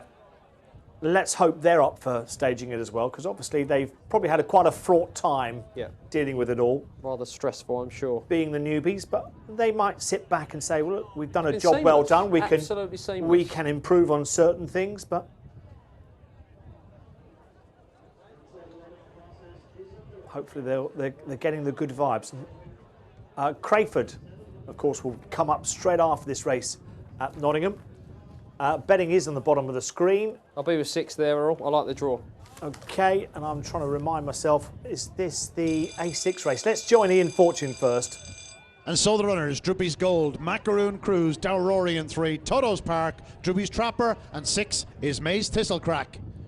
Racing, good start by Toto's Park, but straight right at traps and bumps 5 Droopy's Trapper, and it's 1 Droopy's Gold that leads him on the turn. From in second 6 May's Thistlecrack, then comes trap 2 Macaroon Cruise, but out front, and it's all about 1 Droopy's Gold. He's racing clear down the far side. Second is 2 now Macaroon Cruise, trying to wind up his challenge, but he's going to have to go some as Droopy's Gold is clear turning from home. From in second 2 Macaroon Cruise, they're running on Dowrory, but up the line it is 1 that lands the spoil. Droopy's Gold, 1, 2, 3 is how they finish. Droopy's Gold, Macaroon Cruise, Dowrory, but a good winner for Seamus Cahill and the Shilly Money Racing.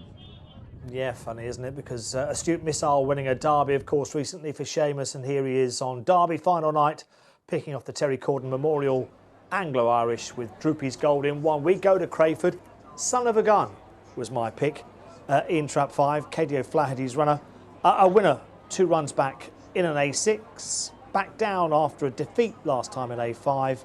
Still young enough to improve. It's a September 17. I'm hoping that it can pick up the pieces. What are you going for? I like 6 here at a big price. I think it's got a good draw in the stripe jacket. Email here from John Bennett. Great programme, wonderful derby competition. In many years of betting, I haven't had much to gloat about, but I texted Rpgtv before the competition saying that I couldn't see beyond an Irish victory. Since then, I've worked my way profitably through the rounds based on that assumption. Right. And Skywalker Logan would have brought tears of joy to my bank manager, but the anti-post and savers on Priceless Break more than kept the smile off his face. Good. Brilliant stuff. We love all your derby stories. Keep them coming. Let's not let go of the 100 to 1. Is there any the buzz. advance on 100 to 1 Priceless Blake? We've had one emailer in there. Yeah. Can you match it, better it? Well, you don't have to match it or better it. Just tell us. Well, yeah, we want to know. Yeah, we want to know. We This like is your time to gloat. even if it's on the night. It was a bet on the night. All of a sudden, you saw the light. Some people did, even behind the scenes. They're all Stay away chirping from up all that of a light, sudden. Errol. Stay away from the light. I'm like a moth. Here's Robin Carter.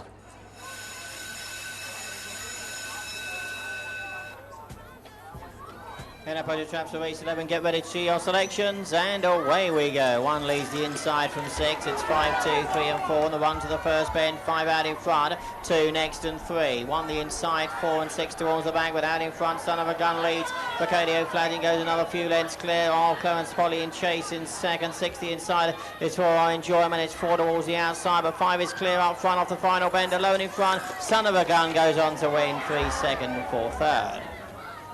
Yes, Son of a Gun wins by a wide margin. I don't think it'll be seeing A6 again in the near future. September 17, KTO Flatty in the winner's enclosure again at Crayford. Here's the replay. Didn't trap brilliantly. 4 was even slower away, but it was the pace of the bend. Oh, it's ferocious. Ferocious speed in this A6 at Crayford to the corner. Everything is... in context. Yes. And, yeah, it was impressive. Errol knew. Son of a Gun. There was a song by a band. Was it your band? No. I think they were called Jojo Gun. Right. But I don't know what relevance it's got. I've got the tune in my head. I told you about staying away from that light, didn't yes. I? I think you stared at the light too long. Right. Right. Shall we move on? Yes. Move on. 10:03 at Nottingham, because look at them. Even them. They're having a great time behind me. Connections to Droopy's Gold. Let's see Droopy's Gold winning the Terry Corden Memorial Anglo-Irish from Trap 1 in the red jacket, and this is what happened, Dave. Yeah, he came away well, didn't he? 2 and 3 of rubbed shoulders, 4 and 5 of rubbed shoulders. More and than it that. was very quickly a match down the middle. 1 and 6. Mace Thistle crack on the outside. Couldn't live with Seamus Cahill's Droopy's Gold, who has run first and second bend really well for a dog that perhaps doesn't want to be in trap 1. And this was a very, very good performance from Droopy's Gold. He's a professional. This was win number 32 on just his 60th start. And yeah, I'd imagine he's probably put a fair time on the board as well there, Earl. Yeah, Droopy's Gold doing the business. We will try and catch up with a few times. I know we were sort of slipping behind a little bit. We haven't had Wildfire Jimmy, Droopy's Live and Forest Jason, that's for sure. I think the last time we got was Priceless Blake, who won our derby, of course, in 29.32. 1, 2, 3 there. Droopy's Gold winning at Nottingham. We've got more to come from Nottingham and Crayford after the break.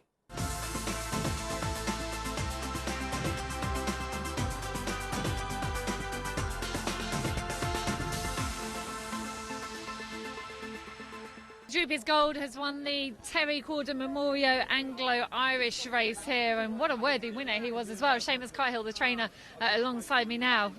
What a run. I mean, that draw, I didn't know if you would have thought it was ideal, but it worked out perfectly with that early pace. Yeah, well, Julie, he's probably, he's a middle runner really, but he's a 3-4 runner and through the derby he was drawn 5 and 6. His draws were terrible, and I think as it's seen through this derby that drawn wide wasn't satisfactory, and that no disrespect to the track or anything like that, but just the wide runners didn't seem to perform here in this derby, and that's it. So we seeded him rails for this race and that, and obviously he did move from 1 out, and that's it. He is as I said, probably a 3 dog, but he just showed his, you know, probably wasn't really as hot as a derby heat, but we're really thrilled with him, and that is lovely for the lads. And that, as Aidan O'Brien had said, I could go on mentioning names there for the night and that, but it is lovely. Good, I'm glad you've had a winner derby final night. Congratulations. It was, of course, the Terry Corden Memorial race, and I'm sure he's been very much in his family's thoughts this evening. So I'm just going to get a quick word with Rachel. Rachel, obviously that race in the name of your dad, and a worthy winner in Droopy's Gold, probably the biggest name to go out the first round of the derby here, but I don't want to talk to you about him. I want to know, your dad's looking down right now. He's pretty proud, isn't he? He'd be delighted that we've hosted it at Nottingham, so yeah. Are you feeling proud of your stadium? I think racing-wise, it's been fantastic. We've had a really good derby. We've had a few service issues this evening, which I suppose is inevitable when it's the first time you're doing something. But the racing and the dogs are what it's about. So given the heat today, everything's been fine. We've got air-conditioned kennels. We've got a fantastic cool room as well. So all the dogs have been fine. I think you'll be breathing a sigh of relief tomorrow, but it's gone brilliantly. Well done. Thank you. We're back at Nottingham. 10.19. Honor Turbo is the 6-4 favourite. 2-1 New in Shadow. It is 4-1 Farlow Falcon, 6-1 Let Me Tell You, 8-1 Gary Glass Champ, and 20-1 Buccaneer Bandit. I've napped on a turbo. I need it to win, having had my lay go in and win at rewarding odds of 7-2. And here comes New in Shadow, who's his main danger in the race. I think Honor Turbo can lead the inside and hopefully give a win for the locals. Adrian McPherson, of course. And let's take a look at Honor Turbo in action. 8th of April, Derby Trial Stakes race from Trap 3. Yeah, he's a big burly white and fawn dog, but he's very trappy. Very, very trappy, and he knows his way around Nottingham. I think he can bang out and make all. He's got the perfect greyhound inside him. Farlow Falcon is slow to go. We'll be looking for the inside. But if there's Jocelyn up top, you know, Farlow Falcon will come home strong as anything. Oh, yeah. He is one for your full casts and tri-casts. I'm hoping definitely this boy can get out in front and stay there. That's what I'm hoping for. But whether it happens, are you with him? I am, yeah. And the 2 runners I make in behind him are Farlow Falcon and Gary Glass Champ for Mark Wallace. And this is the seniors race. Now, there's no flies on Mark Wallace. He would be very, very aware that there'd be a seniors race, Derby final night, and he would be very, very aware that Gary Glass Champ would be eligible for that race. He may have had 1 or 2 in the kennel eligible for it. So I'm sure this would have been mapped out for Gary Glass Champ. Maybe his swan song has been a brilliant servant for Terry Coveney, the owner, and the kennel. Mark Wallace been to a number of finals. He can run a big race as well, maybe 3 to beat 5 as a forecast. OK, let's get back to Julie at the track.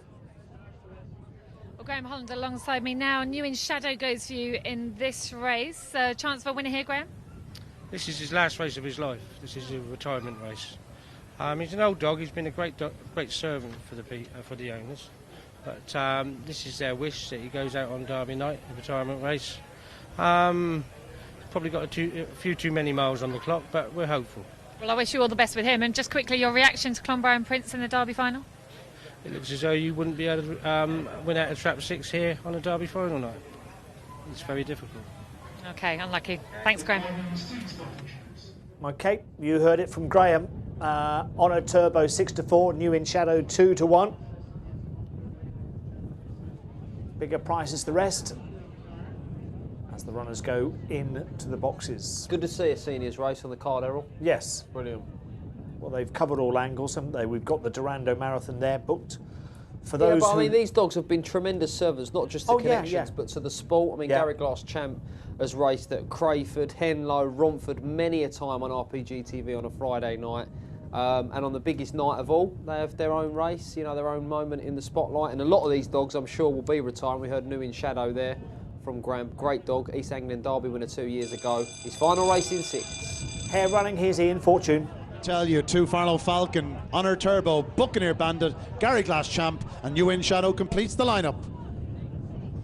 Racing, good start by Trap 4 in the middle. Buccaneer Bandit leads into the bend. Now challenged by 6 New in Shadow, and 6 New in Shadow goes around in front. 4 Buccaneer Bandit hits the deck, but he's up straight away. Thank God. Out front though at 6 New in Shadow by 4 lengths, 2 in second. 5 Gary Glass Champ back in third is 3 Honor Turbo, but out front and 6 New in Shadow, but 5 Gary Glass Champ is closing the gap rapidly onto the final bend. 6 New in Shadow. Here comes Gary Glass Champ, but New in Shadow keeps on digging out front and gets there. Second is 5 Gary Glass Champ, with 2 Farlow Falcon finishing fast as always in third, but good winner there, New in Shadow for Graham Holland. Yeah, Graham Holland, who was interviewed by Julie beforehand, pointed out it's the last race in his career, and you just all of a sudden thought, right, OK, it's a different ball game now, isn't it? Yeah, I mean, the last thing that Graham said, wasn't it, that Trap 6 are not winning tonight, and he's 6. Well, was that to do the 500-metre boxes, I think, more rather than the 480? You could argue that it's even harder to clear on the short run to the corner, but he's done it well, New in Shadow, and, you know, Mr. S. Taylor, Mr.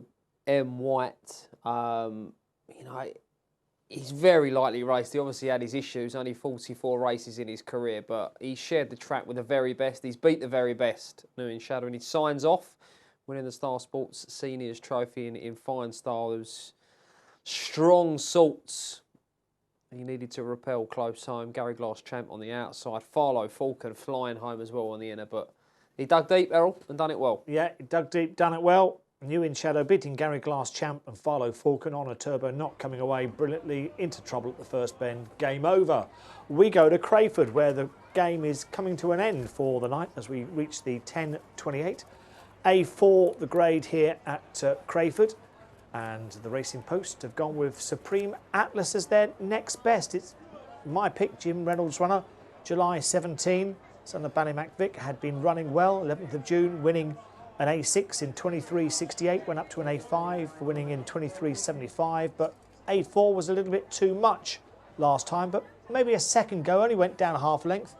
Maybe the wheels can come back on board Supreme Atlas. What do you think? The wheels can come back on board. Well, can you? I don't know. Listen, it's 10:28. We've been here as opposed to the wheels coming off. Yeah, exactly. You read my mind too well, Dave. I like Trap 1 here, Be Slow Pops Ryan, who runs the track ever so well, lightly race type, well drawn on the inside, chasing the hat trick, progressive salt for James Turner on the inside, 5.3 on Betfair. Very quiet on emails at the moment, Errol. Let me just have a look at Everyone must be toasting Twitter. their priceless Blake I don't know. wins. There's a few things coming along here. Hold on. Let me Brilliant. just... Yeah, let's. ARC of course, our sponsors, ARC Racing, have congratulations to the connections and of course Priceless Blake. Nice picture there of the happy scenes at Nottingham this evening. James Price. Hi, Errol and Dave. He's the man from Ladbrokes. You asked if anyone could beat 101 Priceless Blake. I've just had a look at Ladbrokes liabilities, and some Shrewies use the Ladbrokes boost, get that one in, to increase our 125 to 1 price to 161. Wow. Fair play to those who took that price, 160 to 1. Not bad at all. We wasn't that shrewd, Errol. No, but somebody out there was, and James has done the homework to make sure that we know about the boost from Ladbrokes. Supremo Atlas, 5-2, market leader. 3-1, Beslow pops Ryan in trap 1, 7-2, trap 6, Sound Bites. 9-2, trap 5, 6-1, trap 2, 8-1, trap 3. Hair is running. Let's get back to Robin Carter tonight.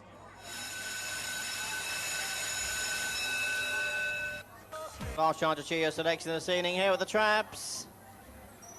Break away from the traps. 5 and 6 are first away. 4, 1, 2 and 3 on the run to the first bend. 4 charging up the inside to lead. Now Supremo Atlas has gone on from 1, 6 in behind that and 3. 5 in behind that and 2. Down towards a penultimate turn. So Supremo Atlas for Jim Reynolds is clear. Several lengths up front though with 1 in behind that and 6. 5 in behind that and 3. They're off the final bend. 4 the leader from 1 closing. So is 6, but 4 wins the finale. 6 was second and close for third.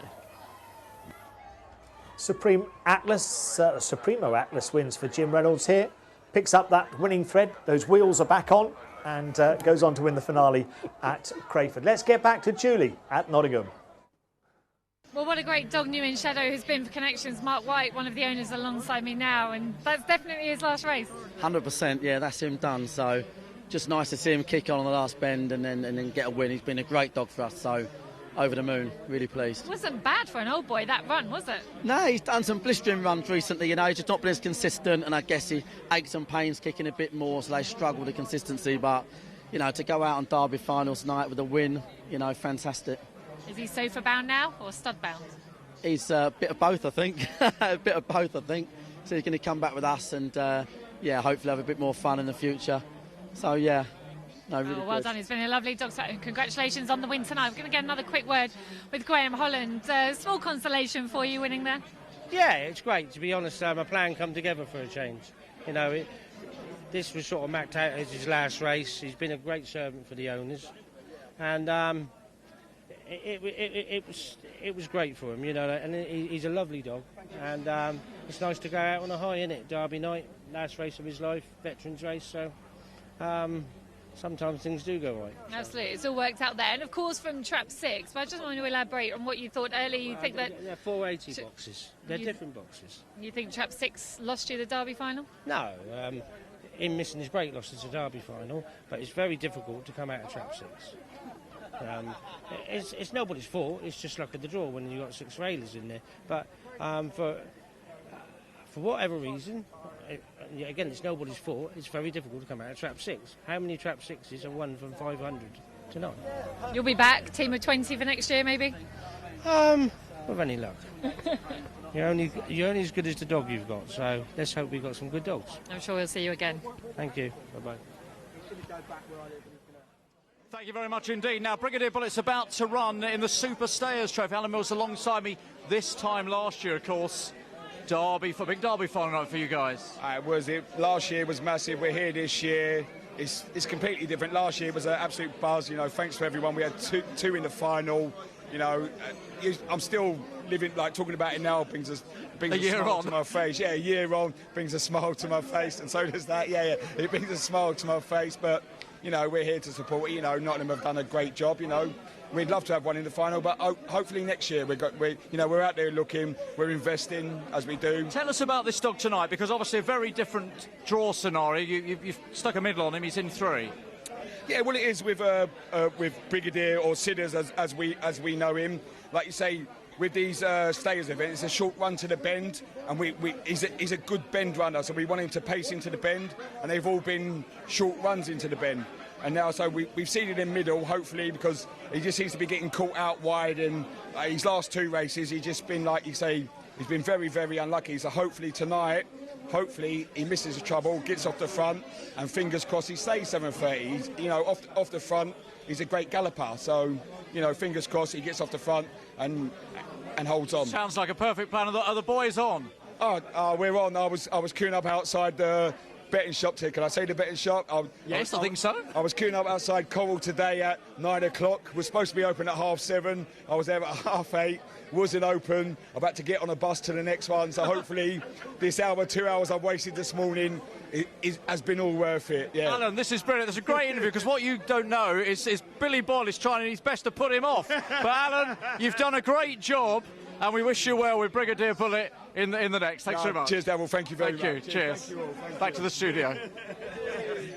Yeah, great story about, it feels like the old times, having to get on buses and get your money on with the bookmakers at various places. But, yeah, Brigadier Bullet.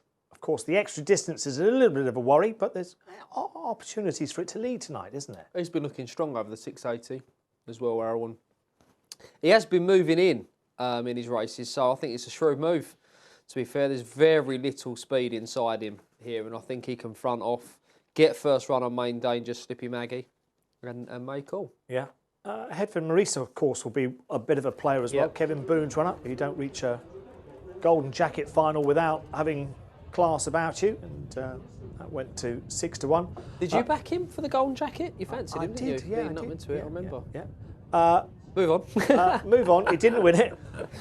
Brigadier Bullet for me. Is he for you? He is, yep. Yeah, we're both with Brigadier Bullet. Let's get to Julie. Yeah, welcome back to Nottingham, and Slippy Maggie is out on parade, being paraded by her trainer Michelle Brown, but of course Hazel Kemp is, well, mum and ex-trainer, I guess, if you want to put it that way. Assistant trainer now, are you? No, just kennel hand. Just a kennel hand. Kennel hand, yeah. Let's talk about Slippy Maggie, because she has a fantastic chance here, doesn't she? Well, she does. She could have done with a look round, really, but I mean, she took a couple of knocks at Crayford. She ran brilliant.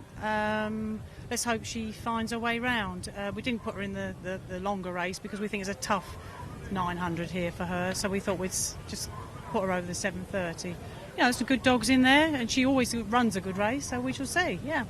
How much of a disadvantage is a look around here? We saw some dogs in the Derby perhaps not handling the first, second, maybe even third bends that well. Yeah, listen, it's a long race. Ideally, you'd look like a look round, but you have to know your dog and how they are, the build up to the race. And she's well, so we'll see if she finds her way around. And it's just a gallop out for her, lover. Yeah. Well, good luck and lovely to see you. Upping the glamour stakes here at Nottingham as always. Nice to see you. We do try. Thank you. Great to see from, or hear from Hazel as well.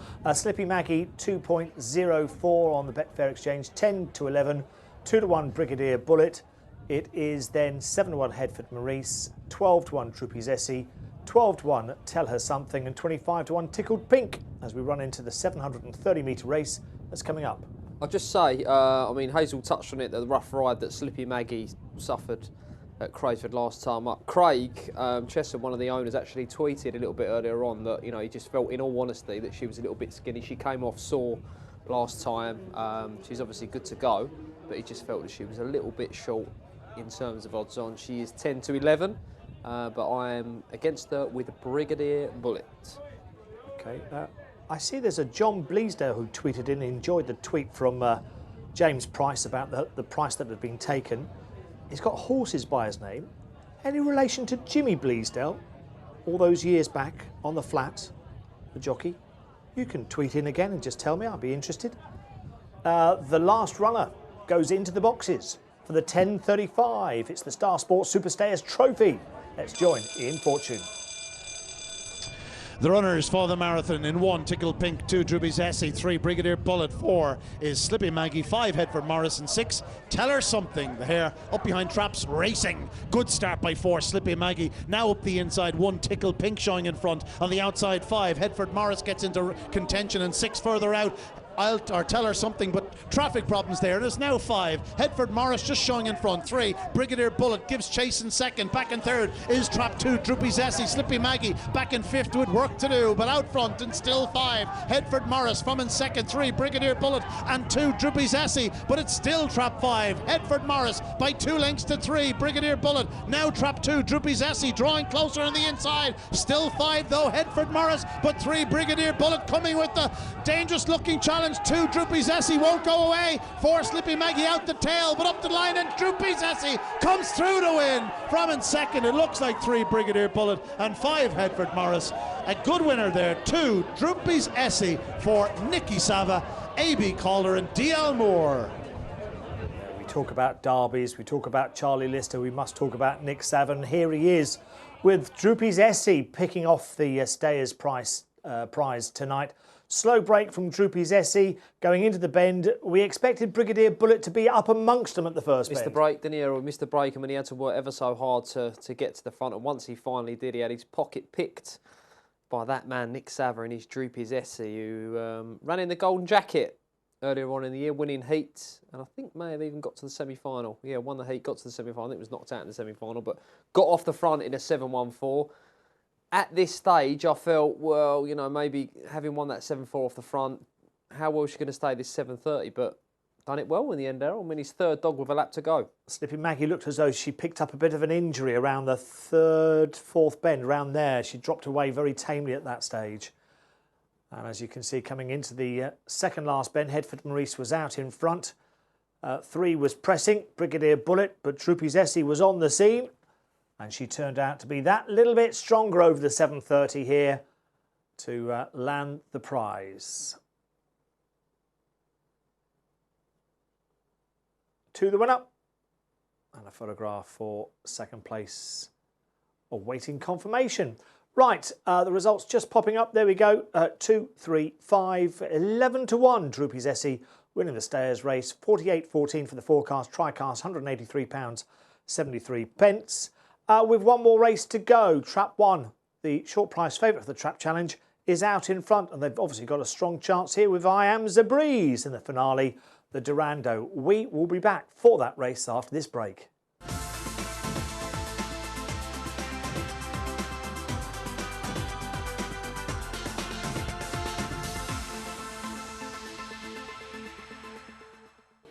Welcome back. Kevin Booth was alongside me. Now we're going to talk about Savannah winner in a second. But look, a quick word on Droopy Zessie there. Nick Sava, he's a fast improving young trainer, isn't he? Nick's very crafty, but look, Nick always gets best out of his dogs. Essie's getting old, but look, 21 would you want? If he was, he'd be happy days, wouldn't That would have been a bit of a price, Kevin, as well. Everywhere I go tonight, there are people from Henlow here. I think the whole track's arrived. People love Henlow. With the track going forward, so which is pleasing. It's nice to see a lot of Henlow dogs here. It's nice to see a lot of Henlow patrons here. But Henlow people love ground racing. But fair play to Nottingham, they've done a great job with the derby. So it's been really good. It's been a great final. And fair play to the winner, do you know what I mean? So it's good. There's been a real buzz here tonight, hasn't there? It's been very good. It's been very pleasing for the sport. The sport needs to pick me up, do you know what I mean? So, you know, let's hopefully over the next 12 months we can kick on, go forward and do major things to improve what we do. That's fantastic. But at this moment in time, all you require is the winner of the Durando Marathon. I'm all over it. I cannot see her getting beat. Look, I might be wrong, but normally my opinion is very good. I think the picture's really, really well. We had her off 3 months. She's had 2 runs back at Crayford. She's run lovely in the final. Fair play Lee Gifkins, his pitch Burgess. She's run an amazing race, and good luck to them, do you know what I mean? But this pitch, she was 5-0 in the 9:05. I mean, I think she was 5-4 yesterday, or maybe early on today. That's massive for me. I'll make her a 2s on shot. So if you're putting her out there, you're doing your money, get on her, she will win this race. I mean, this is a race with such a tradition, Kevin, isn't it? The Durando Marathon, it's one of those races with that brilliant history, and it'd just be good to have her name alongside that with a TV trophy. Oh, look, granted as kids, I always dreamt about having a dog in a TV trophy. I achieved my aim, I actually won a TV trophy. Also, like, you always look at derby final nights, you want a dog in a Durando. This pitch, hopefully, will do me both. She'll win a TV trophy and win me a Durando. So, look, we're very confident. Very, very confident. So, watch this space, but she'll win. You can say no more. Listen, I'm glad you've had a good night, and I'm glad things are going so well at Henlow. Very good. Thank you, Darryl. Thank you, Kevin. Brilliant. Let's go back to the studio. Oh, back to Julie. Well, congratulations to Droopy Zessie, who has obliged very nicely here. Strong running performance from her, and I'm joined now by Alan Gordo, who is a kennel hand to Nick Savard. No Nick tonight. How is he? No, he's lovely. He's done wonders with her, really. Yeah. She's had a lot of niggles and seasons and stuff like that. It's only this week she's really blossomed, you know. So she deserves it, really, because she's ran against top. She was in the golden jacket, unlucky there. We had to pull her out because of the season at the semi-final stage, you know. So she deserved it, I think. Ran well. She did run really well. She's owned by your son, or part-owned by your son, Mark. Hello. Congratulations. Yeah, thank you very a much. winner on a Cheers. night like tonight. It's amazing. Special, isn't It's it? amazing. Absolutely fantastic feeling. Have a winner on a night like this. Brilliant evening, and that's just topped it all off, really. So yeah, no, really pleased. So. On the bare form of it, it did look like she could win this race. It wasn't. I mean, I fancied her before the race, and I got swayed elsewhere because of the price. I don't think she should have been as big as she was. No, she's been running really well. She's been this season, and she was running fantastic in the golden jacket. And then we had to put her out, unfortunately. Some people said a few unkind words about her. That's not her style at all, and hopefully that they'll see that this evening and show that she's a proper runner. And it's taken a while for her to come back. She's been getting A4s and that in a Henlow. But she's won the last 2 races now, last 3. So, yeah, really pleased. And, you know, she's a good dog, and she's got a great trainer behind her. So. She absolutely has. She's a beautiful bitch as well, heading towards being a veteran now. Well done to Droopy Zessie. Thank you, Julie. Cheers. Thank you. Yeah, well done to Connections of Droopy Zessie winning the Star Sports Superstayers Trophy. One more race to come, the Star Sports Durando Marathon. And we have got a clip of film as well to look forward to. Shall we look back at Savannah Winner in action on the 8th of December? Going on to win at Crayford, this was the TV Trophy final. It was indeed, Errol, and a long way to go here. She's in the black jacket. Yep. And she leaves it late. I mean, this was a brilliant race. I think that's her style, though, isn't it? The lead changed a couple of times, and you know, Kevin was very boisterous and confident in what he was saying. And the further she goes, the better she looks. Savannah Winner. She's a little sister to Stardom, who we saw a little bit earlier on, but she stays that little bit further than Stardom, I feel. And you can just see her here now, starting to wind it up, lap to go in this year's Ladbrokes TV Trophy final, when she's high, wide and handsome on the run for home. She's 8 to 11. She's a short price. I'll take her on. I'll take I Am's a Breeze on as well, because I like Mixed Little Gem, who's not quite 40 to 1 now, Errol. Not quite 40 to 1. You put it forward on your price-wise column as we watch the end of last year's TV Trophy, won by Savannah Winner. What's drawn you to Mixed Little Gem? Yeah, very much an unknown quantity. She trolled back on the 17th over the 9.05, which I thought was quite interesting that, you know, they're not making up the numbers here. She ran in the Ladbrokes Azarich at Crayford back on the 8th of June in behind I Am's a Breeze, but she missed every corner. She spun wide and she absolutely powered home, flew home to the drop. She steps up in trip here. The 9.05 at Nottingham is a lot more demanding than the 8.74. She's only lightly raced, 3 wins from 13 starts. But she's bred for the job. Yeah, Superior absolutely. spot at May's Masca. She's actually a half-sister to May's Dreamcatcher, who we saw a little bit earlier on, won the Durando last year. She's also a half-sister to JT Patriot and Slippy Masca. So that line is just oozing with stamina. And I think she's a big price. Well, she was a big price. She's not quite 10 to 1. You wouldn't price now. Wouldn't worry about that, would you? Well, no. It's the last race. I think you could still back her each way at that sort of price. The interesting runner is Riverside Honey, who's 5 into 9 to 2. Was double-figure prices. I think she'll get off the front and lead, but will she stay? We shall see. That might maybe even be the forecast if you want to really smash it out the park. 6 to beat 4. Okay, smash it out the park in the last. I like the sound of that. But we've heard for Kevin Boothby, and I am with Savannah Winner. I'm plumping with the favourite. Although I'm surprised it's 8 to 11 after I Am's a Breeze as well, getting its box on the inside in trap 1.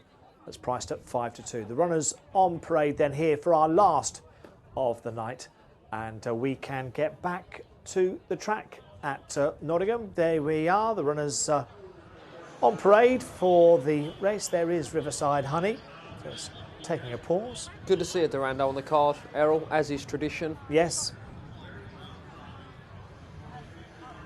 real spectacle 2 laps of the track, and this is a really demanding 2 laps of the track. They start at the 480 boxes, but it's a real demanding 2 bends. You know, the foot is flat to the floor throughout here, and really going to need to stay. Some of these are not going to get home, but I'm hoping that the further she goes, the better Mix Little Gem is. Okay. The runners are approaching. Savannah Winner now back out to 4 to 5. I Am the Breeze 5 to 2. Riverside Honey 4 to 1. And Mixed Little Gem at 10 to 1. Kalala Pearl and Troy Marine at 28s and 40s. Last race of the night. Yeah, it's been a good one. It's been a cracking night. People are there still enjoying themselves at Nottingham. Let's hope they enjoy the rest of the night. Beyond the final itself, what's been the highlight for you, Earl? Beyond the final itself, just looking back at the programme, you would have to say that it was lovely to see Alfie's Prince win. Yeah. Local champ. Lovely to have them get something in the Wisden Kosher. I think Julie Bateson having a double on the night was equally wonderful. Yeah, I think I'd leave it at that, to tell you the truth. It's been a good night. It's been a good night, all in all. Have you got any special moments? New in Shadow coming back, his last ever race. Yeah. Doing the business. We He's been a didn't real know it was his favourite. last ever race until Graham informed us. 2 laps, so. And as you can see, the last of the runners just going in here. It does look as though on the trap challenge that trap 1's in pole position. Especially with I Am the Breeze being in this race as well. A real Will player. 4 stay, Errol. Will 4 stay. If she does stay, she could go very, very close here. Well, they're all in then. This is the Star Sports Durando Marathon. Let's go across and join in Fortune for the last time tonight. And the runners for the Durando. In 1, I Am the Breeze. 2 is Troy Marine. In 3, Savannah Winner. Riverside Honey. Kalala Pearl. And 6, Mixed Little Gem. 2 laps of the track and away they go. A good start by 4, Riverside Honey. No surprise to see her turning in front. From in second spot, trap 3, Savannah Winner. Then comes 6, Mixed Little Gem. And 2, Troy Marine. Now moving in a third spot, but still 4, Riverside Honey by about 5 lengths. 2 in second, 3, Savannah Winner. 2, forced to check up there, Troy Marine. As she closed on Savannah Winner, but still out front. It is 4, Riverside Honey. Now she starts getting into depths unknown. She stays 750 yards. Will she stay 905 metres? Savannah Winner, perhaps the wrong one on her tail, and Savannah Winner now ranging up sides but can't get by. It's 4, Riverside Honey digging deep. Here comes 3, Savannah Winner. She goes inside, she goes outside, and eventually goes to the outside. Savannah Winner now, checks up at that point, and 4, Riverside Honey left in front. Here comes 6, Mixed Little Gem on the wide outside for Dave Clark in the Racing Post TV studio. It's Mixed Little Gem wins the finale. Second is 4, Riverside Honey. Back in third, it's tight between I Am the Breeze and Savannah Winner. An eventful contest, but Mixed Little Gem has done it for Michelle Brown, a good winner of the Durando. Mixed Little Gem, priced at 40 to 1 this morning, put forward by Dave Clark, who wrote the Price-Wise column today in the Racing Post. Corks are popping. Lovely. What a performance that was. I mean, Savannah Winner, we'll have to go back and watch this again at the 7th bend. It was a little bit unlucky, but wow, the further she went, the better she looked, Errol. Indeed. Mixed Little Gem, the winner. Let's get over to Julie.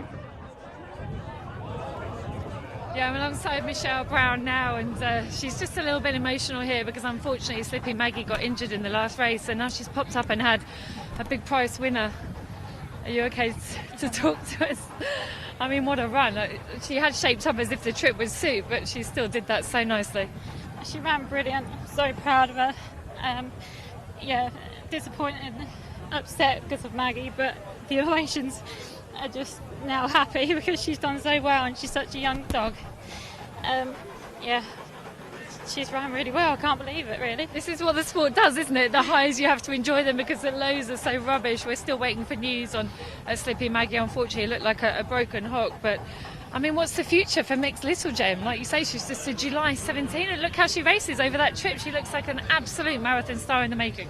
Yeah, well, obviously straight to the TV trophy. Dad's always had faith in her, and she's now starting to show it, so we're really pleased. Oh, Michelle, congratulations. Well done. And I hope Sleepy Maggie's OK. Thank you. Yeah, the highs and lows of greyhound racing, and Mixed Little Gem doing the business in the end. Let's watch the race again. I Am Zabreeze slow to go. Troy Marine slow to go. Well away was Riverside Honey, setting the pace to the race. But Savannah Winner saw off the attentions of both Troy Marine and Mixed Little Gem at this part of the race. And all of a sudden you thought, right, TV Trophy winner is going to eventually gobble up Riverside Honey. But as you point out, Dave Clark, we really have to focus upon the penultimate bend of this race. Yeah, Savannah Winner was there challenging, stopped in her tracks, and Six has picked up the pieces. Lap to go, still strung out. Riverside Honey off the front at a big price. I think it was a 10-to-1 chance herself. Put up the cast as well, Errol, to smash it out the park. You did smash it out the park. With a full cast as well, so hopefully the viewers at home of whatever they've ironed out tonight got the cast as well. Now here, yeah, just they must make contact. Yeah, it's difficult must make to contact. see. But I mean, she would have been a short price in running, Savannah Winner, because she was so handy. Yeah. I won handsome the winner though. Around. Oh, did Riverside Honey finish second? I believe so. Yeah, she did. Yep. Mixed Little Gem the winner. Riverside Honey back in second. And trap 3, Savannah Winner is third. Here's the result for our last, the Star Sports Durando Marathon. Returned at 10-to-1, the second at 4-to-1, and the forecast £69.48, and the TriCast £105 and 6 and the Trap Challenge sees that Trap 1, the favourite, came home with the most winners. Well, Dave, you've enjoyed yourself? Been a brilliant night. It's been a great derby at Nottingham. Their first go, and yeah, it's been seamless. Excellent stuff. Well done to the Hennessy's, you know, and Priceless Blake. Trap 3 smash. Job done. Yeah, and well done to our team on the track. Indeed. For one final time, let's go back to Daryl and Julie very shortly, and let's go back to Nottingham. And that's all from us here in the studio. Let's join Daryl.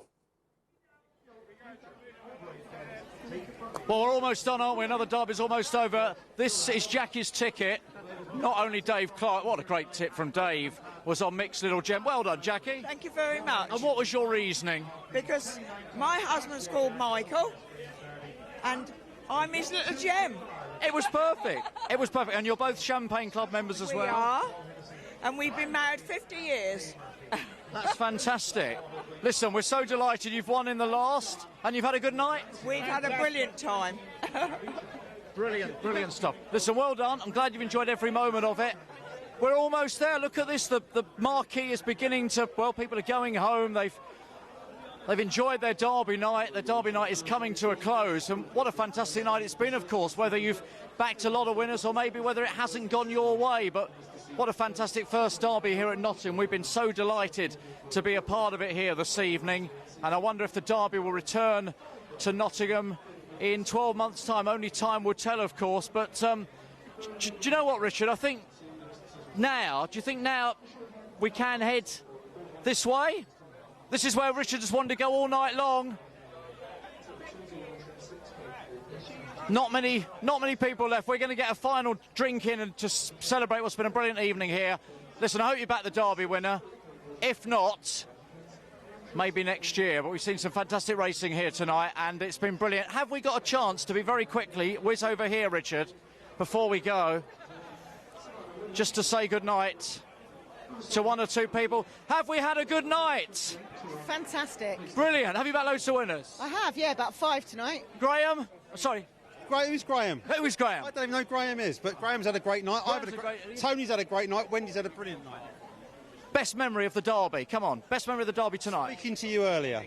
I loved it. With the blue shirts and cheering for Ballymac Taz. And what a race Taz ran. We nearly won. Nearly. That close. The bitch nearly did it. There we are. Listen, I'm glad you've had a brilliant night. We've had a great night as well. That is it from Nottingham for the Greyhound Derby 2019. Thank you for your company. Thank you to all our team this evening, to Julie. Our congratulations to the Hennessy's. How did they celebrate? And those celebrations will go on all night long. From us for now, we wish you good night. Racing, good start by trap 3. Priceless Blake flying out of trap 3. Up the inside 1, Magical Bale showing plenty of pace, but Priceless Blake takes the corner and goes on from in second 2. Ballymactaz, then comes 4. Skywalker Logan and Magical Bale. A further gap to Droopy's Expert and Clonbrine Prince, but it's Priceless Blake at the third bend. Leads for Paul Hennessy, Brian Murphy and Kay Murphy onto the final bend. 2 Ballymactaz is trying to close, but it's 3 Priceless Blake and Ballymactaz. A 1-2 for Ireland. Priceless Blake will get there. Second is Sickler 2 Ballymactaz, and back in third was 4 Skywalker Logan. A 1-2-3 for Ireland, but it's Priceless Blake that wins for Paul Hennessy. Out and gone, that's what it's all about.